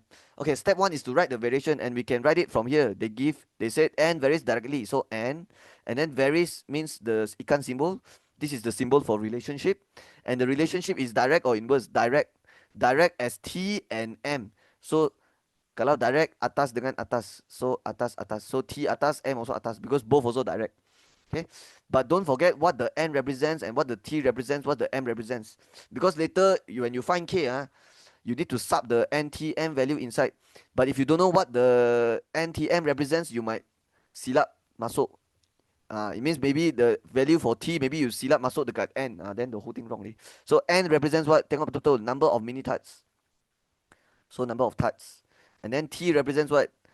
It's floor, but it's the mass of floor. So mass of floor, flour, whatever. I don't know how to pronounce this word. Okay, and then mass of butter. Okay, so mass of butter. But they never write unit. Okay, if they got write unit, I would include the unit also, because sometimes dia main dengan unit tau. Yeah, sometimes they give in gram, but they want here in kg. But this one they never say it lah. Okay, that means we automatically can use the unit in the information lah. Okay. Okay, so step 2 is changing this to equal and then letak k and then write tm. But when you letak k, the k and the tm here have to times. Okay. Yeah, dia ada darab. So now how to find k? You sub the full information inside. It means you kena ada n, tm. Do you agree? Because you want to find k, of course you kena ada tiga-tiga. Tak boleh ada n dengan m saja. Tak boleh. Dia kena tiga-tiga ada. So n ada tak bagi NTM? Ada. This one they give 3 already. But you don't go and masuk 600 here, 400 here, 240 here. No. Wrong. You kena tengok betul-betul. N is the number of tarts, so it's 240. This one is 240. T is the mass of flour, so flour is 600. This one 600 in gram. And then the M, I assume is in gram also, because it's mass of butter, so 400 like that. Yeah, so now you can cari K. So 240 divide 600 divide 400. Okay, I got 1 over 1000. And after you reach here, after you find your K, you just rewrite the K inside this equation. So it becomes N equals 1 over 1000 Tm. And the soalan asks you to express N in terms of Tm. So this is the answer, N in terms of Tm. Okay. Okay, there's another way to write this. You can write the Tm atas like that, can also. Okay. Because when the Tm, you write middle here means dia darab atas. So you can straight away write atas. Okay, that's all. That's how I will do this variation question. Okay, let's continue with B. Okay, for B, they says a school orders 90 pieces of cheese bun and 30 pieces of kaya bun. A kindergarten orders 15 pieces of cheese bun, 25 pieces of kaya bun. Why I have a feeling it's a simultaneous? I don't know. Just by reading this, I feel like it's simultaneous. Let's keep reading. Lin receives payment of 276 from the school and 89 from the kindergarten. Use the matrix method. Okay, this gives it away already. If they say use matrix method, I told you in the question 16 just now also. When you see the word use matrix method ataupun use substitution method or elimination method, confirm it's a simultaneous equation. Okay, but you have to use the method that the question want you to use lah. So this one is matrix method. So definitely it's from 5 chapter 2 and it's under the matrix punya simultaneous equation. So calculate the price of one piece of cheese bun and the price of one kaya bun. Do you remember 16b is also like that? And you remember when I talk about 16b just now, I said what? What's the tips? Terus tengok the last baris and see what they want you to find. Okay? And after you tengok last baris, see what they want you to find, make that the XY. Okay? Yeah, that's the tips I always, that's how I always teach my own students. Okay? So for simultaneous equation yang dia bagi story macam ni, yang you tak tahu siapa X siapa Y, terus tengok the last baris, tengok apa dia suruh cari. Apa yang dia suruh cari, itulah you punya XY. So this is your X, price of one piece. This one is one piece kaya is Y. So it's in RM lah, because it's price, right? Yeah, so that's why. Okay, we have very limited space. So I feel like I need to erase here and use the space atas. So I think I can erase this. Okay. Yeah. You all can just rewind the video if you want to tengok balik the last question, right? Okay, so let me erase this quickly. Okay, now let's time to write the equation. Okay, now you already know what your xy represents. So now you can write your equation easily. So 90 piece of cheese bun, 30 piece of kaya bun, school. But the school is 276 ringgit. So 90 is the number of pieces. How do you convert to RM? You times with x because one piece of cheese bun is RMX ma. So if you buy 90 piece, the total price in RM is 90 times X plus with 30 piece of Gaya but times Y. And then the school total RM is 276. That's your first equation. Kindergarten, 15 piece of cheese bun. That is the number of pieces of cheese. But you want to convert to RM now, which is, so just times X. Okay, because X is the price of one piece cheese bun, and then plus with 25 kaya, so 25y, and then the total RM for kindergarten is 89. And then now use matrix method to solve it. Okay, you cannot do substitution elimination method, you have to use matrix method. So the matrix method is, first you have to convert these two equation into matrix format first. So when you convert to matrix format, there will be three bracket like that, bracket, bracket equals bracket. Okay, the first bracket will be a two row, two column, and you will write down the number before the xy. In other words, you write the coefficient of xy. So 90, 30, 15, 25. Okay, just the value only. The next bracket, it will be a two row, one column, and you write down the unknowns. But make sure you write the first unknown atas. So x atas, y atas. If it's mn, then m atas, n bawah macam tu. Okay, this one is 276. Okay, this one is 89. Not 9, 89. Okay, now you can find your xy. So this matrix have to pindah to the other side, and when you pindah, dia jadi bahagi. Because this one times mah. Times become divide, right? Darab jadi bahagi. But in matrix, tak ada bahagi. Okay, dalam dunia matrix, kita tak ada bahagi. We call it inverse. So we do the 90, 30, 15, 25 punya inverse, negative 1 like that. And then 276 over, tak ada over. 276 and then 89. Okay, now I have to find the inverse of this and then multiply with this to get the answer. Okay, I will write up here lah. Okay, I'll continue here. XY equals, okay, the formula to find inverse is 1 over darab silang and then bracket bracket terbalik tukar tempat. I mean, sorry, tukar tempat, tukar tanda. Okay, so now I will find out the determinant. So the determinant will be this times this minus this times this. Okay, 90 times 25 minus 15 times 30. So if you press this, we will get the determinant 1800. Okay, this value we call it determinant. Okay, what about here? Here you have to, okay, just now you take 90 darab 25 first, so that one have to tukar tempat. So switch place 25, 90 like that. And then the other one, 15, 30, the one no need to tukar tempat, just tukar tanda. So become 30 become negative, 15 become negative. Okay, now you, don't forget there's one more thing here, 276, 89. Okay, the way I do it is I always like to multiply these two matrix here. Okay, because when I multiply, I will end up with one single matrix and then I divide the number with 1800 lah. Okay. Okay, so this is two row, two column, this is two row, one column. And when you multiply two matrix, this number and this number have to be same. And if it's same, you can cut, you left with 2, 1. It means this answer is two row, one column, meaning one number atas, one number bawah. That's what it means by two row, one column. But how to get the number atas? Okay, there's a special way to darab. You have to take horizontal times vertical. So horizontal times vertical. Okay. So the first matrix ambil horizontal. The next one ambil vertical. And when you darab, it has to be 25 times 276. And then 30, negative 30 times 89. You kena darab macam tu. Okay, this is the correct way to darab. Okay, after you take the first horizontal times vertical, you check whether there is more vertical column or not. But if you look at this, there's no vertical column already. So you can just go to the next row and then repeat the same step. Okay, but if there's a second vertical column, then you have to take the first row and then multiply with the second column lah. Multiply until you finish all the column, then only you go to the next row. But since this one only have one column, so I can go to the next row and repeat the same thing. Negative 15 times 276 and then 90 times 289. 90 times 89. And then nothing here means plus lah. Okay, xy equals what? 1 over 1800. Press this and then later the answer divide 1800, get this here. Okay, tekan this. 25 times 276 minus 30 times 89. So you get 4290. What about this? 4230. 25 times 276 minus 30 times 89. Yeah, 4230. And then this one, let me press quickly. Negative 15 times 276 plus 90 times 89. Okay, 3870. And then both number also have to divide 1800. So this one I got 2.15. And then this one I got 2.35. Yeah. So I'm done. Now I know my expiry. But don't stop here, please. The soalan asks for what? Price of one piece of cheese bun, price of one piece of kaya bun. So your final answer should look like this. Price of 1 kilo. Not 1 kilo, one piece. I confused with the 16, number 16 punya soalan.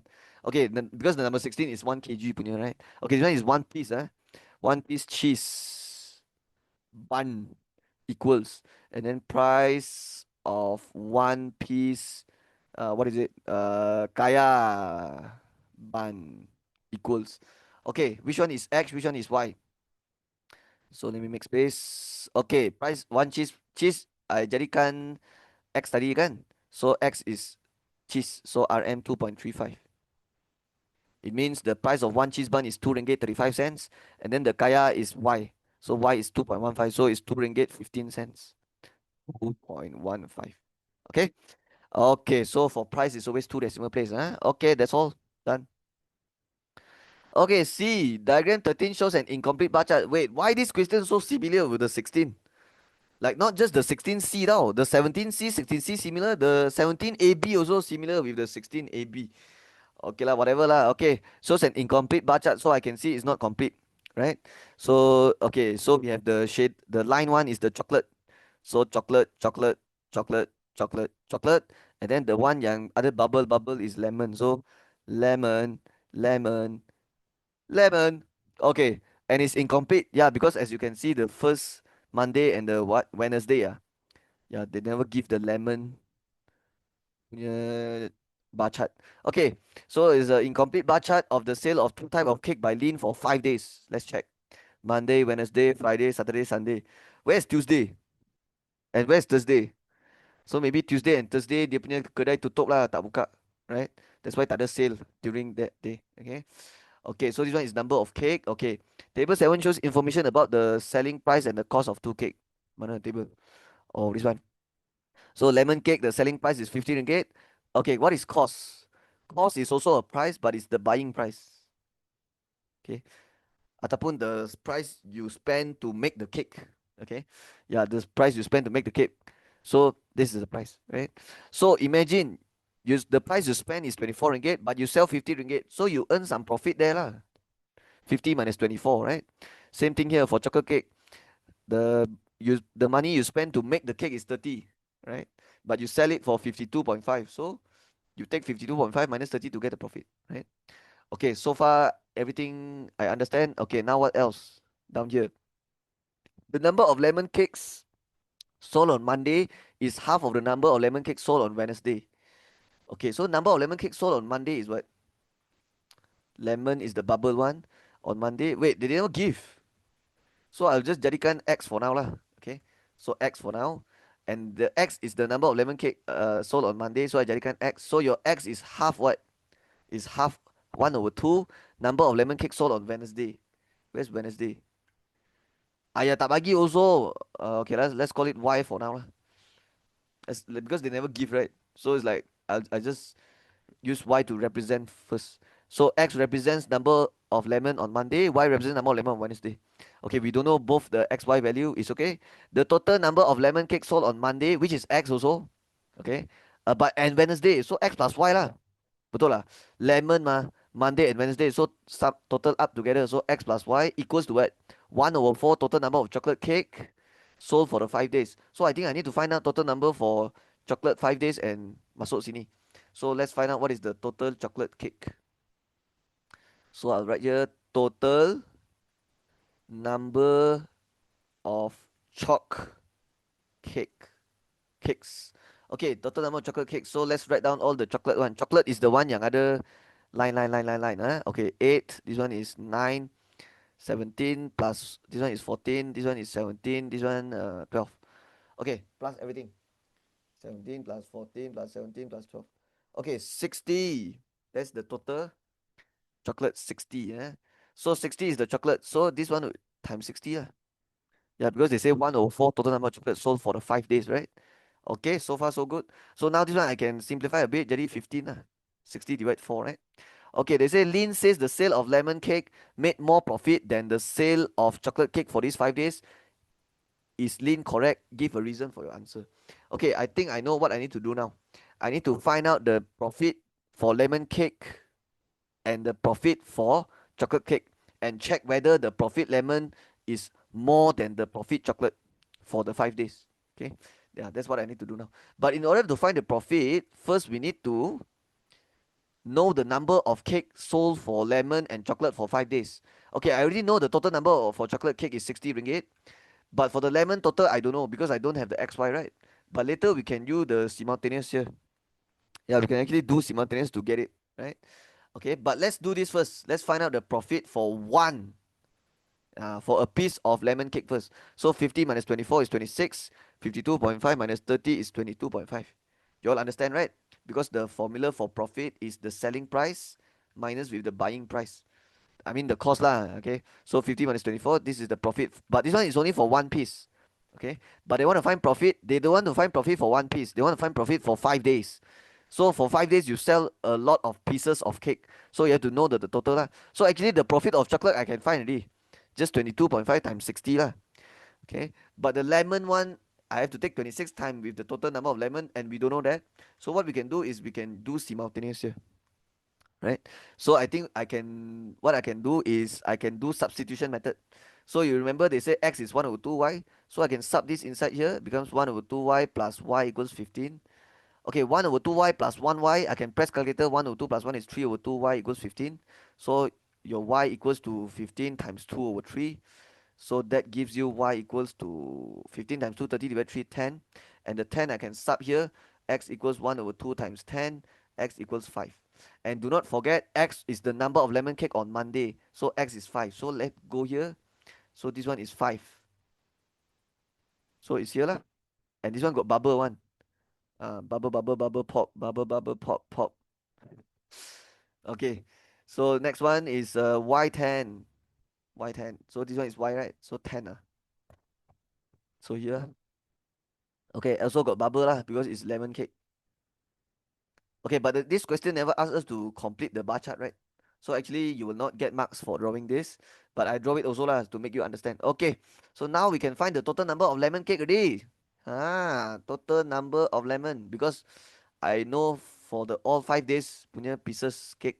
So the total number of lemon cake, I mean total number of pieces lah. Like I should write pieces here. Okay, pieces. Okay, berapa piece? 5 plus 10 plus 8 plus 12 plus 13. So 5 plus 8 plus, no, 5 plus 10. And then plus 8 plus 12 plus 13. Okay, let me press calculator. Plus 8 plus 12 plus 13. Okay, I got 48. I get 48. So the total number of lemon cake is 48. I mean the total number of pieces of lemon cake sold is 48. So now to find the total profit, I just have to times with the 26 and 22.5. So now I can write here.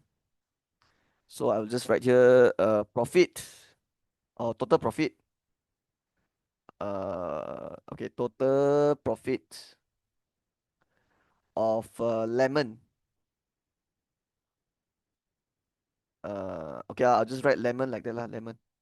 So the total profit for 5 days will be what? Okay, one lemon cake will earn 26 ringgit, but they sell how many pieces for the 5 days? 48. So times 48. And then later I press, I will get the RM here. And for the other side, I will do for chocolate. The total profit for chocolate will be, okay, one chocolate cake, you earn 22.5, but you multiply with 60 because they sold 60 in 5 days. So times 60, 22.5. Okay, now I can press Okay, what is 26 times 48? 1248. And then what is 22.5 times 60? 1350. Okay, now we can answer the question. Lin said that the lemon made more profit than chocolate. Is it true? Lemon more than chocolate? No, you wrong, bro. The chocolate profit is higher, ma. See, this one 13, this one 12. So is Lin correct? Can say no, she is wrong. Okay, she's wrong. But I will write the reason also. So what I can write? Since 1248, which is the lemon, is less than 1350, as you can see from the working here. So therefore what? Therefore Lin is incorrect. Yeah, she's wrong. Okay. Yeah. So we can write the sales of chocolate cakes, chocolate cakes made more profit, made more profit for the total 5 days, for these 5 days, for these 5 days. That is why she's wrong lah, because she said lemon cake made more profit than chocolate for 5 days. Wrong. Chocolate made more. So since 1284, Lin is incorrect because the sales of chocolate cake made more profit for these 5 days. So this is good enough for the reason. Okay. Okay, so that's it. Oh, finally, last question already. Yes, let's finish it. Okay, my hand hurts so much. Okay, Lin would like to make a loan. Loan is a pinjaman bank. So you want to borrow money from bank. How many you borrow? 25,000 to expand her business. Okay, so this is the P. P means the principal. In other words, the starting amount. Okay, the starting amount. Okay, table 8 shows information about loan from two banks. So you have repayment period, 5 years. 5 years. So this is definitely the T. And then we have the interest rate. This one definitely the R. Okay. Lin's net monthly income is 6,500. Okay, so this is the monthly income. She allocates 12% of her monthly income to make monthly repayments. Based on table 8, which bank should Lin choose? Justify your answer. Okay, I think I'll calculate the 12% now. So 12% from her netly monthly income. And this is the netly monthly income. So 0.12 times 6500, I get 780. So 12% from here is 780. And she want to allocate 780 to make monthly repayment. Because you pinjam bank mah. When you pinjam bank you have to pulang balik kepada bank. But when you pulang balik, when you repay to the bank they will charge you extra money, and it's called interest lah. So she's only willing to pay 780 monthly. Okay, for the monthly repayments. So they say based on table 8, which bank should Lin choose? Justify your answer. So what I will do is I will find the monthly repayment for bank V and monthly repayment for bank W and see which bank punya monthly repayment less than 780. Okay. Yeah, whichever bank with the monthly repayment less than 780, that would be the answer. That would be the bank that Lin should choose, right? Okay, let's calculate the monthly repayment for bank V. Okay, the formula I will use is this formula. A equals P plus PRT. This is not a compound interest. Okay, if it's a compound interest, you will use the other formula, the MV formula, right? The matured value one. Just like the 16D lah. Just now I do 16D. But this question, 17D, is not a compound interest question. It's just a simple interest. So you just use the simple formula I equals PRT. But why you have to take PRT plus P is because you want to get the total loan repayment. The big A is total loan repayment. What is total loan repayment? It means jumlah yang you kena pulang kepada bank. Okay. So how to get the jumlah yang nak pulang kepada bank? You ambil jumlah yang you pinjam tambah dengan faedah lah, tambah dengan interest. Plus with the total interest to get the total loan repayment. And then after you get your A, you divide with the number of months. So I just write here N. Okay, to get the monthly repayment. Okay, monthly repayment. Okay, the N here represents number of months. Okay, why not letak number of years? Okay, if I letak number of years, then I will get the yearly repayment. But they ask for monthly year so of course you divide number of months lah, right? Okay, so this is what I will do now. This formula and this formula. Okay, there's two banks, so I have to do it two times. One for bank V, one for bank W. Okay, bank V, what is your big A? P plus PRT, so 25,000, the amount you're going to pinjam, plus with the interest. The interest formula is 25,000 multiplied with the rate 4.6%, so 0.046, and then the T 5 years. Okay, press this, what you get? 30750. 30750. So let me double check. Plus 25000 times 0.046 times 5. Yeah. So it means the total loan repayment. It means if you pinjam from bank V, you pinjam 25,000, but when you pulang balik, you have to pulang more. Yeah, because they will charge you interest. So that's why you have to plus with the interest. This is the interest. And this is the amount yang you kena pulang balik kepada bank. But they ask for the monthly repayment. It means dia nak tanya monthly. Okay, it means satu bulan bayar berapa. So the 30750, this is the jumlah yang you kena bayar total. Okay, so the repayment period is for 5 years, right? So how to find for monthly? Okay, 5 years you times 12 to get 60, and then you divide by 60. Okay, because you repaid over 5 years, right? So you cannot just divide 5. If you divide 5, you just get for 1 year. I want 1 month. Saya nak satu bulan. So 1 year is 12 months. So 5 years is 60 months lah. So you divide 60. Okay. Okay. Another way to write this is you can also write 30750. 30750 divide 5 divide 12. Divide. Sorry. Divide 5 divide 12. Can also. You write like that. Same thing. Because you divide 5 because you nak cari 1 year, and then divide 12 because you want to find 1 month. Like that also can. Okay, or you just do like me lah, just divide 60 terus, same thing also. Okay, RM 512.5, but two decimal place because it's RM. Okay, now for bank W pula, so same formula, A equals P plus PRT. Your P starting amount same 25,000, and then the interest is different because the rate for bank W is 4.8%, so 0.048. 4.8% is 4.8 divided 100. Okay, so you get this. Okay, so this is 4.8% in decimal. Times with the T3, so this is the interest. So when we calculate this, we will get the total loan repayment 28600. Okay, okay, 28600 is the total loan repayment. In other words, ini amount yang you kena pulang kepada bank. You pinjam 25,000 tapi you pulang 28,600. Ya, sebab ada interest. Dia charge interest. Okay. And the soalan ask you to find monthly repayment. Means satu bulan bayar berapa lah. Okay, ini memang you kena bayar. Tapi ini you bayar for 3 years. Okay. So you kena bahagi 3 bahagi 12. So you can write 28600 divide 3 divide 12. Or you can also straight away divide 36. Okay. Yeah, because 3 years is 36 months lah. Because 3 years times 12 is 36 lah. So if you divide 36, you will know 1 month kena bayar berapa. Okay. So RM, let me press 794. 794.444444444. So many four. So you just write two decimal place 794.44. Okay. Okay, done.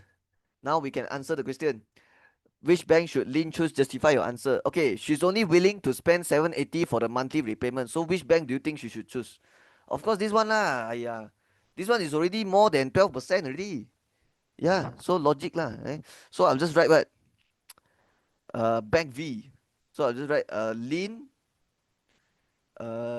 should choose bank V. Okay, because they already said she only willing to spend 12%, right? And do you know what's the meaning of allocate? Allocate means this is the amount she's willing to spend. So the symbol is smaller or equals. Kecil atau sama dengan. So she's only willing to spend 780 or less than 780. Not more than 780. So not the bank W. So Lin should choose bank V. But they say justify your answer. So let's write the reason. Because why you say bank V? Because the monthly repayment for that bank W. Okay, the monthly repayment for bank W. Which is comma RM, how much is now? 794.44 is higher. Is already higher than the allocated amount 12%. Okay, 12% of her what is it? Monthly income, right? Of her monthly income, which is comma RM 780. Okay, this is good enough lah for the reason. So let's read one more time. Lin should choose bank V, yeah, because the monthly repayment for bank W 794.44 is already higher than 12% of her monthly income 780. That's why she will go for the bank V instead of the bank W. Okay, because that's the amount she's willing to spend for the monthly repayment. Okay, okay. Finally, I'm done with the whole paper. Kertas peperiksaan tamat. So hopefully you all learn something from this video, and I hope this video help you for your revision. And please, if you don't want to miss any of my new videos, subscribe, and I'll see you next video. Okay, bye bye.